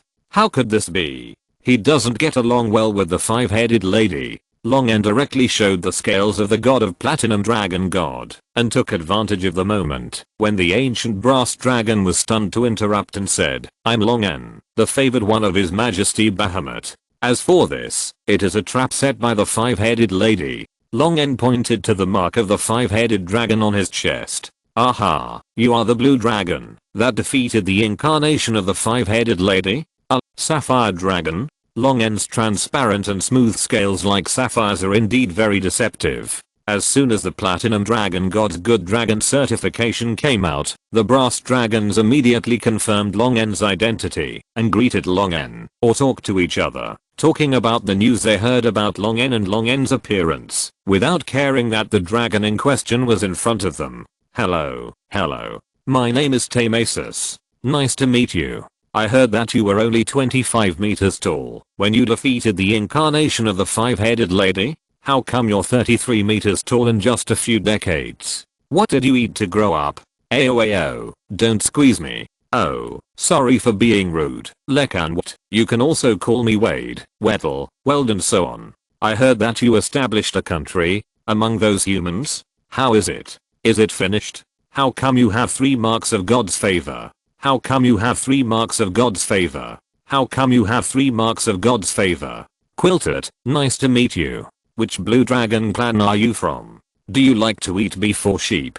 Do you like handicrafts? I have a lot of fine products. Maybe we can exchange them. Brass dragons are famous for being talkative among all races. No matter if it's an enemy who breaks into their dragon's nest, or is captured by them, or an adventurer or mercenary in distress, who is rescued by them, or a traveler they meet halfway, they can take the initiative to come up and keep opening and closing their mouths and chattering. But their talkativeness has obviously gone beyond the normal scope and is unbearable. Brass dragons usually talk to each other among their clansmen, but they are all dragons, arrogant and stubborn. When talking about some topics, they always insist on their own opinions and no one can convince the other, and they may even fight for it. In contrast, enemies who have been captured and unable to resist, or beneficiaries who have been rescued by them and owe them favors are better targets for conversation. But whether it is an enemy or a beneficiary, after talking to a brass dragon, or being talked to unilaterally by a brass dragon, they will have the idea that it would be better to die at that time. In those places where brass dragons live, there is even a saying that goes, the dragon breath of a red dragon is better than the mouth of a brass dragon. However, as soon as they met, Long N was quite troubled by the talkativeness of this group of brass dragons. He could only ignore everyone's words, and said to himself, hello, goodbye Silver Wing Clan. After that, he immediately accelerated gravity, and flew away several thousand meters away. The metal dragons gathered together. There were countless real dragons in the territory of the Silver Wing Clan. These brass dragons would naturally go to other dragons to communicate, and would not bother Long N anymore. Until the brass dragons disappeared from view. Kirelia on Long's back patted her chest and said, brass dragons are so scary, they don't need to breathe when they speak. Long curled his lips and said, I dare say that giving brass dragons mouths when creating them must be the most regrettable thing that His Majesty Bahamut has done. Kirelia chuckled, it's not a good habit to say bad things about others behind their backs. Long shook his head helplessly, oh yes, but compared to this, it is obviously more unacceptable to keep talking. After getting rid of the brass dragons, Long and Kirelia encountered many real dragons of other races on the way to the Silver Wing Clan.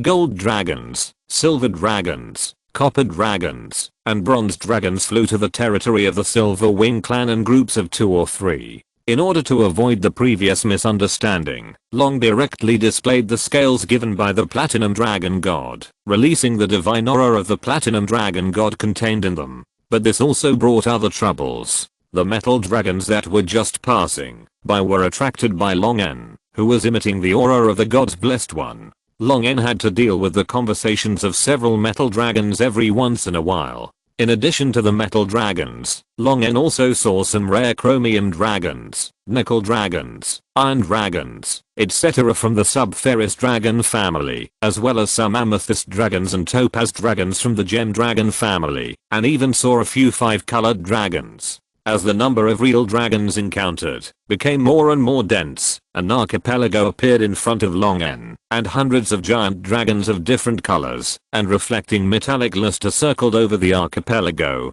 Long N's arrival attracted a lot of attention. The combination of the 2 characteristics of the alien blue dragon and the platinum dragon God's Blessed One made it easy for the dragons to guess Long N's identity. The record of defeating the incarnation of Shyamad was too dazzling, and the metal dragons in this world had heard of him to some extent. Before Long N landed, he saw a familiar figure, who was Kirelia's father, the pure silver Iolatheronis. It seemed that this famous silver dragon was forced to take on a job of receiving guests. He was numbly welcoming the 2 copper dragons with a fake professional smile. He smiled when he saw Long, who was greeting him with his dragon might, and Kirelia, who was on his back. Then he was shocked and stunned. Long, Lutheronis raised his voice, and couldn't believe his eyes. He was stunned for a few seconds, before saying to the copper dragon in front of him, sorry, I'll excuse you. You 2 can go to the temporary dragon nest to rest first. The young silver dragon over there will take you there. After saying that, Lutheronis walked towards Long quickly. When he got closer, he found that he had to look up to look at Long, so he quickly stepped back a few steps to make his upward angle smaller. Long, Lutheronis' uncertain question made Long feel helpless. Hello, Mr. Silver Eye, long time no see. After getting Long's answer, Lutheronis said with emotion, this is really, I'm so surprised. The last time he saw Long in the Silver Castle, he was only 13 meters tall, but now, in just 40 years, the 13-meter tall alien blue dragon has grown bigger than him. 40 years later, Lutheronis has grown from nearly 30 meters to 31 meters, barely entering the level of giant dragons, and his strength has also broken through to the level of ancient dragons. Who would have thought that Long would grow directly from 13 meters to 33 meters? It's only been 40 years, and Long is still a young dragon. Even though Lathronis had expected Long's fast growth 40 years ago, he still had to say that dragons are more annoying than dragons when it comes to this time. As a god-favored one, Lathronis thought he had grown fast enough, but he didn't expect that there would be dragons that could grow faster. Lathronis talked to Long for a few words, before noticing the dissatisfied Kirelia on the side. "You guys keep talking, don't mind me."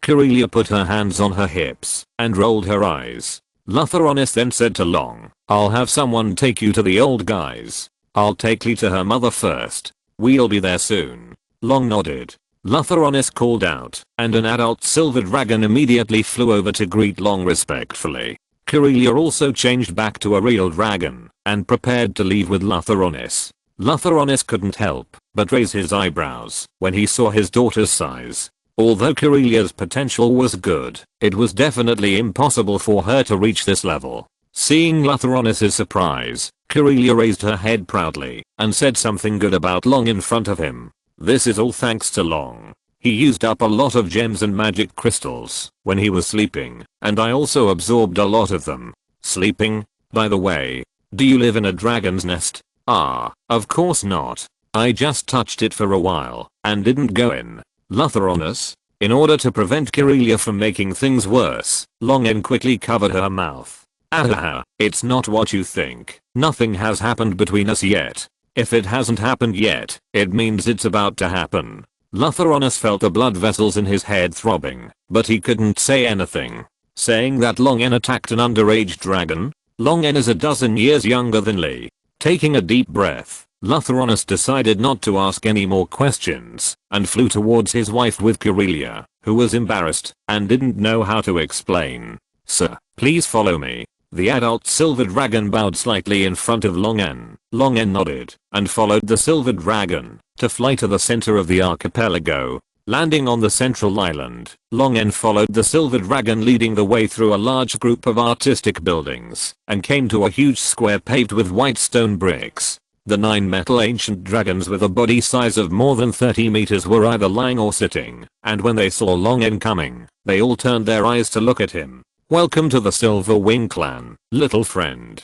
A 38-meter long ancient silver dragon said to Longen with a gentle and kind smile. Longen walked in, found an empty place, and squatted down to coil his tail. "It's Milner." Longen nodded to all the ancient dragons. "Good day, elders." The ancient dragons present were all real Dragon Clan strongmen who broke through the limit of life as they grew older and became ancient dragons. They were at least 1,000 years old. Although Longen's strength might not be inferior to them or even stronger, Longen would not take advantage of these old guys in terms of address and seniority. Calling them elders and seniors would not cost a copper coin. Several ancient dragons showed a kind and benevolent smile to Longen, or showed curiosity and interest without any malice. The ancient golden dragon beside the ancient silver dragon, who should be the current clan leader of the Silver Wing Clan, who had just welcomed Longen, said, "Bamenshala is here too, Messiah. Let's start." As soon as the ancient golden dragon finished speaking, the ancient bronze dragon that Longen had met before flew directly from a distance and landed steadily on the square.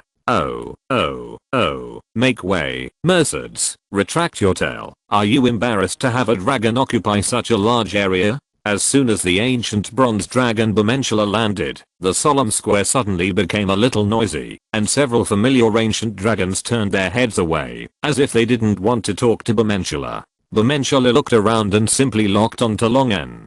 Just as he was about to speak, he was interrupted by the ancient silver dragon Messiah, and immediately looked at Messiah with dissatisfaction. "Okay, Bamenshala, if you want to talk, we can talk later. Now let's talk about business." Messiah finished speaking, and one after another, humans or humanoids wearing various religious costumes also walked into the square. Judging from the nobility of their costumes, these humans and humanoids seemed to be the Pope, Pontiff, Chief, Prophet, or Orthodox of a certain religion. Each of them was called His Majesty in their respective churches, and now, these noble religious leaders gathered with the metal dragons. Longen's face was solemn. These religious leaders represented the will of their respective gods. Their appearance here showed that the gods had reached a consensus and formed an alliance of gods to resist the coming of the abyss. Long N was not happy about this. The fact that the gods took it so seriously could only mean that the crisis of the coming of the abyss was far more terrible than Long N thought.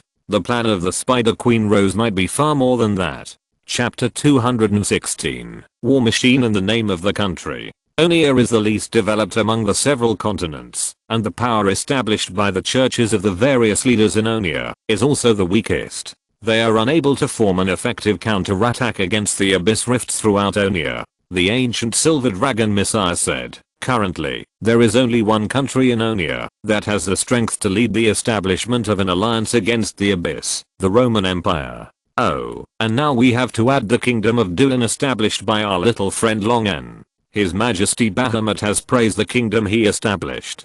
Seeing that all the bigwigs present turned their heads to look at him, Long N immediately stated, the kingdom of Dulan is willing to assume the responsibility of fighting the abyss. The alliance of 16 countries in Central Onia headed by Dulan can contribute manpower and stand on the front line against the demons, but they need certain material support. An old man in a white robe with gold edges, with golden hair that was so old that it turned white like platinum, and his whole body shrouded in a layer of soft light smiled. Dorlan, I have also heard about Saint Lantis. I heard that it has developed very quickly in recent years. The people have lived a happy and fulfilling life. The common people can learn all kinds of knowledge like the nobles. This is very good. Those books called textbooks are also very interesting. I heard that you wrote them. I have read them and tried to make a magnifying glass. It can indeed have an unexpected effect on the power of my lord. This is very interesting. Before the spokesperson of the gods and the Metal Dragon clan started the meeting, Long N guessed the identities of the people present. This can be easily seen from the divine aura emanating from them. As the group of people closest to the gods they believe in each main material world, they have been stained with a lot of god's aura in their long-term belief, worship and contact. The old man who spoke was the Pope of the Church of Light. Their headquarters, St. Lantis, was located on the continent called Sasnir on the other side of the Misty Sea. It was separated from Onia by the difficult to cross Misty Sea. They could only communicate with each other by crossing a strait by sea from the Lunar continent to the east. Unexpectedly, he knew about the kingdom of Dulan, which had just been established not long ago, and also got the teaching materials of the kingdom of Dulan. However, it is not difficult for a big shot of this level to know some news or get something, not to mention that Long N has not concealed the textbooks he compiled.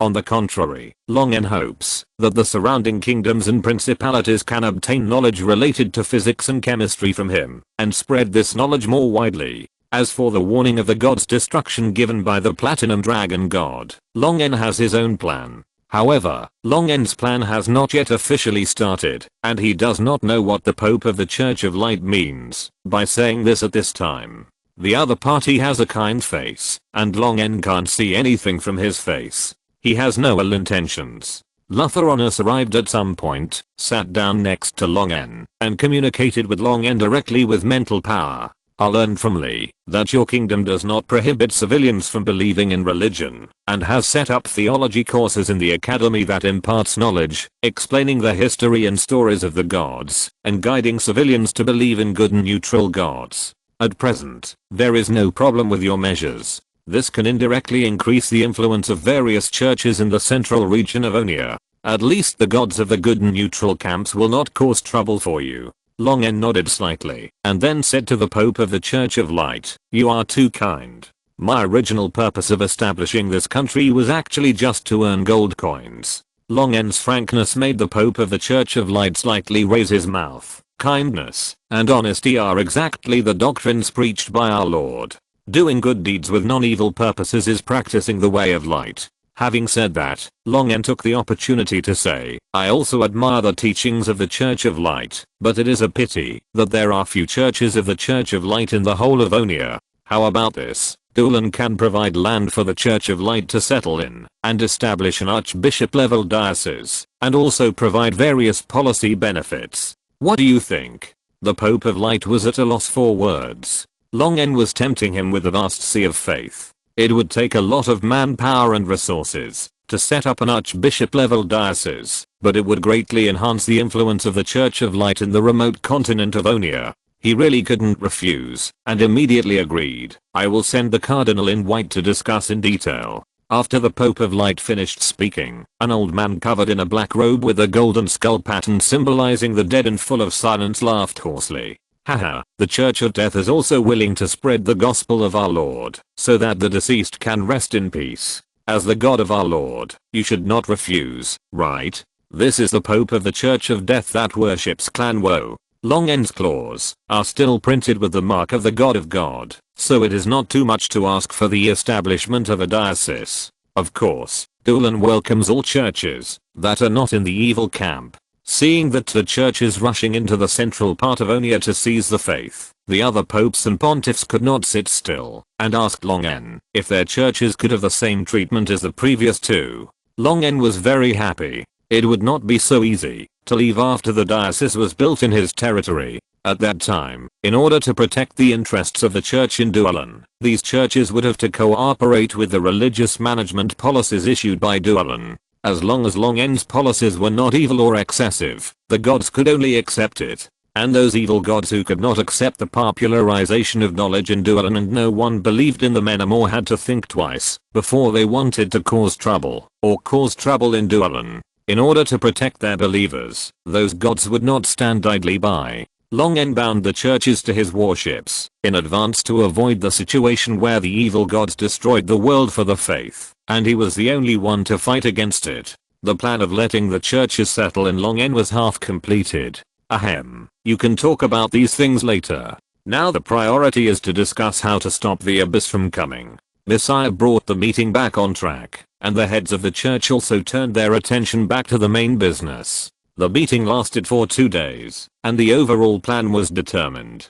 The Metal Dragon clan and the churches came forward to persuade the intelligent creatures on other continents in this world to provide people and materials to assist Onia in clearing the abyss rifts and destroy the plan of the Drow Elves. After all, this is a matter of the entire main material world. If Onia can't stand it, everyone will be finished. With the Metal Dragon clan and the major churches coming forward to ensure the authenticity of the matter, they will surely not refuse. While establishing a united front in the main material world, Onia simultaneously carried out the Abyss Rift cleaning plan. While the Abyss Rifts have not expanded yet, they should seize the time to find the Abyss Rifts and destroy them. This requires the concerted efforts of all races and countries in Onia, and Longin's Kingdom of Dulan is responsible for the abyss cleaning work in the central region of Onia. The Kingdom of Dulan is powerful, and the limited power of the Metal Dragons will be invested in the Onia region, where they cannot form an effective counterattack.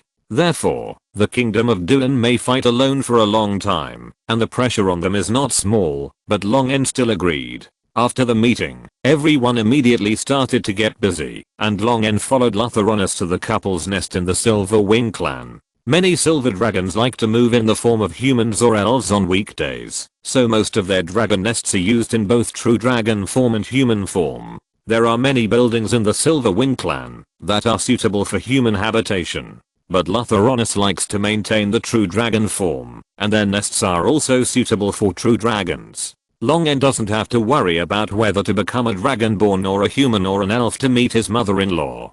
Hello, Ms. Merendace, your scales are as shiny as the silver moon.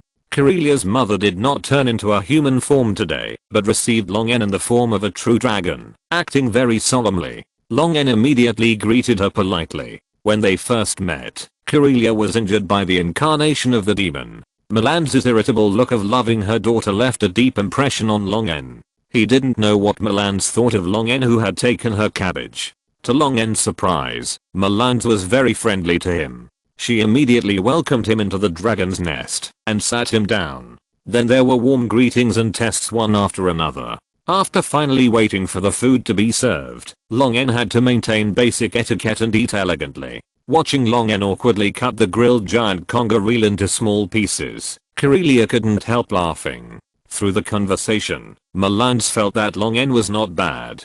He was polite and well spoken. He had his own career at a young age. The most important thing was that he was strong and handsome. He was the kind of son-in-law that the mother-in-law liked more and more. Seeing Long N so restrained, Merendace smiled and said, "Don't be restrained, just follow your own habits. We are not old stubborn people who don't know how to adapt and strictly follow the religion."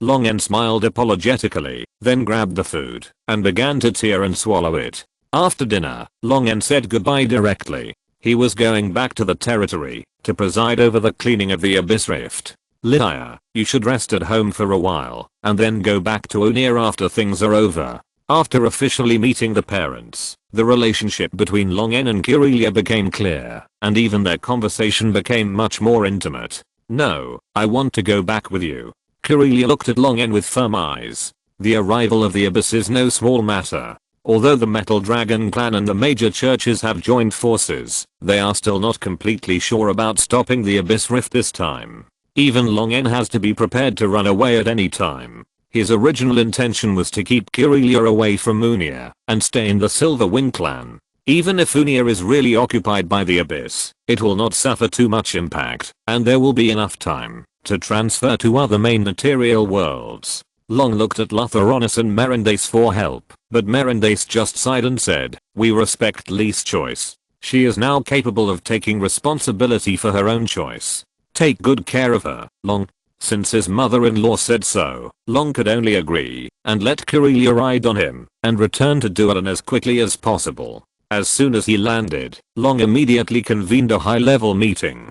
Kirelia completed the handover of work in the shortest time and quickly flipped through the documents and reports of the past few days. As soon as the meeting ended, the military and political leaders who walked out of the highest conference hall of the Executive Yuan all had serious faces and were in a hurry. The civilians of the Kingdom of Dualan didn't know what happened. They only felt that the government's policies began to encourage the production of staple food and increase the wages and benefits of workers. The word Abyss also appeared more and more in the kingdom's propaganda. The whole kingdom seemed to be busy in an instant, and food, cloth, medical supplies, weapons, and equipment began to be produced continuously and rapidly. Minerals, cotton and other materials from surrounding countries flowed into Dualan and were turned into guns, cannons, and fabrics and sent back. The advantage of highly concentrated power was immediately revealed. With one order from Long N, the entire kingdom of Dualan immediately began to operate efficiently, and all kinds of materials were consumed and discharged crazily, just like an efficient war machine.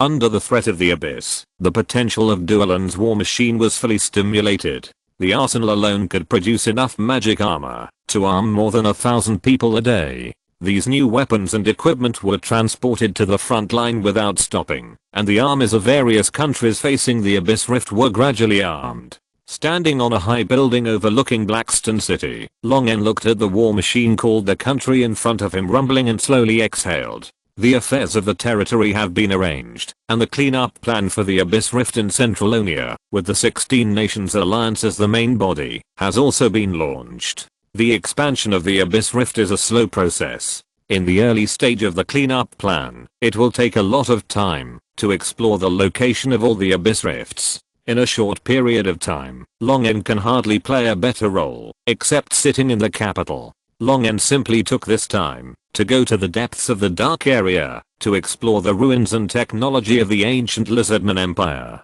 Let's go. Long N's huge body quickly changed to the size of a house cat, and the real dragons behind him also changed. They followed Long N and jumped, and disappeared in the sewer of Black Rock City in a blink of an eye. Descending rapidly from the underground pipe network, and entering the Underdark, Long N frowned slightly. As they thought, the drow elves living underground are not only causing trouble on the surface, but the Underdark is also full of the breath of the Abyss, and it is more intense than the surface. Long N and his party quickly went deep and visited the king of the fungus, Karapadra. Long N walked into the fungus forest alone and reached an agreement with Karapadra again, and it was responsible for exploring the Abyss Rifts in the Underdark. More than 30 years have passed, and the mycelium of the king of the fungus, Karapadra, has spread to the entire kingdom of Dualan and established an underground mycelium network with the sewer systems of various large cities as the core, and its power has expanded unprecedentedly. With his power greatly increased, and the nutrient supply guaranteed by the kingdom of Dualan, the king of the fungus can create a large number of offspring to explore the Underdark without any scruples, without having to consider the loss of offspring that cannot be recovered. The existence of the king of the fungus, Carapazho, is of great significance to Dualan. It can produce edible mushrooms as food, and some of the special varieties cultivated by it can even be used as staple food. Its mycelium spreads to all parts of Dualan underground. Any piece of land in Dualan can quickly grow its offspring to explore intelligence. When necessary, the king of the fungus can also release powerful psychic spells. With the strength of the king of the fungus today, even a legend would find it difficult to resist its mental attack. Long N is very glad that he brought Carapazho here. Today, the king of the fungus can be said to be one of the cornerstones of the kingdom of Dualan, and has long become a part of Dualan's war machine. Chapter 217. Scientific and technological progress depends on archaeology. Shuttled through the underground caves covered with glowing mycelium, Long N and his party, led by the offspring of the Mushroom King, headed towards the ruins of the ancient lizard empire it found. The mycelium of Carapazho occupied the living space here in advance, and used psychic energy to suggest that the creatures living here leave on their own. Long N and his party did not encounter any monster attacks. Follow this excavated passage and you will reach the ruins. My offspring will stay here. If you need, you can contact me through the offspring. The voice of the Mushroom King Carapazho rang in Long N and his party's mind. The Mushroom King Carapazho's offspring walked to the side and squatted down. The glowing mycelium grew out and connected to the mycelium in the cave, and was soon wrapped in the mycelium. At this time, the Mushroom King Carapazho's offspring was connected to the Mushroom King Carapazho through the mycelium, similar to Carapazho's arrival in the incarnation state, and could see the situation in the cave through the eyes of the offspring. Long N nodded in the direction of the offspring, and flew to the cave pointed out by the Mushroom King with his followers. The cave was only 1 meter wide, with obvious traces of claws digging. Long N glanced at Egadius. "Your Majesty, this is indeed the passage I dug out." Egadius looked into the depths of the dark passage, his eyes full of fear. He accidentally dug here, and entered the ruins of the ancient lizard empire, and his soul was secretly transformed by the ancient ghosts wandering in it. Now, after many blood transformations, his body is getting closer and closer to the appearance of a real dragon, and his strength is getting stronger, but every time he recalls the ancient ghost, he still feels fear from the bottom of his heart. Long N, who had already changed his body shape to facilitate traveling in the dark area, took the lead and flew into the passage that Egadius had dug, and his followers quickly followed.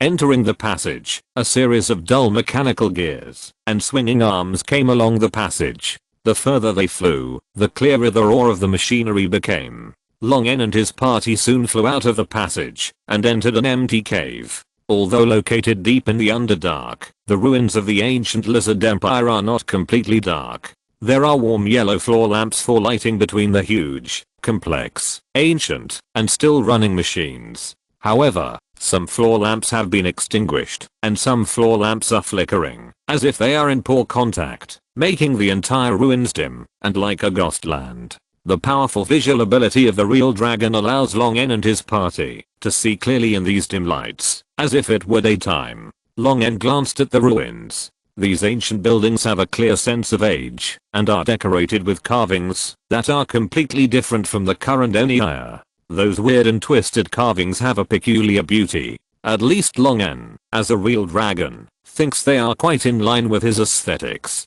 Among those twisted carvings, you can also see some patterns that clearly depict the postures of real dragons. The ancient lizardmen, who were covered with scales and looked somewhat similar to real dragons, undoubtedly had some dragon blood and were a kind of dragon vein creature. Although they did not worship real dragons as fanatically as the kobolds, judging from these carvings, real dragons still had a high status in their beliefs. According to some dragon inheritances obtained from the 5-colored dragon followers, the ancient lizardmen did worship dragons at first. When other races were still eating raw meat and drinking blood, the ancient lizardmen had already mastered advanced agricultural technology. After their empire was established and developed, they also built tall and magnificent pyramids covered with gold foil as altars to pray to dragons and dragon gods. However, with the development of the ancient lizardmen's knowledge and the advancement of technology, the power they controlled became stronger and stronger, and their awe of dragons and gods gradually faded. Only in some things such as decorations and festivals did they still have evidence of their close relationship with dragons. Long N brought few followers with him on this trip, only Agadius, who had been here before, the three brothers of Valona who had completed their transformation, and stuffed the 3 souls in their brains into 3 heads to become 3-headed dragons, and 2 extremely old 5-colored dragon followers with strong strength. Long N ordered, separately act in pairs, explore the situation of the ruins, and find the ancient ghost. If you find anything, contact me immediately. Try to avoid fighting with it, and don't damage these ancient machines. The 4 followers split into 2 groups, and flew in one direction. Long N walked towards these ancient machines alone. It's amazing technology that it can still operate after tens of thousands of years. Long N approached a rumbling machine, and studied the structure of the machine. These machines are completely different from the steam engines used by Long N in his previous life and the current Dualan Kingdom. Even though the steam engines in the Dualan Kingdom have been improved to use magic circles to provide heat and have magic power plants, they still cannot get rid of the essence of boiling water. But these machines in front of him are taking a completely different path. Long N observed for a while and saw that these machines had a piston-like structure inside, but they did not work through the piston. Instead, some equipment was activated during the operation of the piston, and magic power gushed out of thin air and poured into the piston, which was then compressed by the piston's rotation and flowed into the complex pipes. These compressed magic powers provided energy to other machines in a form that Long N could not understand, maintaining the operation of other machines. However, it was not known whether it was due to disrepair or because it was buried deep in the dark area, so the operation efficiency of this machine was not ideal. It could only provide some machines with barely running, and more machines connected to it were briefly started for a few seconds at the moment when the piston compressed the magic power to supply energy, and then quickly extinguished due to lack of energy. This machine seemed to be using the magic dark sea that permeated every corner of this world and was everywhere to obtain energy. If the efficiency of using this energy was high enough, then this technology would undoubtedly be better than the boiling water technology that Long N brought to this world. The most ideal way to use boiling water is to convert the energy generated by boiling water into electrical energy, and then use electrical energy to convert it into power, heat, light, sound, etc. In the process of these conversions, some or even most of the energy will undoubtedly be wasted.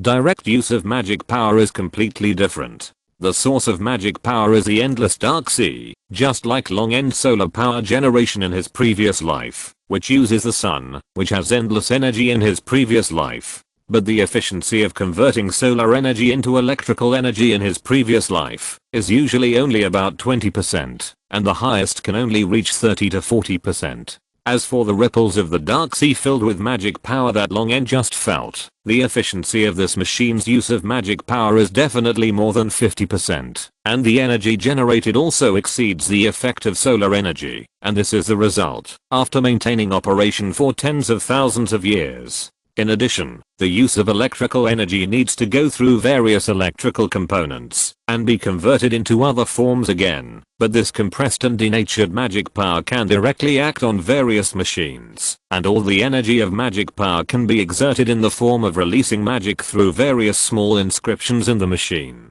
Long N could fully imagine why the ancient lizard empire developed so rapidly, and in such a short period of time, it became unbearable for the gods. This form of magic power application can reduce the requirements of the technology system based on it for materials, output components, and supporting technologies to an extremely low level. If you want to make these magic powers play different effects, you only need to change the inscriptions. The simplicity of the magic technology system can make it suddenly burst into progress. At the same time, the high productivity brought by high technology will also feed back to the social system and catalyze the rapid transformation of the social system. So the ancient lizard people's belief in dragons and gods immediately collapsed like a high-rise building. The power they possessed made them have the wrong idea that they were enough to match the gods, just like the Nether Empire that created super level spells and nether scrolls. But their mistakes are far more serious than those of the Nether Empire. No matter how powerful the Nether Empire is, it has not deviated from the rules of the game set by the gods. It just wants to be one of the people who set the rules of the game. Although the ancient Lizard Empire has not yet developed to the point where it can really threaten the gods, they want to overturn the table. Therefore, the gods took decisive action and secretly led to the decline of the ancient Lizard Empire. Long N stretched out his claws and wanted to touch the machine that had a history of 10,000 years, but a voice suddenly came from behind him. "If I were you, I wouldn't touch it." Long N instantly released a strong magnetic field to lock the target behind him, then slowly turned around and looked down at the figure that suddenly appeared not far away. It was a lizard man covered in a black robe, revealing only a dry face like a skeleton, exuding a strong breath of death. The blood-red soul fire burning in its deep eye sockets without eyeballs showed that it had long been transformed into an undead creature. It had survived in the undead state for at least thousands of years to possess this soul fire that symbolized powerful power. This should be the ancient ghost that Agadius saw. Long N didn't expect that the other party would show up so easily. They arrived at the ruins less than 10 minutes ago. The lizardman undead stretched out his dry arm and touched his forehead to bow to Long N. "Supreme Dragon, please forgive my presumption. The Sinner Tabanal pays you the most humble fear and respect." The words of the lizardman undead Tabanal were extremely humble, but his tone was cold and calm, without any respect. Long N could feel a hint of threat from Tabanal, but since this lizardman undead took the initiative to show up, it should not attack again. Long N looked at Tabanal with interest. "Sinner? So the purpose of your lingering for tens of thousands of years is to atone for your sins? Tell me in detail, I'm very interested in that history." Tabanal can live to this day as an undead. There is no doubt that he must have some unshakable belief, which is probably related to the demise of the ancient Lizardman Empire. Long N asked Tabanal to tell the history of the demise of the ancient Lizardman Empire, which is tantamount to exposing the scars in his heart. But Tabanal's emotions did not fluctuate. Perhaps tens of thousands of years of wandering and loneliness had made it lose the ability to have emotions. With a calm face, he narrated a heroic and sad history that seemed to have nothing to do with him. After that, the empire suffered the curse of the gods. The blood of the lizardmen became more and more difficult to inherit stably. Many of the offspring born became mentally retarded or even ferocious and violent like wild beasts. Although the empire explored a destined extraordinary path, the empire at that time did not have the ability to fight against the gods at all and was powerless against the gods' atavism curse. As a result, the empire, which was originally becoming more and more powerful, quickly declined. The elders of the empire prayed to the gods of the dragon pantheon for protection again, but could not get a response from the dragon gods. When the lizardmen no longer respected the dragons also abandoned the lizardmen. Then, the declining empire was besieged by the rising elves, snakemen, orcs, dwarves and other races, and suffered betrayal from the naked people, who had originally surrendered to the empire. When the empire was at war with other races, they turned against it, eventually leading to the complete demise of the empire.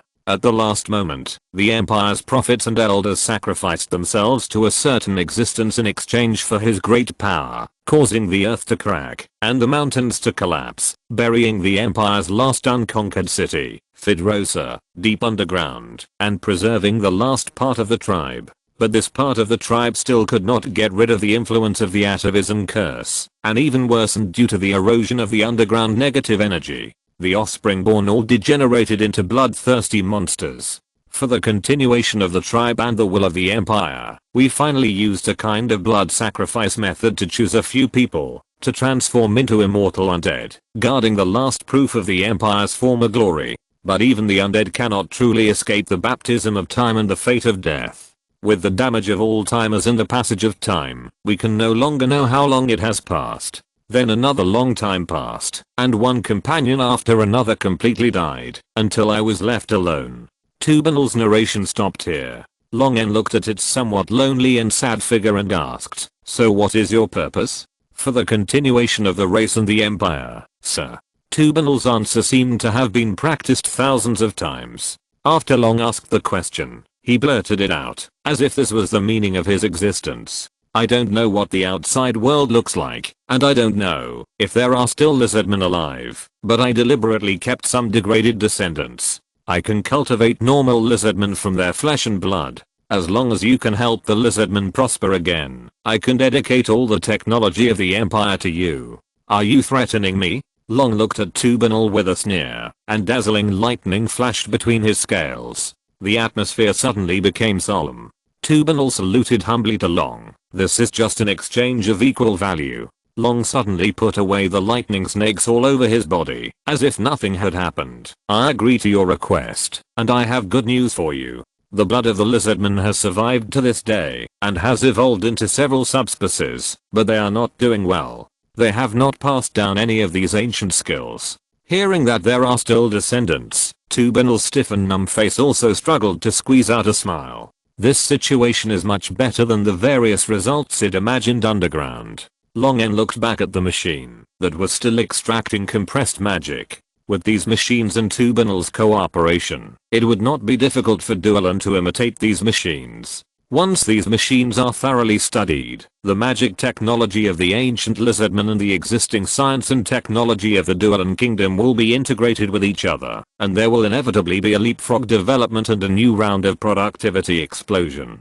Longen couldn't help but sighed. Sure enough, scientific and technological progress still depends on archaeology. Maybe if we dig up something, we can build a star destroyer. Chapter 218 Punishment of the Gods. Your Majesty, the existence that responded to the sacrifice and buried Fedrosa has placed a ban on this city. I need to break the ban before I can leave here, but my power is limited, and it is difficult to work on that ban. Tubanal, who has reached an exchange contract with Longen and sworn allegiance to Longen with soul fire, said. Longen suddenly realized that it was no wonder that the powerful Tubanal did not take the initiative to leave here and go to the surface, but wanted to pass on the news here through creatures such as Agadius who strayed here.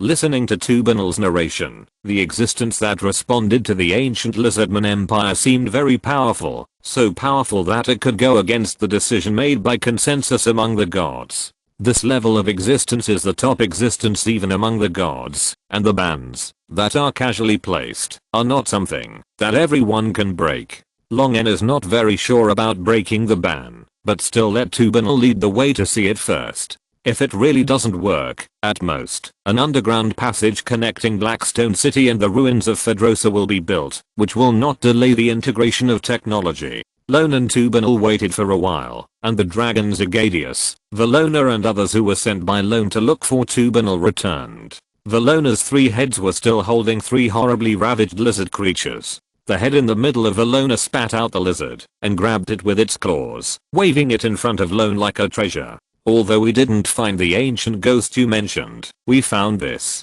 Lone glanced at the lizards. Where did you find this? In the middle of a pile of machines. These monsters seem to like the heat of these machines and built their nests inside. Valona said, these lowly reptiles actually wanted to attack us, but we wiped them out in one go, and even the eggs were shaken apart and turned yellow. Lone looked at Tubanal silently, and the dragons noticed the undead next to Lone. What is this? This is the ancient undead I asked you to find.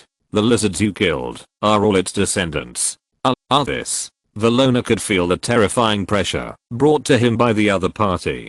The other party's strength was definitely far superior to his real dragon, which had increased its strength after being transformed into a 3-headed dragon. And now, he killed all its descendants. Valona immediately passed the blame. It was Kidiki who said to kill them all. The transformed blue dragon head next to it couldn't hold it anymore, spit out the prey in its mouth, and cursed. Damn Valona. Damn Milton. If you hadn't said that these reptiles were useless, why would I want to kill them all? This is all your fault. Seeing that the other green dragon had also spit out the lizard in its mouth and was about to join the quarrel, Longen interrupted the 3 brothers' madness. Enough. Shut up. The 3 blue, white, and green heads immediately shut their mouths and dared not say another word. Longen looked at Tubanal, who shook his head and said, it doesn't matter.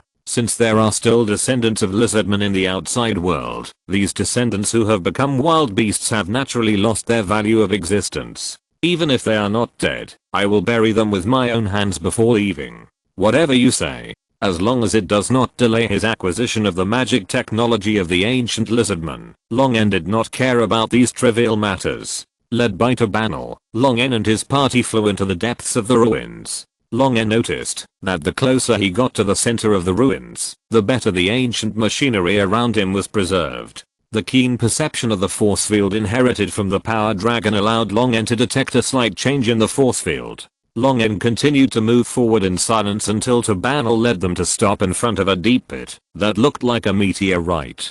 The deep pit, like a meteorite crater, was surrounded by large areas of destroyed buildings, but strangely, these buildings were in a state of broken walls, fallen pillars, and flying bricks and stones, as if a disaster movie that was halfway through was paused, as if the destructive disaster caused by the meteorite falling to the ground was happening right in front of Long N and his party. A huge silver scale was suspended in the center of the deep pit, which was 5 meters long, like an insurmountable giant shield. A beam of light from nowhere shone on the silver scale, reflecting a breathtaking brilliance. Long N looked at the silver scale in the center of the deep pit solemnly. Although it was unbelievable, there was no doubt that it was a scale belonging to a real dragon. But just a scale was so huge, how terrifying would this real dragon be? This strange scene seemed to be caused by this scale. Long N looked at Tabanal. Is this the restriction set by the existence attracted by your sacrifice? Yes, your majesty, this is the restriction. You can try to lift the restriction by touching the scale. Long N glanced at Tabanal and said, Valona, you go and try it. This. The 3 dragon heads looked at Long N in shock at the same time, shrinking their necks in fear. Can we summon a lesser demon to try? Tabanal knew that Long N did not trust his words, but he still said nothing, without any emotion. Just go when I tell you to. Why are you talking so much nonsense? The 3 heads of the Valona brothers looked at each other, and timidly flew slowly towards the floating scale in the center of the deep pit. The powerful dragon power on the scale and the suppression from the life level made it difficult for Valona to even muster the courage to flap his wings. But when he looked back and saw Long N's gaze, he still bit the bullet and approached the scale, ready to escape, and bravely pressed his claws on the scale. Valona closed his eyes in fear, waited for 2 seconds, and when he felt that nothing had happened, he asked in a trembling voice, Kitty Milton, what happened? I closed my eyes and couldn't see. The dragon heads on both sides said in unison, damn it, Valona. I didn't open my eyes either. Long N rolled his eyes speechlessly and told this embarrassing thing to come back quickly. Valona flew back in disgrace, and Long N flew forward. The closer he got, the more shocked Long N was by this scale. Long N was 33 meters long at this time, and his standing height on 4 legs was only more than 7 meters. This scale alone was almost taller than Long N. Just by imagining it, Long N could not imagine what the owner of this scale looked like. After coming to his senses, Long N looked at the scale again. Just now, Valona closed his eyes when he touched this scale, but Long N and the others saw it clearly. The moment Valona stretched out his claws, the light shining on this scale flashed, and then there was no change. It didn't look like there would be any danger. Long N thought about it, and no longer hesitated. He pressed the dragon claw directly on it. Suddenly, something strange happened. Long N's eyes widened. Everything in the ruins of the ancient lizard empire Fedrosa quickly moved away from him. The half-destroyed and frozen buildings, Valona, Igadius, Tabanal and other followers, the roar of the machine, all ran behind him, shrank into a point, disappeared at the boundary he could perceive, and left Long N in this nothingness space that suddenly swallowed him. Long N looked around, but in this space where nothing seemed to exist, he saw everything in the world, the evolution of creatures, the birth and aging of life, the rise and fall of empires, the alternating ups and downs of land and sea, and the destruction and rebirth of the world. Fragments of the changes of various things appeared in Long N's eyes, making his brain expand rapidly, but he was immersed in these fragments, and didn't notice it. In this boundless void, a huge silver-white dragon eye cast a gaze, and the images that kept pouring into Long N's mind immediately stagnated, and then left Long N's mind like a rewind, disappearing in Long N's eyes. Long N's swollen head returned to the state before he looked at those images. In a trance, he felt as if he had forgotten something, and he suddenly woke up when he saw the huge silver white dragon eye above. Wow, the illusory sound of waves echoed in Long N's ears, and a silver dragon with no end in sight appeared from the void, as if breaking out of the water. The dragon was silver white, and each scale was bigger than Long N. It had 2 pairs of winding dragon horns on its head, and circles of black scales grew on its neck, claws, wings and other parts of its body. Long N was shocked, and it seemed as if he saw time itself at a glance. The words of the dragon made Long N's pupils shrink and his heart tremble. "You're here. You know me. Have we met before?" Long N flipped through all the memories of his previous life in his mind, but still had no clue. The silver white dragon showed a mysterious smile. "I'll see you later." Later? The words of the silver white dragon awakened Long N. The frozen landscape created by the silver white scales in the ruins of the ancient lizard empire Fidrosa, the memory that just went backwards in his mind, and the later that the other party said, made Long N think of a possibility. The silver white dragon in front of him was the head of the 3 legendary dragon species, a time dragon that could travel in the long river of time, and the place where he was now was the legendary long river of time. Was the other party waiting for him on purpose? 10,000 years before the destruction of the ancient lizard empire? Long N's brain froze for a moment, and he suddenly looked up at the time dragon, who was more powerful than a god. "Have you seen me in the future?" The time dragon curled his lips. "Long N, you are really boring." The huge silver head slowly lowered, bringing an indescribable sense of oppression, making Long N feel like he was facing a celestial body falling towards him. A cold and dangerous look flashed in the silver white dragon's eyes, staring at Long N, who seemed insignificant compared to it. "You in the future are my enemy, so I traveled back to strangle you when you are weak." Long N's face did not show any fear. "Aren't you afraid?" Long N replied, "If you wanted to kill me, you wouldn't have to tell me so much. Besides, if I become your enemy in the future and force you to travel through time to kill me, then I will not be unprepared in the future." The silver white dragon put away its threatening look and sighed. "How boring." Long N was relieved when he saw this. The other party should not be here to kill him. The silver dragon shook his head. "I have indeed seen you in the future, but it is only one of your future selves. The long river of time is turbulent, and countless possibilities will evolve every minute and every second. Each possibility will form a new future. Until the ultimate, everything is just a bubble rolled up by the waves in the long river of time." Long N pondered for a few seconds. What does ultimate mean? Can gods reach the ultimate? What do I want to do in the future? The silver dragon shook his head. "You in the future, ask me to bring you a few words." The silver dragon changed his tone, as if imitating someone's voice, and said majestically and coldly, "The gods are busy with their own affairs, but we still need to beware of their punishment." "The punishment of the gods?" Long N frowned.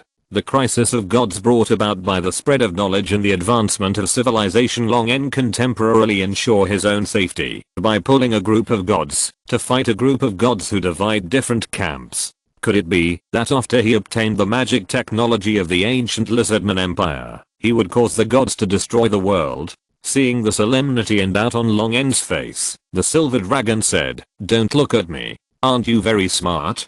Guess it yourself." Long N. The silver dragon stretched out its giant claws like a pillar of heaven, and waved them, as if it was pushing aside a veil, or stirring the water. Suddenly, it smiled and said, "So you are still in this timeline? In that case, I will give you a gift. Remember to repay the favor you cheated me on." After saying that, the figure of the silver dragon disappeared in front of Long N in an instant, and the disappeared things returned to Long N in an instant. But at this moment, when the long river of time and reality alternated, Long N clearly felt that a force field compressed to the extreme quickly dissipated with himself as the center. The restriction is lifted. Tubinal, who originally thought that he would no longer have any emotional changes, blurted out in surprise, causing Long N to look back, but was surprised to find that Valona, who had passed by him in disgrace, was still in the position when he first touched the scale. Could it be that, after being in the river of time for so long, only a moment has passed? Thinking of the force field that had just retreated, Long N fell into deep thought. Force field, time. Shaking his head, Long N decided not to think about these things for the time being. The force field of a force dragon alone was enough for him to study for hundreds of years, and he should not think too much about the time dragon's ability to time. Pushing aside the three Valona brothers who were shocked and curious about how he broke the ban in an instant, Long N landed in front of Tubanor. Since the ban has been lifted, follow me back first. You should work with my followers to develop a complete excavation plan and try to bring back all the usable machines. These are all precious research samples. Yes, your majesty. The soul fire in Tubanal's eyes wavered, revealing the excitement in his heart, but he still said calmly, I think we have to hurry up, your majesty. The ban has been lifted, and the power protecting this place will gradually disappear. Long N looked back and saw that the half-destroyed buildings that seemed to be frozen in time were indeed moving slowly along the original trajectory, but these changes were very subtle and could not be discovered without careful observation. Is this the power of time? Long N sighed and looked at the center of the deep pit with a fiery heart. The scales of the time dragon that are rare in the world and almost only exist in legends. How much gold coins and treasures are worth?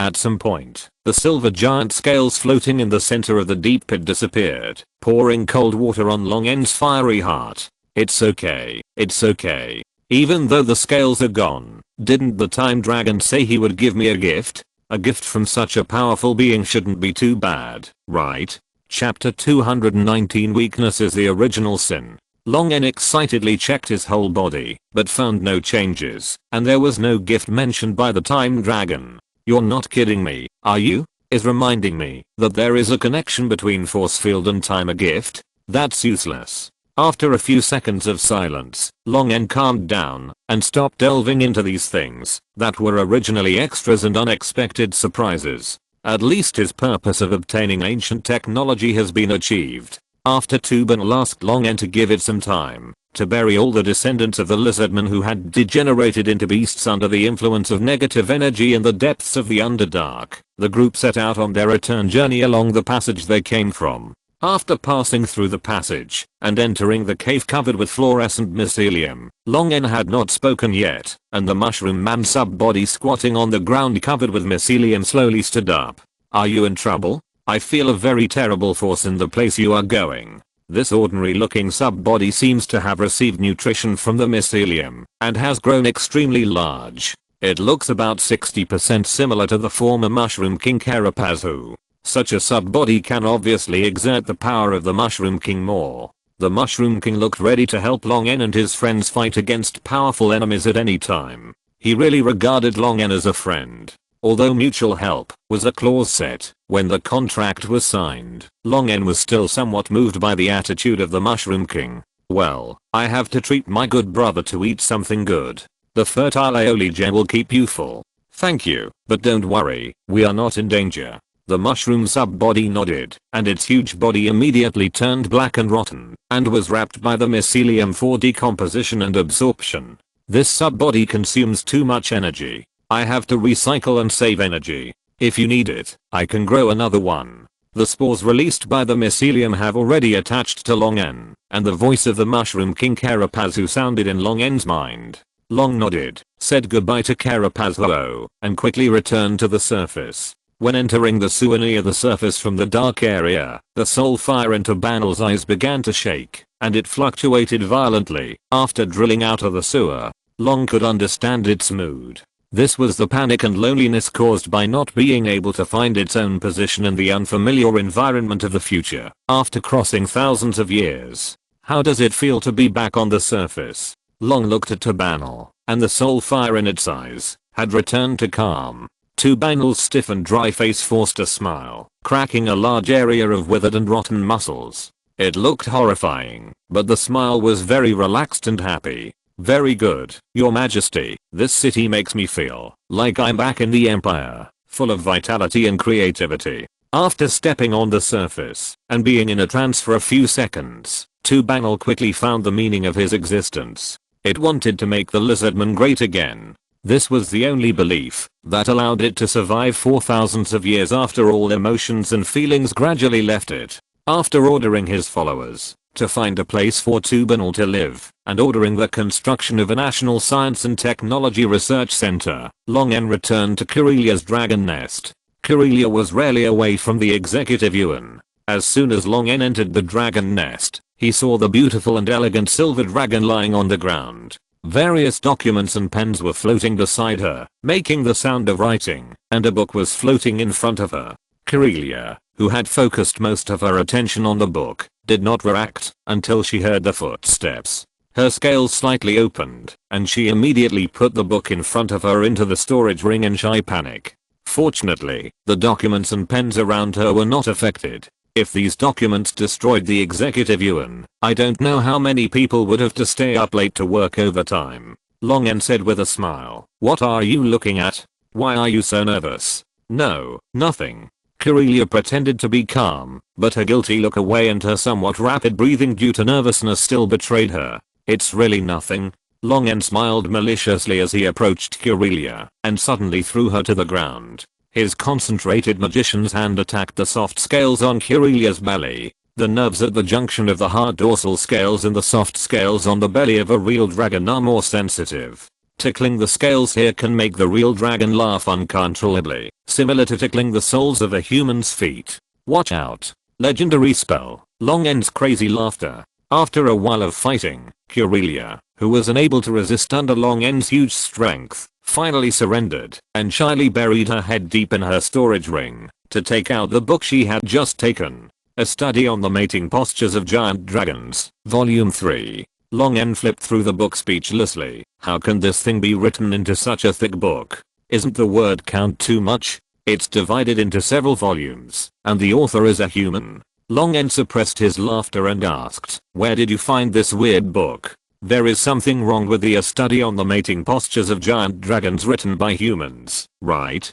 Kirelia buried her head even lower. "I want to learn it in advance, but there is no knowledge about this in the inheritance. I searched for a long time before I found this book in the Boran Library. The Boran Library is one of the national libraries of Dorlan established with the Grand Duke's Library of the Principality of Boran and some noble collections. I don't know which nobleman's collection of books actually has such a thing." After listening, Long N rubbed Kirelia's neck and smiled. "There is no need to learn such things, just follow your instinct." Kirelia nodded shyly, and then was silent for a moment. Long, can you get up from me first? Your scales are hitting my belly." Long stood up calmly, and without changing his expression, he secretly put away the scales that were hitting Kirelia, and changed the subject. "Have you encountered any problems in the cleaning of the abyss rift these days?" When it came to business, Kirelia's shyness quickly faded. "Now we have reached an agreement with all the allies. All countries will jointly provide manpower and materials to form the Abyss Cleaning Joint Department and officially start the first carpet search of the abyss rifts. Everything is going smoothly at present, but there are still not enough people. After all, Omiya is too big, and those abyss rifts are not only on the surface." By the way, Glengo took the initiative to apply to go to the front line of the search for the abyss rifts, and I approved its application. "Glengo?" Long nodded, expressing his satisfaction with this ill giant shaman who was defeated by him, Kirelia and Videlpin, and signed a slave contract, and followed him from the beginning. "I will reward it in my personal name. How is it now?"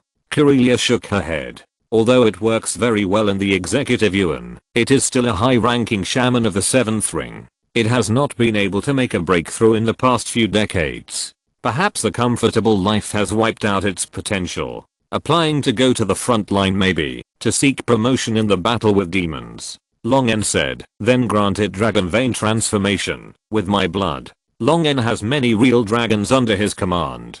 From time to time, he will issue trading tasks to those real dragons' followers and purchase their blood at a reasonable price. Usually, the greedy 5-colored dragons will rush to accept this task to earn gold dia, and then exchange the gold dia for gold coins. Although the value is equal, the 5-colored dragons still prefer the shiny gold coins to paper money. The blood of these 5-colored dragons is usually used for trade and resold at a high price to spill casters who need dragon blood. Sometimes it is also used in dragon blood transformation rituals to reward some people with special contributions. However, the success rate of transformation using the blood of these 5-colored dragons is only about 70%. Whether to transform must follow the principle of voluntariness. However, the medical conditions in the kingdom of Dualan are not bad now. Even if the transformation fails, the person will only be seriously injured and dying. He can recover after recuperation for 1 or 2 years, and the mortality rate is very low. During the years when Long En was asleep, many people became dragon-blooded creatures through the dragon blood transformation ceremony, but the dragon-blooded creatures transformed from Long En's blood are still only the original Golden Foot, Blue-Ear, Kino and Sorter and nearly 100 of his tribesmen. After Long En woke up, only one old Hadder was added. As Long En grew up, the dependents who were transformed with Long En's blood also received promotions from the mysterious connection derived from blood. Although Golden Foot and Blue Ear are only weak dog-headed people, now their dragon characteristics are becoming more and more obvious, and they are becoming more and more like a majestic dragon man, but their height has not changed much, which is a hard flaw of dog-headed people. The situation was different for Sorter and his tribe, who were transformed into dragon vein minotaurs. These creatures, which were classified as giants, suffered from the tearing sensation from their bodies every day during long sleep. Their bones stretched, their muscles were torn and broken, and then grew rapidly. Their height generally reached more than 7 meters, which was a height that many giants could not reach. And Sorter, the chief of the Crazy Horn tribe and the first Minotaur general under Long, was a terrifying 11 meters tall. With the heavy black iron armor, he looked like an insurmountable iron tower. Even real giants would tremble in fear in front of him. Therefore, it was undoubtedly a great honor and opportunity to be rewarded with the transformation ceremony using Long's blood. Long's granting of blood transformation to Glengo was a recognition of his contribution to the kingdom over the past few decades. By the way, tell it that its slave contract has also been lifted. Long was no longer the weak young dragon that had to fight with all his strength when facing high-level spellcasters. He would not take subordinates of Glengo's level seriously even if they rebelled. Moreover, Glengo was a smart hill giant, much smarter than most humans, and Long believed that it knew how to choose. After paying a little attention to the kingdom's political affairs, Long accompanied Gurelia for a few days while studying magic. After Tubanal contacted the Executive Yuan to start research on magic technology and the cleaning of the Abyss Rift was on track, he left the kingdom alone and flew to the Whirlpool Sea from the southern end of Onia. It took several days to reach the Whirlpool Sea. Long immediately convened a meeting of elders and announced that he would make a major renovation of the giant structure Sentry Tower so that the Storm Clan would fulfill the agreement and prepare to relocate the whole clan. The Blue Dragon elders had already done ideological work for the tribe members in advance. Although some of the tribe members were reluctant, the powerful patriarch gave the order, and the 12 elders agreed, so they could only obey. Only the ocean dragon among the original dragon species was a bit troublesome. The cloud dragon could survive well in any airspace, but the ocean dragon could not move with the Storm Clan to the desert in the interior of the southern continent. After negotiation, the Storm Clan agreed to allow some of the blue dragons, cloud dragons and ocean dragons who were unwilling to go to the desert to migrate to the Storm Sea, which was already under Long's control. However, Long's clans in the Storm Sea and various resources that could be mined should also be given to the Storm Clan, which was considered a mutual concession. For Long, using part of the benefits in exchange for the Storm Clan's service for him would allow him to rule the Storm Sea more effectively, which would be more beneficial than harmful. Long told Lisa Panna about the magic technology and discussed whether the magic technology could be transformed and installed on the Sentinels. After confirming that there was no big problem, Long asked Lisa Panna to temporarily suspend the repair work and return to Dualan first. At the same time, the Storm Clan had also assembled and was ready to capture a new home. Hundreds of blue dragons, ocean dragons and cloud dragons circled in the sea breeze. When Long's huge wings flapped and took off, they immediately roared like an army, and the dragons covered the sky and cast shadows, flying towards the south. Long turned his gaze away from the legendary Snakeman, who was turned into meat paste under his claws, and looked at the dragon group that was slaughtering the soldiers of the Snakeman Empire in the distance. Hundreds of blue dragons gathered together to attract lightning element, which gathered into a thick thundercloud over the desert that was sunny and dry all year round, brewing a violent thunderstorm and emitting terrifying thunder from time to time. Under this thick thundercloud were dancing dragons, and lightning jumped and flashed between the flying dragon shadows. From time to time, lightning pillars like heavenly punishment were spit out from their mouths and fell from the sky, briefly bringing daylight and illuminating the bloody and mutilated corpses of snakemen, sphinxes, jackals and other creatures on the sand. It's over. Your people are as fragile as ants in front of the Storm Clan, and your father is just a slightly stronger ant.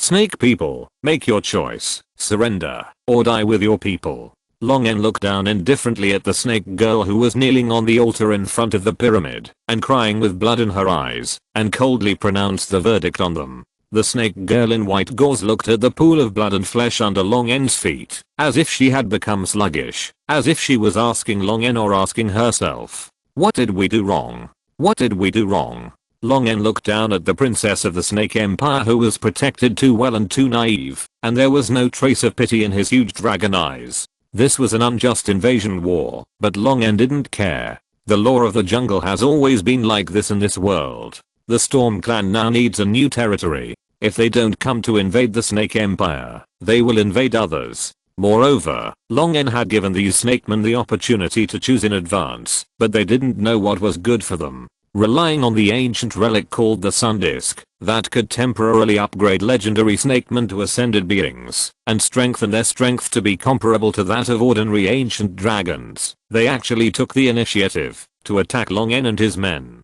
Obviously, these snakemen made a wrong choice, and their blood was the best proof. Long N didn't like unprovoked killing, but he wouldn't be soft-hearted when he really needed to solve the problem in this way. Long N's strong tail tip rolled up the snake princess and brought her to his eyes. His cold gaze made the dazed snake princess tremble with fear. You did nothing wrong, but being weak is the original sin, especially being weak and not knowing it. The tail tip exerted a little force and crushed the beautiful snake princess into a twisted corpse. Long N looked at the next member of the snake royal family. As long as enough people died, there would always be someone willing to surrender. If you're listening to this novel on a channel other than Fanfic World, it means they downloaded and uploaded it without effort. We cordially invite you to visit our channel, Mundo Fanfic Novelos. There you'll find the original version of this story and you can explore many other novels of various genres. We're waiting for you to immerse yourself in a world of incredible novels.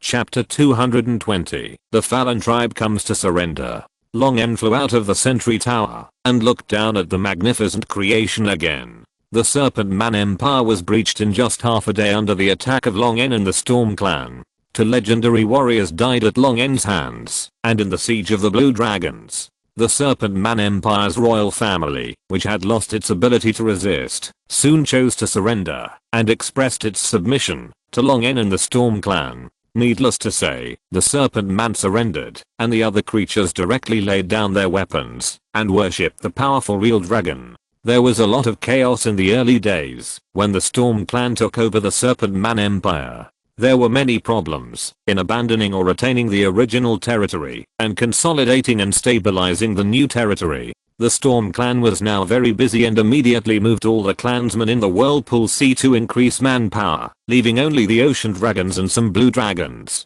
to be relocated to the Storm Sea, as well as the Blue Dragon technicians who assisted Lizapana in repairing the Sentry Tower. Long N returned to the Whirlpool Sea after leaving the desert of the Serpent Man Empire. After the Storm Clan completed the migration, he ordered the Sentry Tower to switch its form. Although most of its parts were damaged, the Sentry Tower successfully completed the transformation. The island where the Storm Clan lived collapsed, and the sea was surging. At this time, the Sentry Tower was no longer the island with lush sedimentary rocks and plants growing on the surface. Instead, after the rock layer on the surface fell off, it became a huge steel monster standing in the sea that was so huge that it was daunting and suffocating. After switching from the guarding state that had not changed for tens of thousands of years to the standby state, the Sentry Tower looked like a huge land dragon turtle, with limbs designed for movement, and a large number of heavy magic cannons with huge calibers on its head.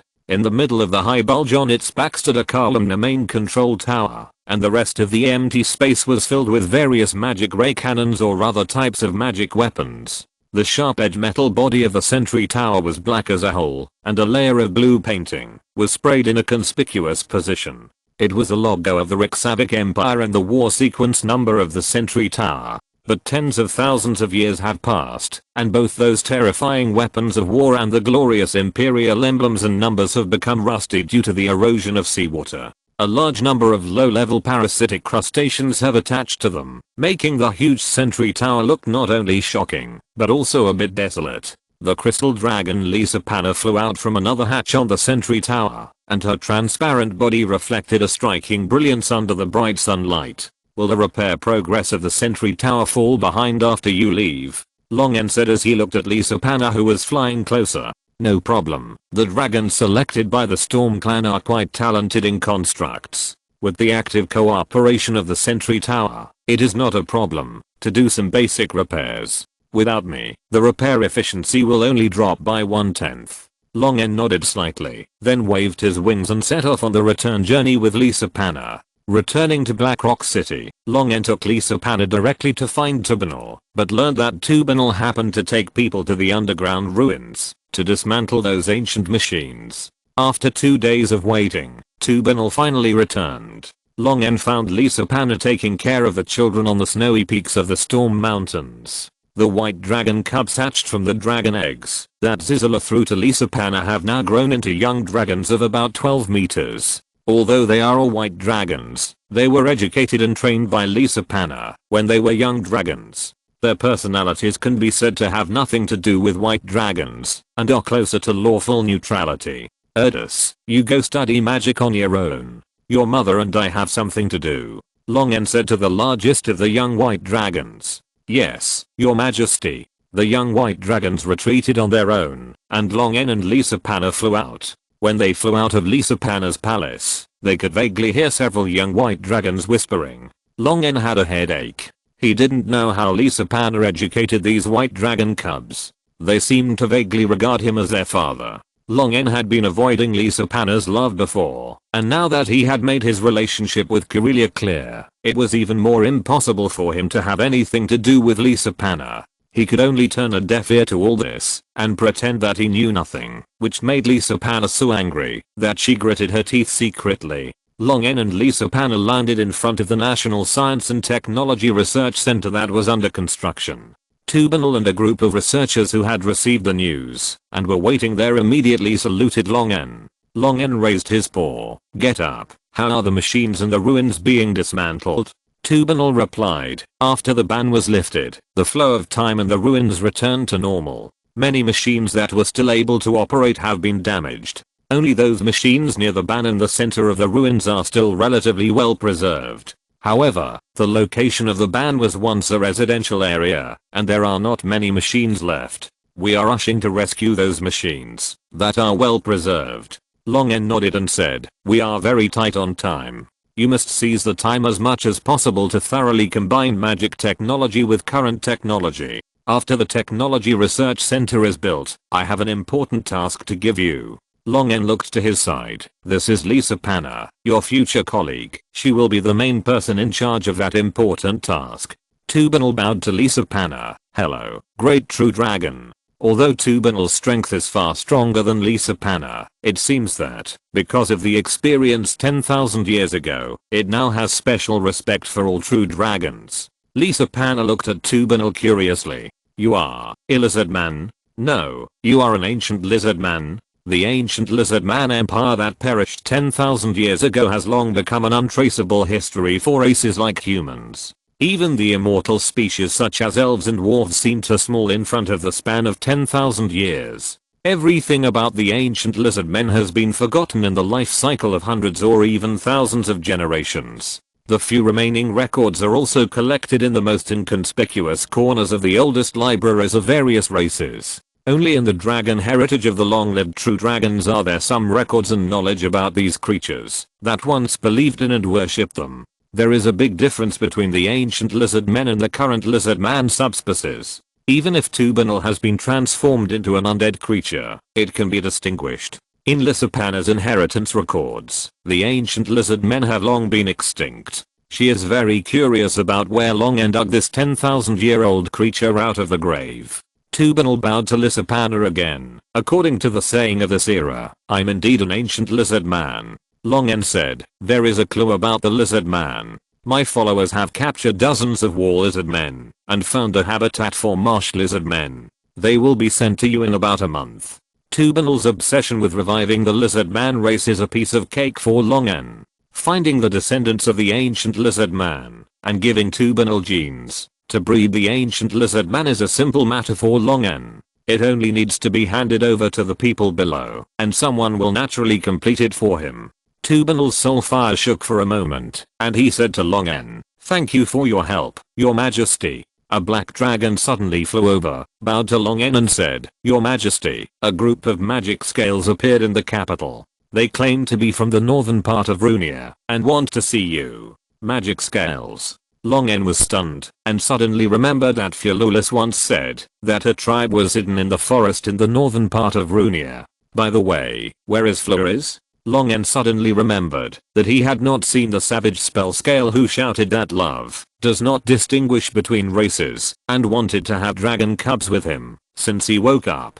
Some of the researchers had worked with Flores and knew a little about her. They replied, Ms. Flores left the kingdom 31 years ago. I heard that she returned to Runia. Long N nodded and turned to the black dragon who came to deliver the message and said, tell them that I will meet them in the executive yuan. Spell scales are all born spellcasters with good brains. Flores is the best example. If these spell scales can be tricked into working for him, the research and development of magic technology can be accelerated a lot. Soon Long N met the representatives of those spell scales in a meeting room of the executive yuan. Long N, who changed into the appearance of a dragonborn, walked into the meeting room, pulled out a chair and sat down. You came from the north of Runia. Are you Flores's people? Yes, the great King Dulan.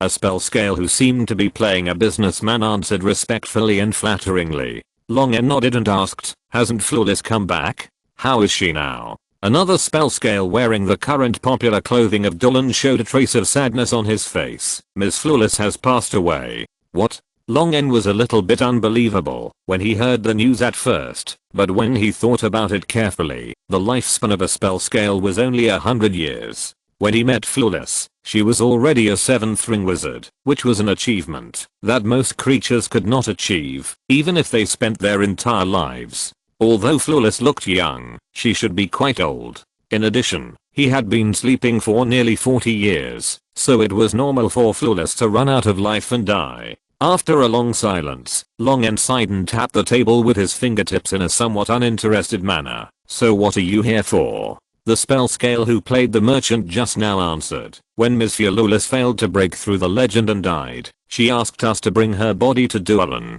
It just so happened that we were all very interested in the magical country that Ms. Fululus said was full of infinite possibilities, changing with each passing day, and there are countless new and interesting new things, so everyone voted to move the tribe to Dualan. It was really the style of spell scales to make such a major decision on a whim. A spell scale took out a ring and handed it to Long N. This is Ms. Fululus's storage ring. According to her last wish, we put her body in this ring and bring it to you. Long N had seen this ring on Fululus's hand. It was the ring that Fululus found in the house of the unlucky island owner she killed when they first met in the Thousand Islands. Long N probed his spiritual power into the storage ring. The body of Fululus lay quietly in it. Her appearance was not much different from the first time he met Long N. However, at such an important moment of her death, she surprisingly did not wear any fancy clothes to commemorate this historic moment.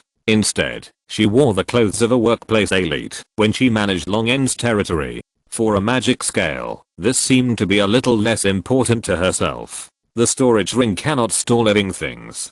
Fululus is indeed dead. After confirming the fact that Fululus is dead, Long N sighed with emotion. Long N has never had any feelings about love for this magic scale that crossed species and chased him. However, Fululus once suppressed the magic scale's unrestrained nature and tried her best to help him manage the territory in an orderly manner. She helped Long N a lot, and her position in Long N's heart was no longer an ordinary subordinate. However, it is always like this between short-lived species and long-lived species. The long lifespan makes the long-lived species always witness the end of many short-lived species' lives. This is also the reason why the longer the lifespan of the immortals, the more indifferent they are to life and death. If the immortals cannot gradually become indifferent, their lives will be filled with continuous pain due to the deaths of countless relatives and friends. Even a silver dragon, that is the kindest and most friendly to humans, will only smile indifferently when facing the news of the death of its best human friend, recalling the story between them with emotion, and then wishing this dead friend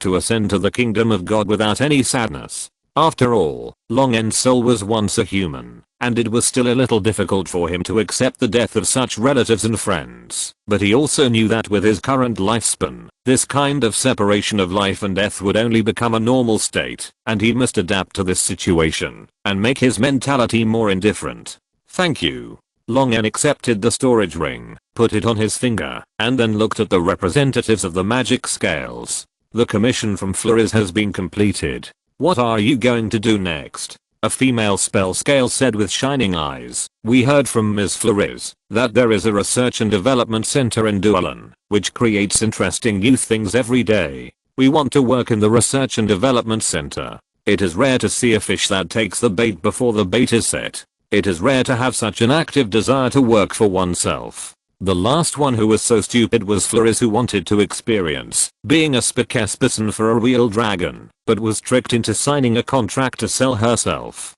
Long N smiled. The Research and Development Center is indeed the same as what Flores told you, but now a National Technology Research Center has been established, and there will be more new things in it. I can arrange for you to work there, but this job requires a lot of professional knowledge and professional training to be competent. We have to sign a contract to prevent someone from leaking the precious knowledge, or the Kingdom of Duelan will spend a lot of time and energy to train them and then leave directly. Hearing that the National Technology Research Center is more interesting than the Research and Development Center that Flores said, these spell scales immediately became excited, and as for the other words that Long N said, they were automatically filtered out by their ears. Of course. Your Majesty, please sign the contract and let us work for you. Long N smiled and took out a page of the contract with the terms written on it and handed it to the impatient spell scales. What exploitation and oppression. He still has to thank us.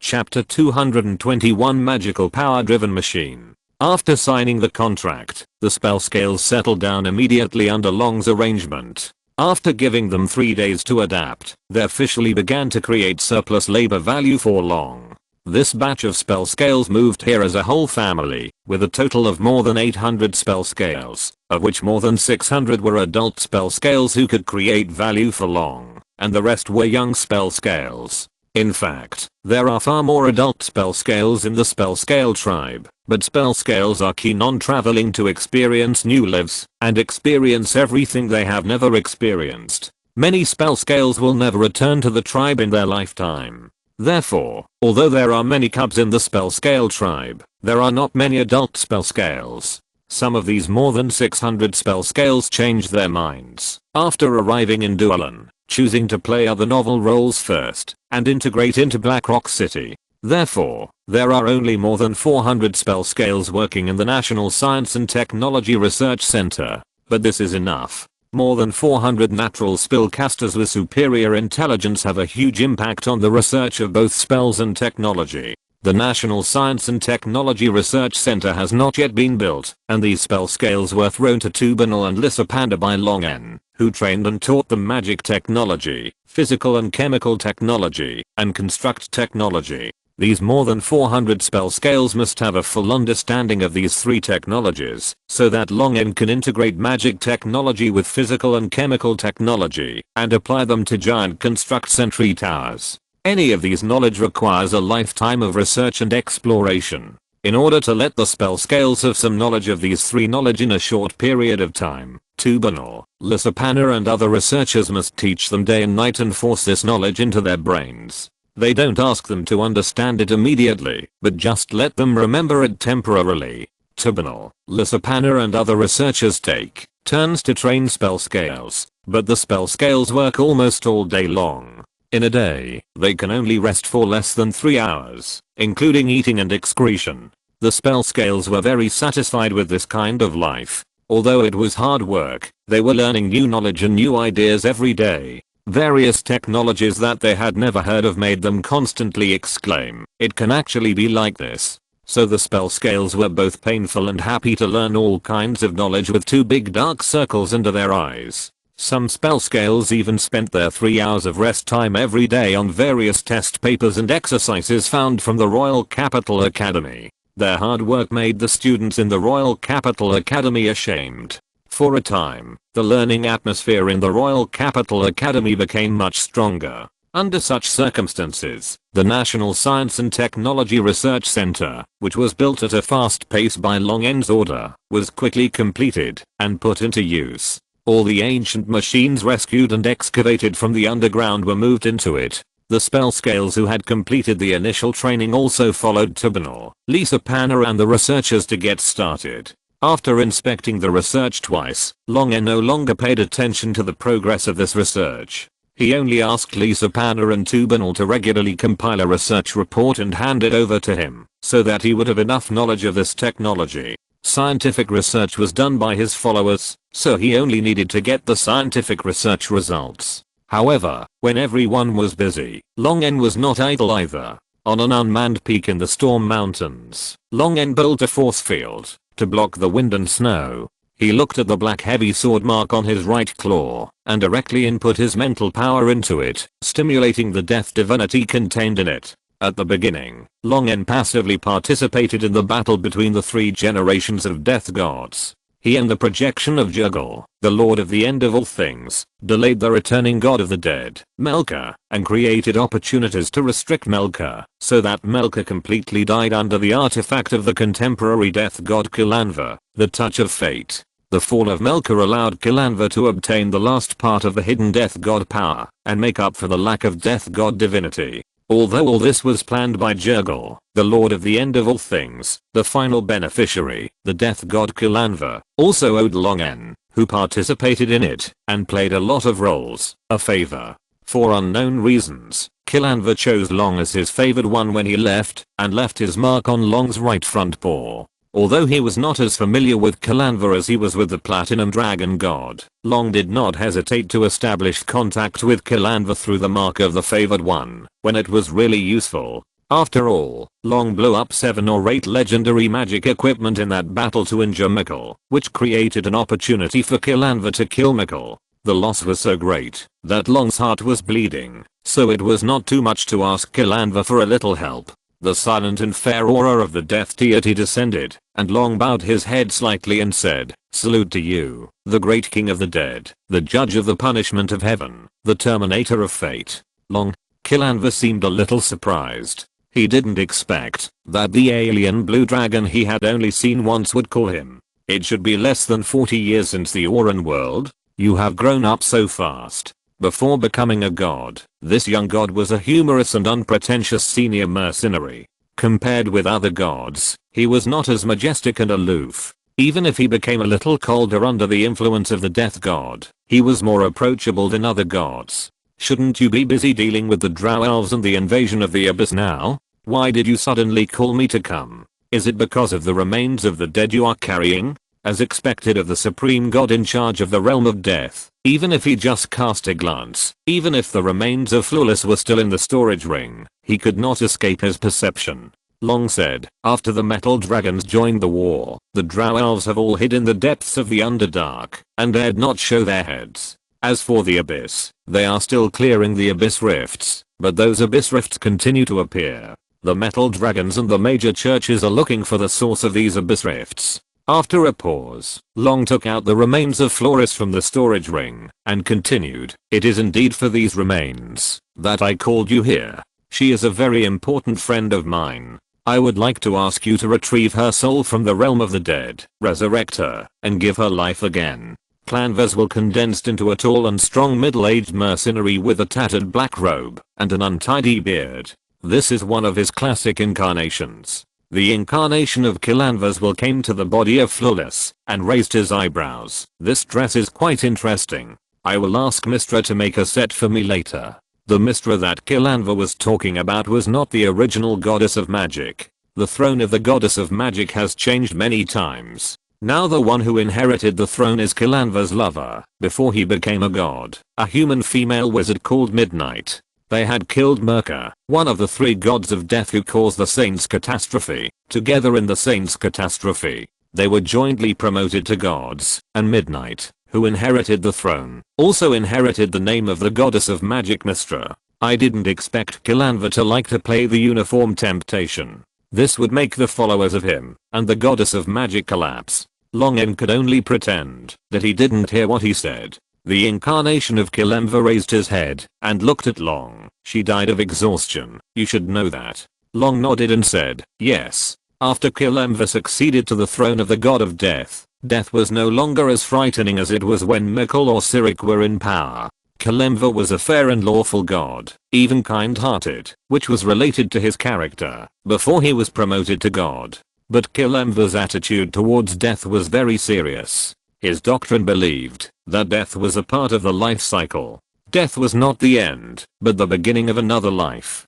Death was not a punishment, but an indispensable and necessary need in life. Death was pure and needed to be faced squarely, without any falsehood or any need for cover-up. Kilanva opposed those who used various artificial means to extend lifespan beyond natural limits, such as transformation into a lich and magical rituals to increase lifespan. This was the case for lifespans beyond natural limits, and resurrecting the dead was naturally unacceptable to him. If the dead died due to external injuries, it would not be a big deal. They could be resurrected by using resurrection before their souls entered the underworld in the realm of the dead. Even those who had died for many years could use advanced resurrection to call their souls back from the underworld. For the dead whose lifespans had not yet ended, Kilanva would always be tolerant and would not prevent them from being resurrected, except for those whose lifespans had expired. Exhaustion of lifespans meant that they had completed their lives and were destined to enter death and reincarnation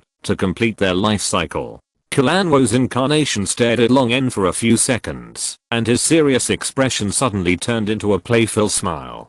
Don't be so serious. It's just releasing a lost soul. It's nothing to me. It doesn't matter if we use the back door because of our relationship. It's a small matter. Kilanva's playful smile made Long N feel relieved. He had been prepared to be rejected, but he didn't expect that the god of death would be so easy to talk to, as expected of a god who had been promoted after decades of being a seasoned mercenary. A few words made Long N unconsciously feel grateful in his heart, and he did not feel disgusted with Kilanva's purposeful help. Thank you for your help. I owe you a favor. Kilanva's incarnation spread out his hands. I still owe you last time you helped me deal with Melka. I owe you a huge favor. After saying that, Kilanva's incarnation looked at Long N solemnly again. I can help you, but you have to think clearly. Even if I resurrect her once, she will only have 100 years of life again. With your potential, if you continue to grow, you will have a lifespan that is unattainable for ordinary people. You will inevitably experience her death again. Not only her, you will witness all kinds of creatures die in front of you, including your subordinates, your friends, your relatives, your wife, and even your descendants will die before you. I can't resurrect them all. You must learn to accept death and face death. It is a part of life. What you have to do is not to resurrect them, but to have awful life. Long N grinned. I know. I have never fantasized about making the creatures I know exist forever, and I have never been hostile to death. I will never lose awe of life, and I will not face the deaths of those I know with indifference. In any case, thank you very much for your help. The incarnation of Kilanva waved his hand and used the power of the god of death to open a door to the realm of the dead. The death divinity permeated into the body of Flores, as if it was modifying something, so that Flores' body gradually recovered from the state of death to the appearance of a living person. After the state of life changed from death to living, Flores' body seemed to have a certain connection with something behind the door to the realm of the dead. Soon, a confused soul followed this connection and came out from behind the door and quickly merged into Flores' body. Okay, wait until her soul and body adapt to each other again, and she will wake up. After saying this, Kilanva's incarnation immediately turned into the death divinity and dissipated, without even saying hello, which seemed very casual.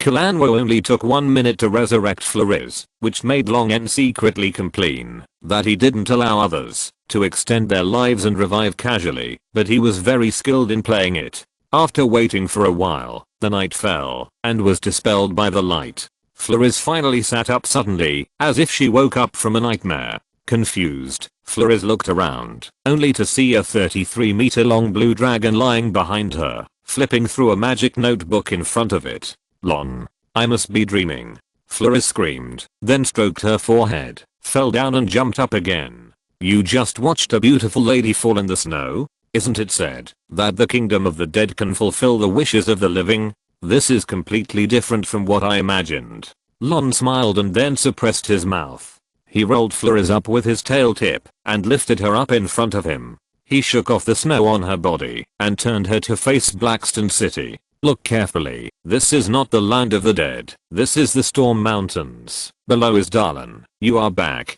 Wow. No, wasn't I dead? Long N pretended to be serious and said, don't think you don't have to work after you die. You have been resurrected by me, and a lot of documents are waiting for you. Before Fialulis felt the surprise of resurrection, she immediately recalled the fear of being dominated by piles of documents, and wailed in pain. A beam of communication light flew to Long N, who was in a good mood, and his mouth corners gradually rose and merged into Long N's mind. It turned out that Tubanal and Lissapana had made a major breakthrough. They couldn't find Long N, and could only use the communication to notify him. Long N put Flores, whose tail was curled up, on his back. Hold on tight. I'll take you to see where you will work in the future. The National Science and Technology Research Center.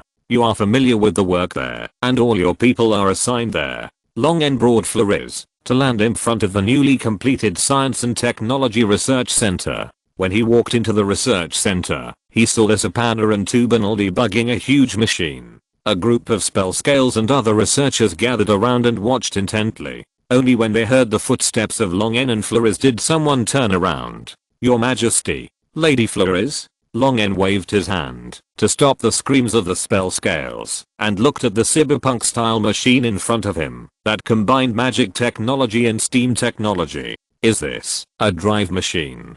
Tubanal's stiff and terrifying face pulled out a terrifying smile. Yes, Your Majesty, this is a magic drive machine. Chapter 220 to Taking the Initiative. The new magic drive is not complicated. It just combines the magic extraction compression device and magic technology with steam drive, and uses the magic continuously extracted from the magic dark sea to convert into driving force. Compared with the steam engine that needs fuel, the magic drive can save a lot of energy consumption, and compared with the steam engine that uses magic array to provide heat energy, the magic drive reduces the energy consumption of the intermediate conversion process. Long N is very satisfied with this simple achievement. Although the magic drive does not improve the current technology much, it is only the first step to integrate the two technologies. As the research gradually deepens, more sparks will burst out between the two technologies. The magic drive is already there, and magic-driven trains, magic-driven armored vehicles, and magic-driven fighters, which cannot be manufactured due to the natural defect of steam engines that cannot provide enough power, will not be far away.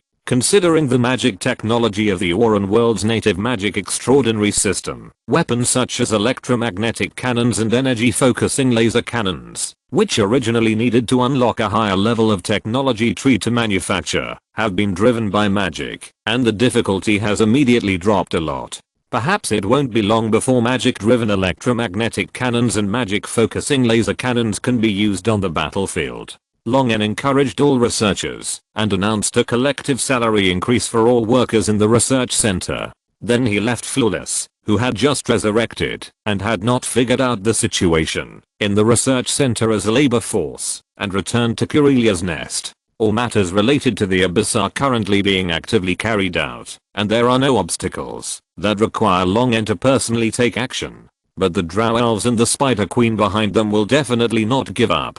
If the invasion of the Abyss can be solved so easily, wouldn't Rose's century-long plan be a joke? It is more likely that the current smoothness is just the calm before the storm. The Drow Elves and the Spider Queen are still waiting for the opportunity, and who knows when they will bring big waves to the Auran world in the Onia continent. Long N must now take advantage of this brief period of calm to understand his current abilities as much as possible, exert his strongest strength, and be ready to face the conspiracy of the Drow Elves and the Spider Queen at any time.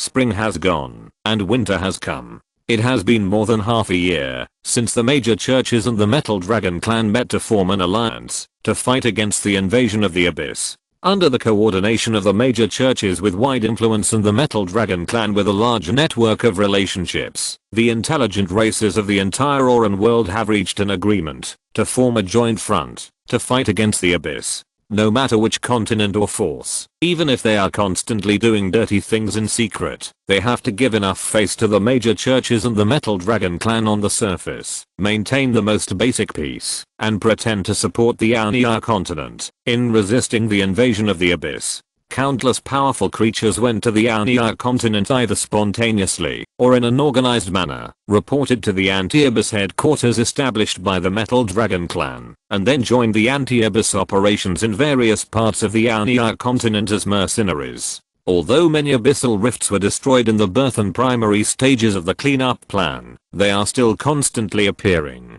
From time to time, abyssal rifts appear in areas that have been cleaned up.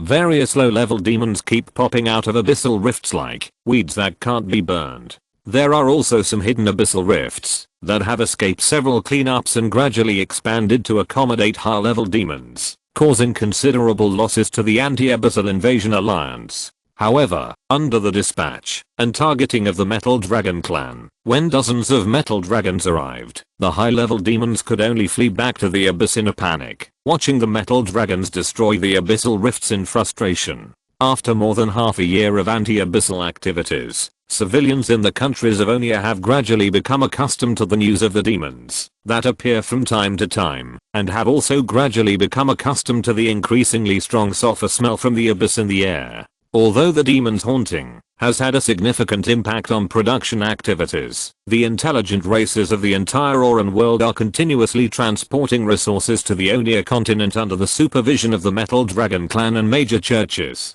Under Long's instruction, the clans in the Storm Sea took on the task of transporting materials from various continents to Onia. In this process, the continents provided Long's deep sea clans with sea charts around the continents free of charge, and when they encountered obstacles, they could also let the Metal Dragon clan clear the obstacles for free. Long's deep sea clans gradually mastered the route map of most of the sea areas in the entire Auran world.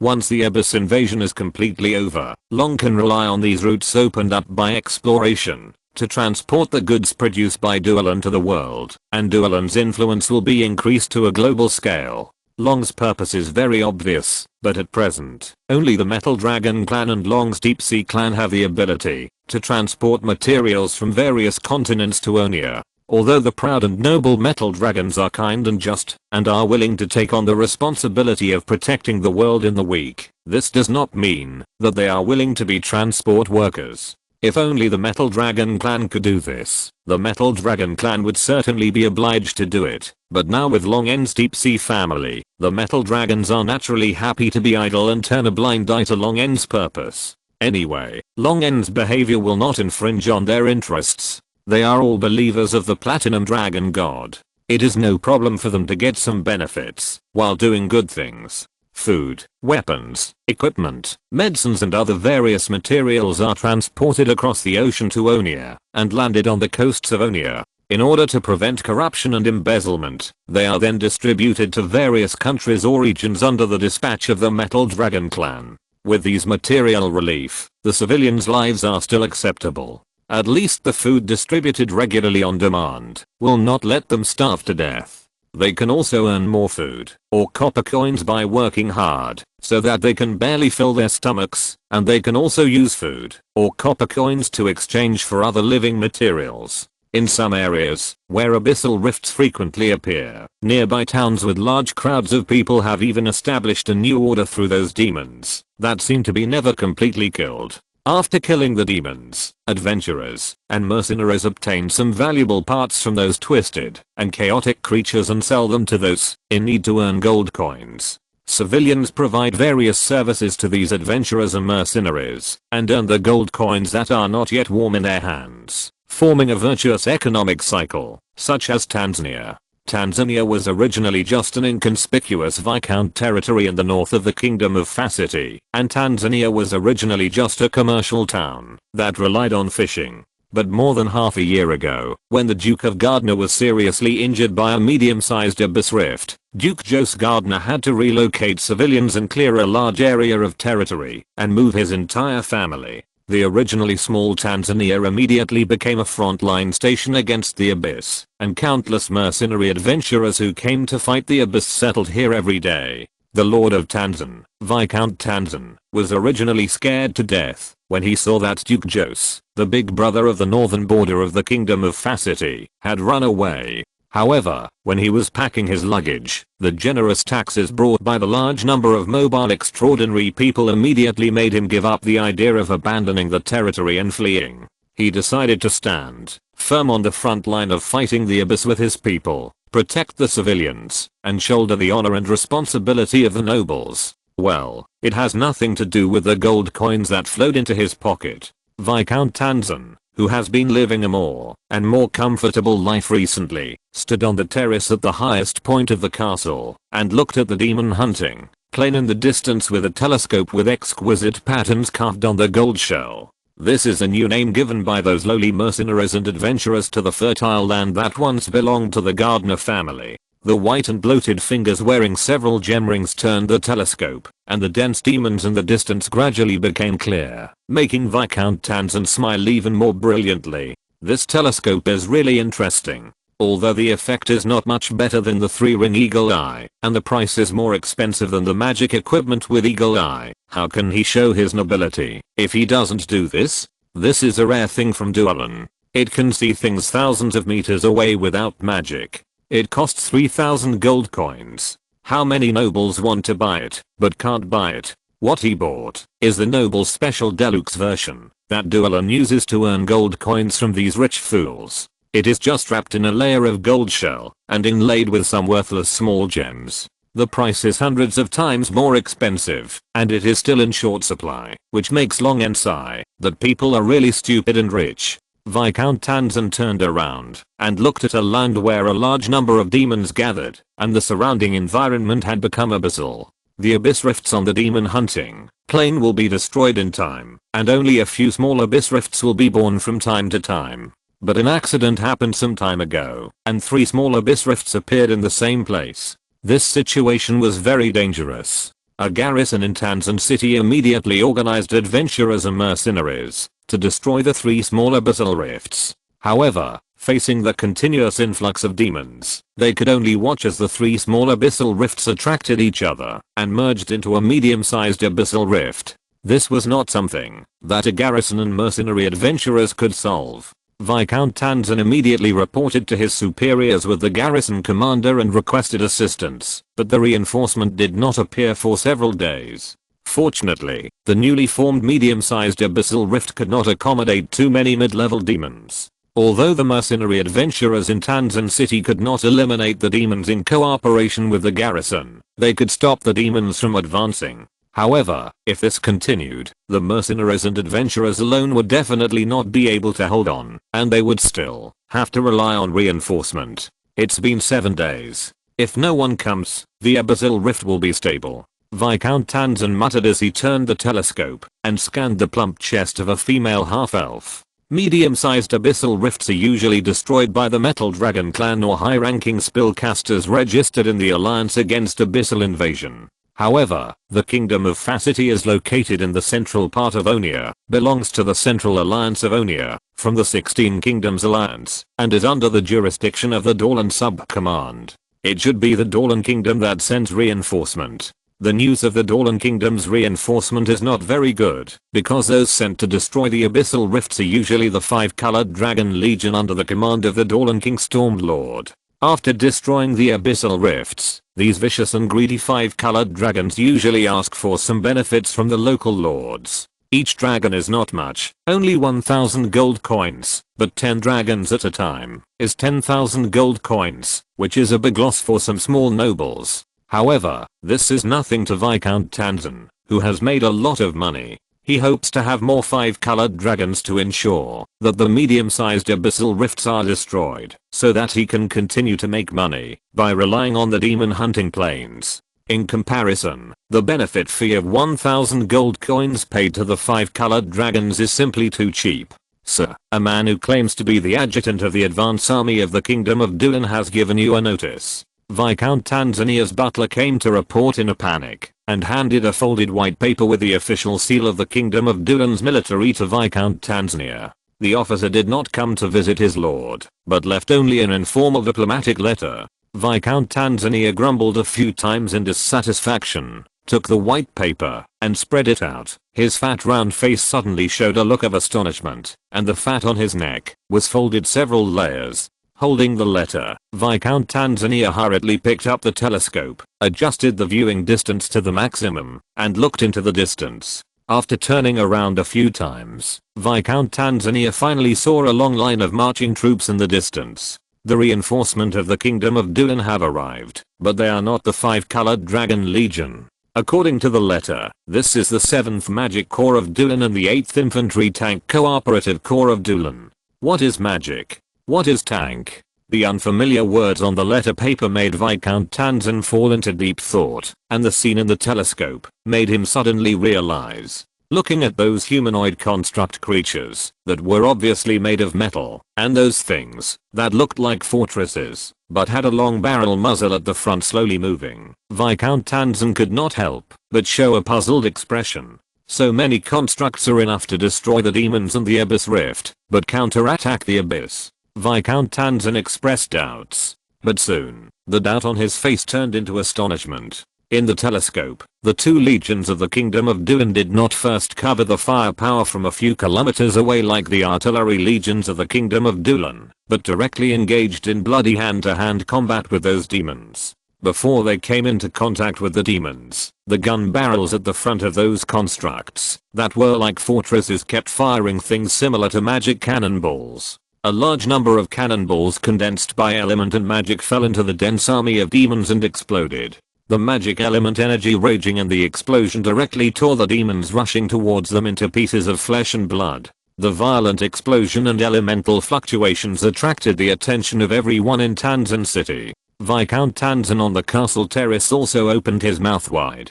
But the demons were not afraid and continued to move forward over the corpses of their own kind. The distance between the 2 sides was getting closer and closer. The humanoid constructs that were marching together with the constructs like a fortress raised their weapons. Colorful energy rays shot out from the hands of those humanoid constructs, instantly piercing through those twisted creatures less than 100 meters away from them. Groups of low-level demons fell one by one in these rays like wheat being cut. Some slightly stronger mid-level demons would be killed instantly if they were focused by several constructs. Viscount Tanzan was sweating in his hands and feet. With such a powerful construct army, who else in Onia could be the opponent of the Kingdom of Dulan? Perhaps only the Roman Empire in the north could compete with it with the legendary Scepter of Law Legion composed of mid-level and above mages. The army of the Kingdom of Dulan quickly killed a large number of low-level demons, and the blood of demons of various colors spread all over the ground. Those constructs just fought their way through the demon army that made the mercenary adventurers in the garrison here helpless and reached the terrible Abyss Rift. It was not until several huge humanoid constructs launched a huge metal box into the air and flew to the other side of the Abyss Rift that the terrifying explosion scene completely submerged the demon army on the other side of the Abyss Rift. Viscount Tanzan woke up from the shock and realized that the Kingdom of Dulan had to wait until the Abyss Rift was almost stable before taking action, so that they could pass through the Abyss Rift and enter the Abyss. It turns out that the people of Dulan are not kidding when they say they will counterattack the Abyss. Chapter 223 More Devil than the Devil. Groups 1 and 2, charge and stand by. Groups 3 and 4, treat the wounded, use stimulants and powerful healing potions. Don't be **king stingy. Magical armed forces pilots are much more expensive than powerful healing potions. On the scorched earth with body parts scattered all over the ground, a 3-meter tall officer wearing a black metal armor took off the armor's mask, lit a cigarette, and held it in his mouth while shouting loudly. In fact, the newly developed Magical Armed Forces second helmet developed by the National Science and Technology Research Center has a built-in range communication function, so there is no need to shout loudly. But Grieve, the commander of the newly established Dulan 7th Magical Armed Forces, is still not used to using that thing. Bah.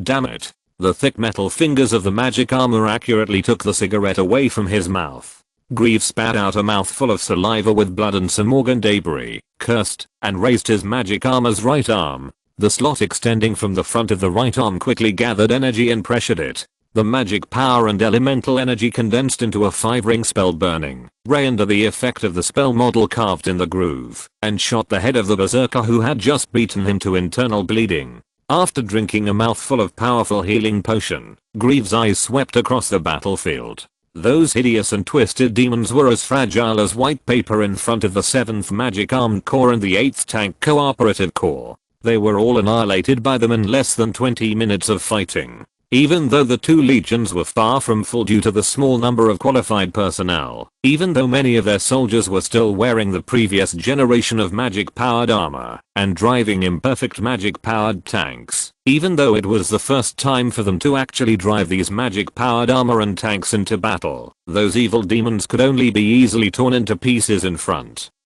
of them.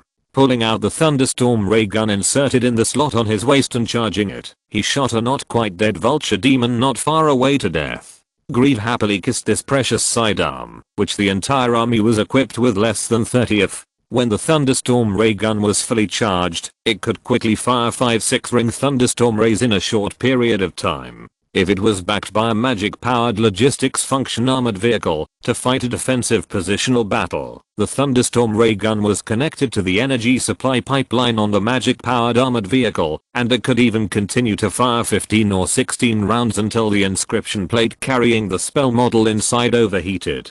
Coupled with the various ray weapons on the magic armor, these warriors who could only fight hand to hand before can now cast spells and fight like those wizards, and each ray attack can cause a large number of casualties at a distance. Although the preset magic weapons are definitely not as flexible and changeable as the wizard spells, their ray weapons are large in quantity and sufficient. No matter how flexible and changeable you are, I will directly focus thousands of low and medium level spell rays, and even high level spellcasters can be shot down. When Greave was promoted to the commander of the 7th Magic Legion at the beginning, he was reluctant, but now he has completely fallen in love with these magic weapons.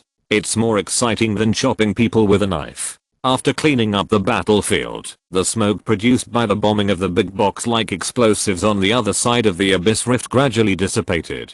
Through the Abyss Rift, you can see a large group of demons gathering at the edge of several pits caused by the impact of the explosion and the high temperature. Even though the explosive weapons just annihilated tens of thousands of demons, these evil and chaotic creatures were still not afraid. Instead, they moved closer to the Abyss Rift, trying to pass through the Abyss Rift that gradually stabilized after the disturbance caused by the explosion. With the help of the constant flying technique on the back of the magic weapon, to rise to a high altitude, Greaves' helmet suddenly flashed a rapid blue light to take in the scene in the Abyss Rift. This was a direct communication prompt from the highest command of the military. Greave hurriedly put on the helmet and heard a hoarse voice that was old but steady and even cold. You disobeyed orders and removed the magic armor parts before the war was stopped. You will be fined 3 months' salary. No records will be kept. You will continue to throw dragon breath bombs into the abyss to suppress the demons. Hearing this voice, Greave stood in awe and stood at attention in midair. Yes, sir. The one who gave the order was the highest commander of the military, Lord Scar, the legendary military commander. It is said that he has never lost a war since he followed the king, although it is difficult for the military of the kingdom of Dylan to lose. What's more terrifying is that this dog-headed man with extremely high intelligence and military sense has a keen understanding of the various new weapons researched and manufactured by the kingdom. Whenever a new weapon is born, it can always quickly think of ways to use it reasonably in war. After watching the weapon demonstration and improve various tactical systems based on these weapons, then he selflessly teaches these arts of war to various high, medium and low level military commanders in the military, and is deeply respected and loved by officers at all levels of the military. Although Scar caught him for the mistake, Greave had no complaints in his heart. On the contrary, he was grateful to Scar. Deducting his monthly salary meant that there would be no other punishment. His military merit would not be discounted because of this little thing. For soldiers like them, this was the most important thing. Grieve immediately switched to the battlefield channel in his helmet and ordered to continue the bombing. Seeing that the situation had stabilized and the Abyss Rift was completely controlled by the army of the Kingdom of Dulan, Viscount Tanzan asked the butler to prepare the carriage. He was going to visit the general of the Kingdom of Dulan. Although the other party did not seem to take him seriously, he only wrote an informal letter to inform Dulan of the plan and ordered him in an impolite tone to control the surrounding area of Tanzan City so that there would be no chaos and interference with their plans. But Viscount Tanzan still suppressed his displeasure and put on a smiling face. In the past few decades, as the influence of the Kingdom of Dulan has grown, even Viscount Tanzan, who is far away in the corner of the northern border of the Kingdom of Facity, has some understanding of this powerful kingdom. The commerce that radiates most of the countries in the central part of the Ona continent, the formidable military force, the unparalleled production capacity, and the large educated population have all made the reputation of the Kingdom of Dulan increasingly loud. Anyone can see that the Kingdom of Dulan has the ability to conquer more than a dozen kingdoms and duchies around it and govern them properly, but the Kingdom of Dulan has never taken action. Perhaps it is because the king of the Kingdom of Dulan, the powerful real dragon, who is crowned with the titles of Lord of Storms, King of Dragons, and Lord of Thunder, is the favored one of the Platinum Dragon God. The Kingdom of Dulan has always attached great importance to the alliance agreement signed decades ago and has no intention of breaking the agreement. Otherwise, the flags of Dulan should have been flying over the capitals of countries adjacent to Dulan, such as Facity. Although the nobles of Dulan have lost their territory and power, leaving only the symbol of honor, nobles such as Viscount Tanzan still like to use titles to compare Dulan people. In Facity, the commander of a legion is at least a viscount, so the commanders of the legions of the Kingdom of Dulan are at least commensurate with the status of Viscount Tanzan. Viscount Tanzan would not miss this opportunity to connect with the Dulan nobles. In his eyes, the upper echelons must be nobles.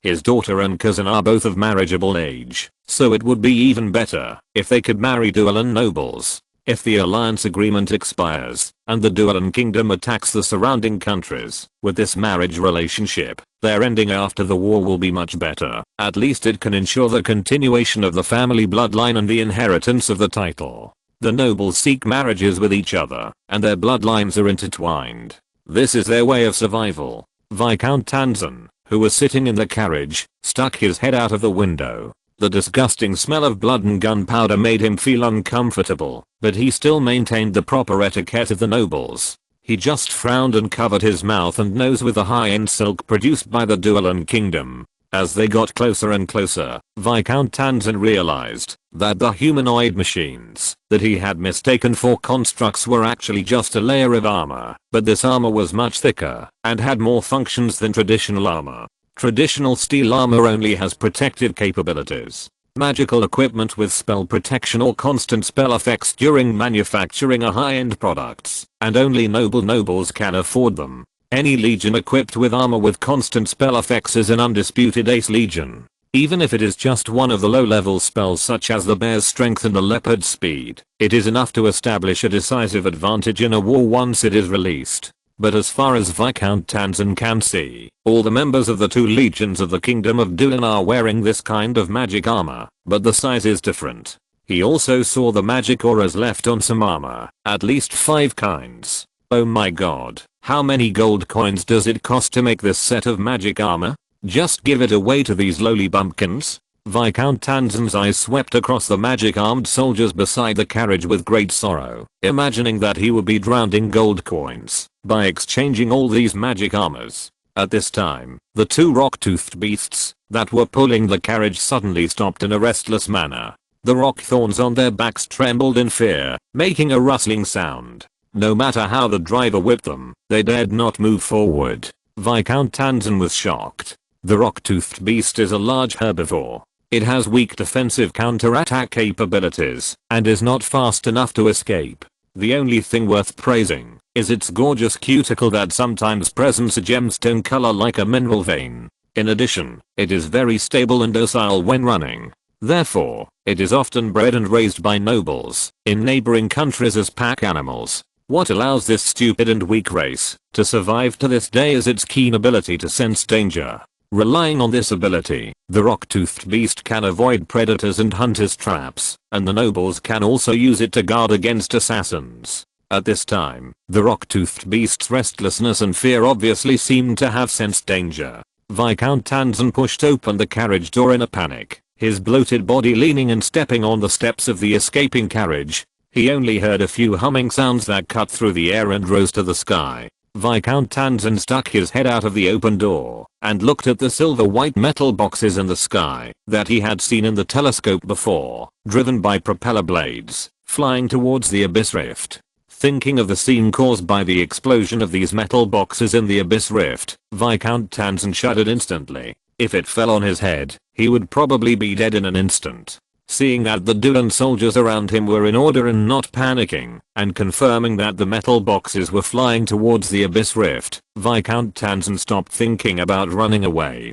Is it going to explode again? The violent explosion seen in the abyss rift made Viscount Tanzan's fat body tremble a few times. The dust from the explosion inside the abyssal rift this time dispersed quickly. The demons seemed to be preparing to organize the middle and higher level demons to force their way through the abyssal rift and deal with these Dulan people. Viscount Tanzan could see the demons gathering. In response to them, there were more silver white metal boxes marked with the words Dragon Breath Explosive Bomb Type 3. The middle level demons could not survive an explosion of this magnitude, but some powerful high level demons were injured but not killed. The violent explosion and scorching heat stimulated their ferocity. As several high-level demons flew towards the abyssal rift immediately fluctuated violently. If these demons were allowed to force their way across the abyssal rift, it would likely damage and destroy this medium-sized abyssal rift that had just been formed.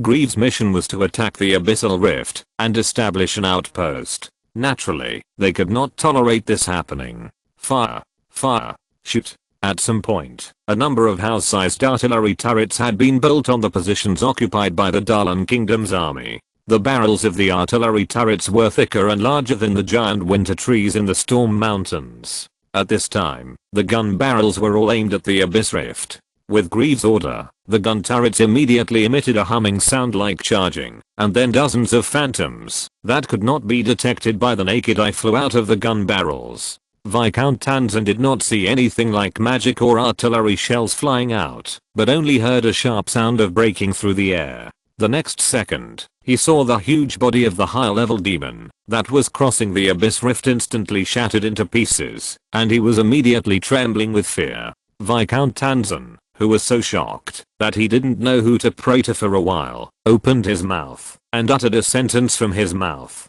God is above. From the looks of it, those were all high-level demons. In the end, they died like this?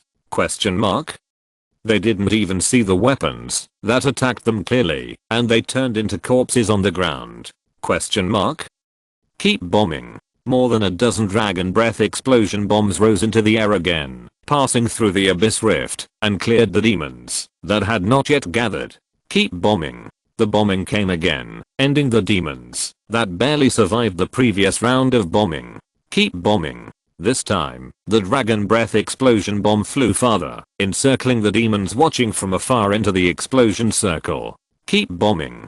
Keep going. Explode, explode, explode. The mercenary adventurers who realized that they were safe also came over, wanting to see if they could get some work from these chaotic groups. But at this time, the mercenary adventurers who gathered around were already standing there with numb faces, just like Viscount Tanzan. Silent explosions fell on the other side of the abyss rift again and again. The light of the explosion illuminated their faces from time to time, but could not change their numb and calm faces at all. The soldiers of the Kingdom of Dulan seemed to be laughing more and more hideously. I don't know how long the bombing lasted, but the army of Dulan finally stopped. The scene in the abyss rift also moved the numb mercenary adventurers slightly. The scolled land that was originally a natural scenery of the abyss has been blown into a large irregular pit covering a wide area. The bottom of the pit is colorful glass melted in high temperature. As for those demons, none of them are left. Too brutal. A mercenary muttered to himself. For the first time, he felt a little pity for those twisted and chaotic evil creatures. Yes, they are even more evil than demons. Chapter 224 Demon Duke Drifters. No one came forward to ask for trouble. The mercenaries and adventurers could not imagine what they could do for such a terrible army. The army of the Kingdom of Dune did not pay any attention to them. They did not organize them or drive them away. They just let them stay aside to watch. A group of soldiers from the Kingdom of Dune walked past them. Several soldiers who lifted the masks of their magic armor showed a kind smile to the adventurers and mercenaries. But after the brutal cleansing just now, the smiles of the soldiers of Dune looked evil and hideous in their eyes. The adventurers and mercenaries who stood in several layers of human walls retreated in fear. Grieve, who was observing from a distance, took a glance at the situation here and stretched out a huge metal finger of the magic armor to scratch his head. Didn't His Majesty say that using firepower to spread the truth can make people from other countries become good at singing and dancing? Why are they so scared? This seems to be different from what His Majesty said. Shaking his head, Grieve didn't think about it. Lord Scar has ordered the entire army to move into the Abyss Rift. The next step is the highlight. They must build a stronghold in the Abyss to withstand the attack of the endless demon army that may come. After passing through the Abyss Rift, they will fall into a vast plain, and it is very likely that they will be attacked from all sides by demons. Moreover, the Abyss is not like the main material world. The power of the demons is suppressed by the rules of the main material world. In the Abyss, they have to face the demons in their prime with the power of the Abyss plane. There are also many high-level demons that are difficult to pass through the Abyss Rift and will attack them. Even if they have such powerful weapons and equipment, they can only try their best in the face of such a situation. The temporary petals extending into the Abyss Rift have been assembled, and one magic tank and armored vehicle after another drove into the Abyss Rift. Teams of soldiers armed with magic armor stepped forward in unison. The rumbling marching footsteps made the mercenary adventurers and Viscount Tanzan feel like they were facing a torrent of steel, rumbling and rolling over them, and the shock in their hearts was beyond description. They had never seen such a well-organized army, nor could they imagine how terrible the power of such a disciplined army could be in war. Grieve flew between the soldiers and the magic tanks, and crashed into the Abyss Rift. As early as half a year ago, they had added anti-vertigo training to their training program. The time and space reversal and direction confusion of crossing the Abyss Rift could not completely confuse Grieve's cognition, allowing him to quickly recover from the discomfort of dizziness. He lifted the mask and took a deep breath of the abyss air without mask filtering. The strong smell of sulfur and acid gas passed through his nasal cavity, making his respiratory tract feel a burning heat. Cursing inwardly, Grieve quickly put on the mask, but the burning sensation in his body was difficult to remove, so he could only use the slow healing technique on the magic armor. The environment of each layer of the abyss is different. Some are covered with lava, some are frost-free, some are dark, some are bright and magnificent like the kingdom of the god of light, and some are like the forests, swamps, gobi, and deserts that can be seen everywhere in the main material world. No one can tell what the environment of each layer of the abyss is, even the most powerful demon lords in the abyss. The chaos of the abyss can be seen in its composition. Obviously, this abyss rift is not an environment suitable for human survival, at least not for humans in the Auran world. Perhaps humans in other worlds can survive in an environment filled with acidic corrosive gases. Grieve did not remind the soldiers behind him. Anyway, they would not die if they inhaled 1 or 2 breaths of these acidic gases, so the pain would leave a deep impression on them. Waving his arms to call the armored convoy to speed up, Grieve looked at the abyss rift in front of him. In the main material world of Auran, the location of this abyss rift is in midair, and they have to use petals to enter here. But in the abyss, this abyss rift is diagonally across the ground, and one end extends into the ground. The armored convoy, the magic tanks and the soldiers can directly step on the land of the abyss by crossing the abyss rift. Hurry up. Move, boys. The armored vehicles will hurry up to assemble the outpost base. As soon as Grieve finished speaking, the soldiers who recovered from the dizziness immediately took action and built a line under the command of the corps commander to guard against the demon's attack at any time. Behind them, huge armored vehicles drove to the target location one by one. The chassis of the vehicle sank to the ground, and the probes extended to pierce the soil to fix it. The metal plates on the carriages immediately deformed and stretched, connecting with the surrounding armored vehicles. In just over 10 minutes, a closed military camp made of metal plates was built. The magic power extraction devices installed in dozens of armored vehicles immediately started to operate, and the magic power was extracted and compressed, and input into the magic storage tank, and supplied to various parts of the military camp. Magic patterns lit up on the metal plates of the armored vehicles, connecting to each other to form a huge magic circle, releasing an invisible protective force field to cover the military camp. The soldiers who built the defense line opened the slot on the back of the magic armor, took out a charging pipe, and connected it to the power supply cable pulled by the armored vehicle group. The lights on the soldiers' magic armor gradually lit up, and all the weapons entered the fully charged state. The defense line and the military camp were quickly built and completed. In less than half an hour, all the soldiers had entered a state of combat readiness, and only some heavy weapons were still being assembled. For this counter-attack on the Abyss, Long N had made sufficient preparations. These armored vehicles that could quickly build a position were developed and researched half a year ago. At Long N's request, the time to build a position was compressed to less than half an hour, which was a severe test for both the researchers of the magic armored vehicles and the training of the soldiers. But they must save time as much as possible. If they are attacked by demons before the position is fully built, they will fall into the most difficult battle, and add a lot of unnecessary sacrifices. They had no way to retreat after entering the Abyss. It was much better to fight a defensive battle than a wild encounter. Several groups of magic armored soldiers sprayed water pipes everywhere to cool down the hot glassy ground after the dragon breath explosion bombs washed the ground. Thick high temperature steam rose up, making the entire military camp with many gun barrels look like a hideous and terrifying steel monster hidden in the white mist. The channel is not responding. Please confirm whether the channel code is correct and the signal is stable. Grieve silently switched the communication channel. After entering the Abyss, the connection with the highest command had been cut off. This situation was within the military's simulation plan, and Grieve had no surprises. The highest military command was automatically transferred to him, and the commander of the 8th Legion. The next battle could only rely on themselves. A large number of demons have been detected approaching the camp at 4 o'clock. Repeat, a large number of demons have been detected approaching the camp at 4 o'clock. The scout's call rang out in the channel, and Grieve's face was solemn. Activate the 4th war plan. All members enter combat positions. The commander of the 8th Legion issued the same order, and the soldiers and various heavy weapons were transferred to the designated locations in an orderly manner. Grieve rose into the air and looked into the distance. He saw countless demons surging like a tide in the distance. Countless demons running on the ground and flying in the sky were crowded together, like a tsunami rushing towards them.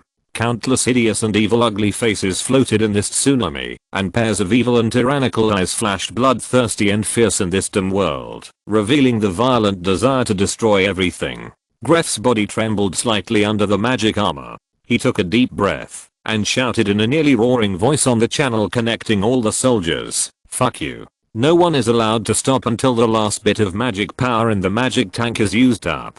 The two newly formed legions, which had only 50,000 people in total, had no choice but to fight desperately in the face of hundreds of thousands of demons. The projectiles in dozens of magic coil electromagnetic cannons repeatedly moved and accelerated in the electromagnetic coils, shooting at the demon army at a speed that could not be captured by the naked eye. The demons hit by the electromagnetic cannons instantly exploded into blood foam, and even if they were scratched by the electromagnetic cannon projectiles, their bodies would be instantly torn into pieces. After tearing hundreds of demons, the kinetic energy of an electromagnetic cannon projectile gradually dissipated. A powerful high-level Balrog flame demon composed of flames and sturdy flesh and blood limbs ferociously and violently blocked the projectile with its claws, and endured the severe pain of tearing its claws, and crushed the projectile into metal fragments. The powerful force displayed by the Beta Fire Demon stimulated the demons to become more excited and violent.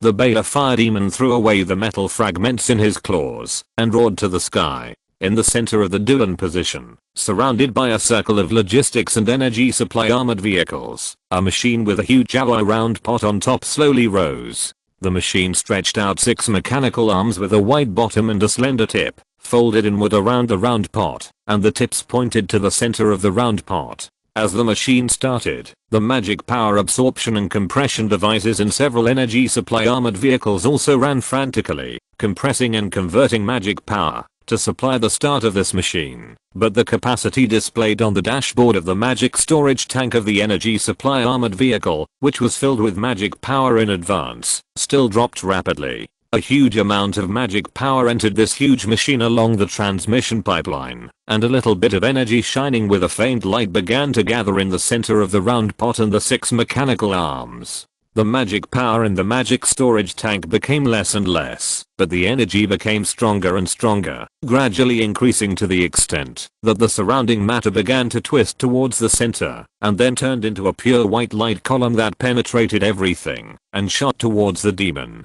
Countless low-level demons were turned into ashes without any resistance in this energy beam, and the limbs swept by the beam disappeared in the blink of an eye. The beta flame demon who was roaring to the sky just now was just covered by the beam of light, and his roar instantly turned into a wail. The flames that made up his body were immediately extinguished by the pure magic power after purification, and the flesh and blood on his body were quickly washed away like sand piles in a strong wind. Even his soul was completely destroyed by the magic power, and was directly wiped out from the world by the beam of light. The beam of light lasted for 3 seconds and then disappeared.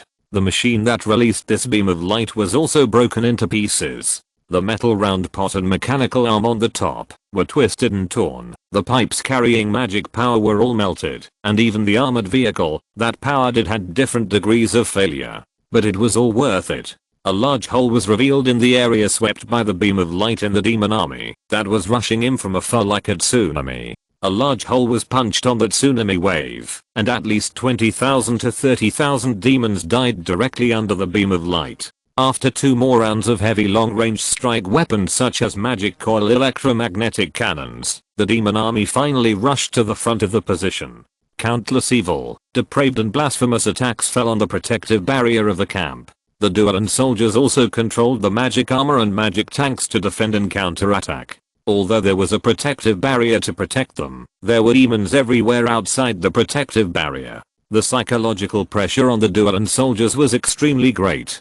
It was almost a weight event. They frantically pulled the triggers to activate various spell rays, pouring out the magic in the magic storage tank and the fear in their hearts. It was not until the spell inscription board in the spell ray gun melted that they realized it and regained a little sobriety. The demons outside the protective barrier were killed by countless spell rays. Countless broken, charred, and rotten corpses fell from the sky, and a bloody rain of corpses began. But every time a demon died, as soon as there was a gap in the demons crawling all over the protective shield, new demons would rush up to fill the gap, as if they could never be killed completely. The number of demons was decreasing, and the situation of the Duelan Kingdom's position was not optimistic. The magic power extraction and compression device was running at full capacity, making a dull sound like a roaring mechanical shaft wheel rotating, pushing, and colliding, but the magic power extracted still could not keep up with the speed of magic power consumption. The magic power capacity in the magic storage tank was constantly decreasing, and even the magic barrier protecting the entire position was flickering due to insufficient energy, as if it could be completely broken and disappeared at any time. At this moment, a surging pressure swept across, and the soldiers of the Duelan Kingdom fell into extreme fear and panic. Even the constant anti-dragon aura effect in the magic armor could not withstand this terrifying dragon power. Fortunately, the machine would not be afraid, and the protective barrier still firmly protected the entire position, giving the soldiers in the position a chance to wake up from this terrifying dragon power. The demons who felt the dragons might become more excited or fearful. In any case, their movements became faster, and they attacked more vigorously, and the protective barrier became precarious. In the eyes of the Duelan soldiers, a huge real dragon with olive green scales rose high into the sky and looked down at them from above. Its huge dark green pupils stared coldly at the group of humans who broke into its territory, but its attention was focused on the magic armor worn by the Duelan soldiers and the various magic equipment behind them. I'm the Lord of the Bloodthorn Abyss, the Green Queen, the Grand Duke of Demons, the Supreme Lord of the Abyss. CUI Fulies. Foolish and humble creatures, offer your loyalty to me. Chapter 225 Friendly Neighbors. It's here. I hid a little after I came out of here. Tleelak pointed his tail at the thick ice on the cliffs of Storm Mountain. Tleelak, a pregnant fjord snake dragon who had just safely given birth to 4 dragon eggs, was captured by Ron and taken to the Abyss Rift from the Abyss to the Prime Material World before she had time to divide the nests. In order to safely give birth and reproduce, Tleelak forcibly crossed a large Abyss Rift to come to the Prime Material World of Orin to nurture the fetus. Unexpectedly, she encountered danger in the Prime Material World and was caught by Ron. She was also threatened with the dragon eggs in her belly and forced to sign a contract of selling herself for more than 100 years. Tleelak's peak strength is much stronger than that of an ordinary legend. Even if her strength is weakened after pregnancy, she is still much stronger than when she first entered the legend. That is, after crossing the Abyss Rift, she was suppressed by the rules of the Prime Material World and fell to the weakest level of legend. To transport a legendary creature like Tleelaksu to the main material world, at least a large abyssal rift that has gradually stabilized after a long period of expansion is needed. This abyssal rift happened to be large, but it had just been created not long ago, so it collapsed into time and space turbulence after Tleelaksu forcibly crossed it. However, Tleelaksu was also cautious and did not completely destroy this abyssal rift. Instead, he made a move to stabilize the time and space turbulence a little. As long as it takes a period of self-repair, this large abyssal rift can return to its original state. After all, she still has to return to the abyss, so she naturally has to leave a way out for herself. Longen casually pointed, and a lightning bolt hit the thick ice layer that Tleelaksu created with his breath to cover the abyssal rift. In an instant, the thick ice layer on the cliff broke and slid down like a landslide, revealing the hole on the mountain below. Longen and Tleelaksu flew into the cave one after the other, and not long after, they saw a large abyssal rift hidden in the mountain. After more than half a year of recovery, this large abyssal rift has gradually stabilized from the damage caused by Tleelaksu's force crossing. This abyssal rift appeared in Tleelaksu's territory and was not discovered by other demons. No demon army crossed the border from here. Only some low-level demons with no intelligence passed through the abyssal rift while wandering unconsciously. Their bodies, bloated like a pile of fat, were trembling in the dragon power of Long and Tleelaksu. Tleelaksu's fear size and mental shock directly caused the demon to explode from the inside, turning into a greasy white pulp. This abyssal rift has almost recovered, but I don't think you can pass through it. Don't worry about it. Your mission has been completed. Return to the trench on your own. Long didn't care about Tleelaksu's reminder. Tleelaksu had an evil smile on his hideous head.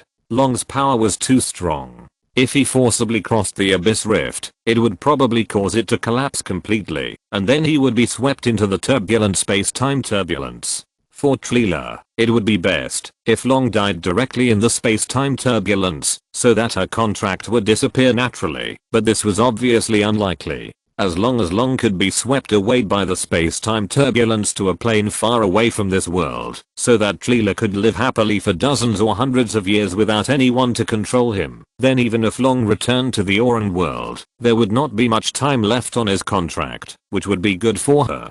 Tleela wished that something would happen to Long, so he did not continue to persuade him, but turned around and flew out of the cave. Don't think that you can do whatever you want after I leave Oran. Don't cause trouble for me, and don't make fun of my family. I will settle the score with you for killing more than 100 Nagas when I come back. Long's cold warning made Tleela startled, and then he violently slapped the mountain wall with his tail and flew towards the storm sea amid the rumbling sound of an avalanche. Longen's attention was withdrawn from the flying fjord snake dragon Tleela, and he looked at the abyss rift in front of him. Although this abyss rift is a large abyss rift that can accommodate ordinary legendary creatures, Longen's strength has obviously surpassed the level of ordinary legends. However, Longen had been prepared. Abyss rift is a kind of space rift. In the final analysis, it is just a space channel formed by the mutual attraction and overlap of space. After obtaining part of the inheritance of the power dragon, Longen spent a lot of effort on the research of power. Based on the current powerful strength and a deeper understanding of the concept of power, Longen's ability to control power has improved a lot in the past 6 months. It is no problem to say that he is half a power dragon. and using force fields to control space changes is exactly what the power dragon is good at. A powered dragon hatchling can control space contraction to achieve the purpose of accelerating itself. A young power dragon that has grown to a certain extent can easily use force fields to create space channels across the ocean and land, or directly shuttle through planes. It was still a little difficult for Long N to travel freely through the planes like a real power dragon, but if there was a ready-made space channel, it would not be a big problem for Long N to reinforce the space channel and then travel through it. The lightning element that was almost condensed into a solid was stimulated from Long N's body, and the violent thunder snake electric python wandered and jumped on Long N's scales. The bursting thunder was bound around Long N's body, making him look like the storm disaster itself that was brewing countless thunders. The huge amount of electrical energy was converted into a magnetic field in Long N's body, and immediately converted into gravity under Long N's control. The constructed gravitational field enveloped the large abyss rift. One after another, the gravitational force was interspersed like a needle and thread on the space where the bottomless abyss and the Auran world overlapped, firmly fixing the channel that was originally formed by the overlap. After doing all this, the illusory edge of the rift where the abyss rift and the Auran world overlapped was no longer broken and reconstructed due to the conflict of world rules, and Long N breathed a sigh of relief. Although Long N had tried it several times before, this was the first time he put such a fine force control technique into practice, but it seemed that he had mastered the force quite well. Trying to restrain his own strength and breath, Long N carefully passed through the stable abyss rift. Even after reinforcement, this abyss rift was still like a fragile porcelain to Long N now, and he had to be careful not to break it. Passing through the space channel, the subtle changes in space were sensed by the force field released by Long N, and all the contraction, expansion, overlap and tearing of the space level were seen by Long N. Countless lines representing space and force appeared in Long N's field of vision. The places where the distance between the lines became narrower and denser represented the contraction of space, and the places where the lines became wider represented the expansion of space, just like the mathematical models describing space that Long N had seen in his previous life, but much more complicated than that. After passing through the cracks of the abyss smoothly, Long N landed under a twisted red thorn vine that covered the sky. As Long N breathed, a slightly corrosive acidic gas was inhaled into his nose. The air mixed with the evil breath of the abyss also faintly revealed a hint of dragon breath. Although this is the territory of Tleilaxu, this dragon breath obviously does not belong to the snake dragon species. Tleilaxu is not lying. The lord of this layer of the abyss is really an ancient green dragon. Long N looked up at the scarlet thorn forest. There is such an environment in the abyss. This green dragon really picked a good place. Green dragons like to build nests in ancient dense forests. The longer the dense forest exists, the older and taller the trees in it are, and the more they meet their nesting standards. The thorn jungle is also a jungle, and this thorn jungle probably existed when the abyss was born. In terms of antiquity, there are not many jungles that can compare with it. It is the environment that green dragons like most. The corrosive gas in the air made Long N feel a little uncomfortable, but that was all. This level of acid corrosion was too much for a true dragon of Long N's level to pass through even with their own elemental resistance. Long N looked back and saw that the abyss rift had fallen into a semi-destructed state, with the lines symbolizing the distance in space overlapping and intertwining in a chaotic state. Even after being reinforced, the abyss rift still exceeded the limit that Long N could carry, so it was still blown up by Long N at the last moment. The control force field hastily tidied up the space of the abyss rift so that it would not be completely destroyed. Long N immediately flew at full speed to the positioning anchor point he sensed. The electric current magnetic field pushed, and the gravitational acceleration came out at the same time. Long N, who was flying at full speed, was getting closer and closer to the positioning anchor point. Before he saw the Duelan army carrying the mental anchor point he set up, he felt an extremely powerful dragon's power, and then a majestic and ferocious voice resounded throughout the world. I'm the Lord of the Bloodthorn Abyss, the Green Queen, the Grand Duke of Demons, the Supreme Lord of the Abyss. See you Ifudzi. Foolish and humble creatures, please offer your loyalty to me. Long N narrowed his eyes and quickly came to the sky above the Duelan army at full speed. The dragon power mixed with the breath of the ancient blue dragon surged out and collided head-on with the dragon power of the green dragon lord and actually drove the opponent's dragon power out of the Duelan Kingdom's position. Long N's arrival made the Duelan soldiers in the position excited and fanatical. They quickly repelled the demons that surrounded the position and firmly guarded the position again with the protective barrier. Long N looked up and saw a huge green dragon floating in the sky in the distance. It was more than 50 meters long from head to tail. Judging from the size of the opponent, he should have broken through to the level of the ancient dragon, but from the dragon's might, Long N could feel that the opponent was only an ancient dragon close to the level of the ancient dragon. Therefore, Long N, who had the heart of the ancient blue dragon, was slightly overwhelmed in the competition of dragon might. The supergiant body might be a unique talent or a blessing obtained by becoming the Lord of the Abyss. Under normal circumstances, the Abyss, which symbolizes extreme chaos, would not favor a lawful evil green dragon, but if there were only normal circumstances, this would not be the Abyss known for chaos. Complete chaos is also a kind of order. In the chaotic abyss, everything is possible, and you don't have to be surprised, no matter what you encounter. Just as there are no two leaves in the world that are exactly the same, there are no two demons in the abyss that are exactly the same. Here you can even find kind-hearted berserkers and compassionate succubi. Of course, the way of compassion is to let you have sex with her for free once, and it is not too surprising to have a lawful lord of the abyss. When Long N was looking at Cui Food Easy, who claimed to be the Green Queen of the Bloodthorn Abyss, Cui Food Easy was also looking at him. This was a strange ancient blue dragon with a body size of only 33 meters, but it strangely had the breath of the ancient dragon, and even made him feel a little dangerous and uneasy. What was even more strange was that this strange ancient blue dragon also had the marks of the five-headed lady and the King of the North Wind on his body, making it impossible to tell which side he belonged to. Cui Food Easy stared at Long N with cold eyes. No matter what, an ancient blue dragon with strength catching up with the ancient dragons would not come with good intentions to break into her territory without permission.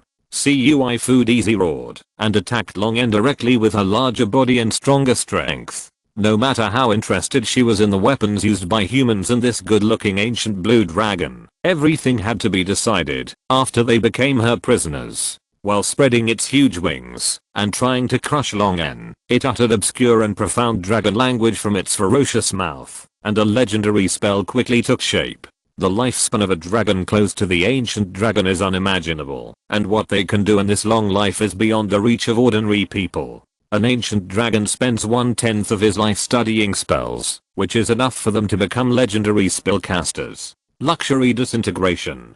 Trivdis took the lead in using this spell that can break the enemy's defense and possibly destroy the magic equipment carried by the enemy. Long N had just been promoted to a legendary spellcaster by reading a page of the Nether Scroll. The only legendary spell he knew was the one that the Nether Scroll constructed in his mind. Although Long N didn't know any legendary spells, he had money. Taking out a legendary staff, Long N directly used the legendary spell Steady Transformation that came with the staff. The beam of the Grand Disintegration hit Long N, but was blocked by an illusory mirror shield and reflected, returning to fly towards Triftides. Triftides, who was rushing towards Long N, could only resist the legendary spell released by himself. While Triftides was resisting the Grand Disintegration, Long N continued to take out magic equipment one after another. Advanced Spell Protection. Magneterus's Time Insurance. Stardome Ward. Fitzroy's Soul Shield Armor. Looking at Long N taking out legendary magic equipment one after another to stack buffs on himself, Triftides fell into a rare silence. He had no choice but to distance himself and cast various protective and buffing spells on himself first. Triftides wanted to distance himself, but Long N was not happy about it. He directly opened up his speed and stuck to Triftides, who was flying back. What a fast speed. Triftides was shocked. As an old ancient dragon, she naturally guessed Long N's identity as a power dragon from the force field acceleration he used. Although Triftides was an ancient dragon, Long had a magnetic field to strengthen his body, and his melee ability was not much inferior to Triftides, and he was even faster, plus he had a bunch of buffs. In a short time, Long chased after Triftides. hitting him from mid-air to the ground, and from the ground to the ground. There were hundreds of demons crushed to death by the aftermath of their melee. Just when Long and Triftides were fighting, a demon that looked like an ape with bone, spurs all over its body, a six-armed snake demon whose scales were faces, and a huge cold and beautiful woman who seemed to be made of ice and snow appeared in the distant horizon, looking at Triftides and Long with murderous eyes. Oh no, you tricked me. The look in Triftides' eyes quickly turned unfriendly as he looked at Long, Banu, Kenbakol, Ashkalim. Instead of eating bones in the frozen corpse field, you conspired together to come to the Bloodthorn Abyss to deal with me.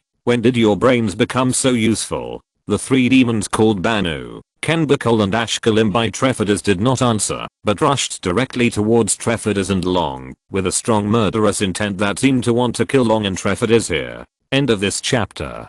Thank you very much for reaching the end. Don't forget to like. Looking for more exclusive content and immediate access?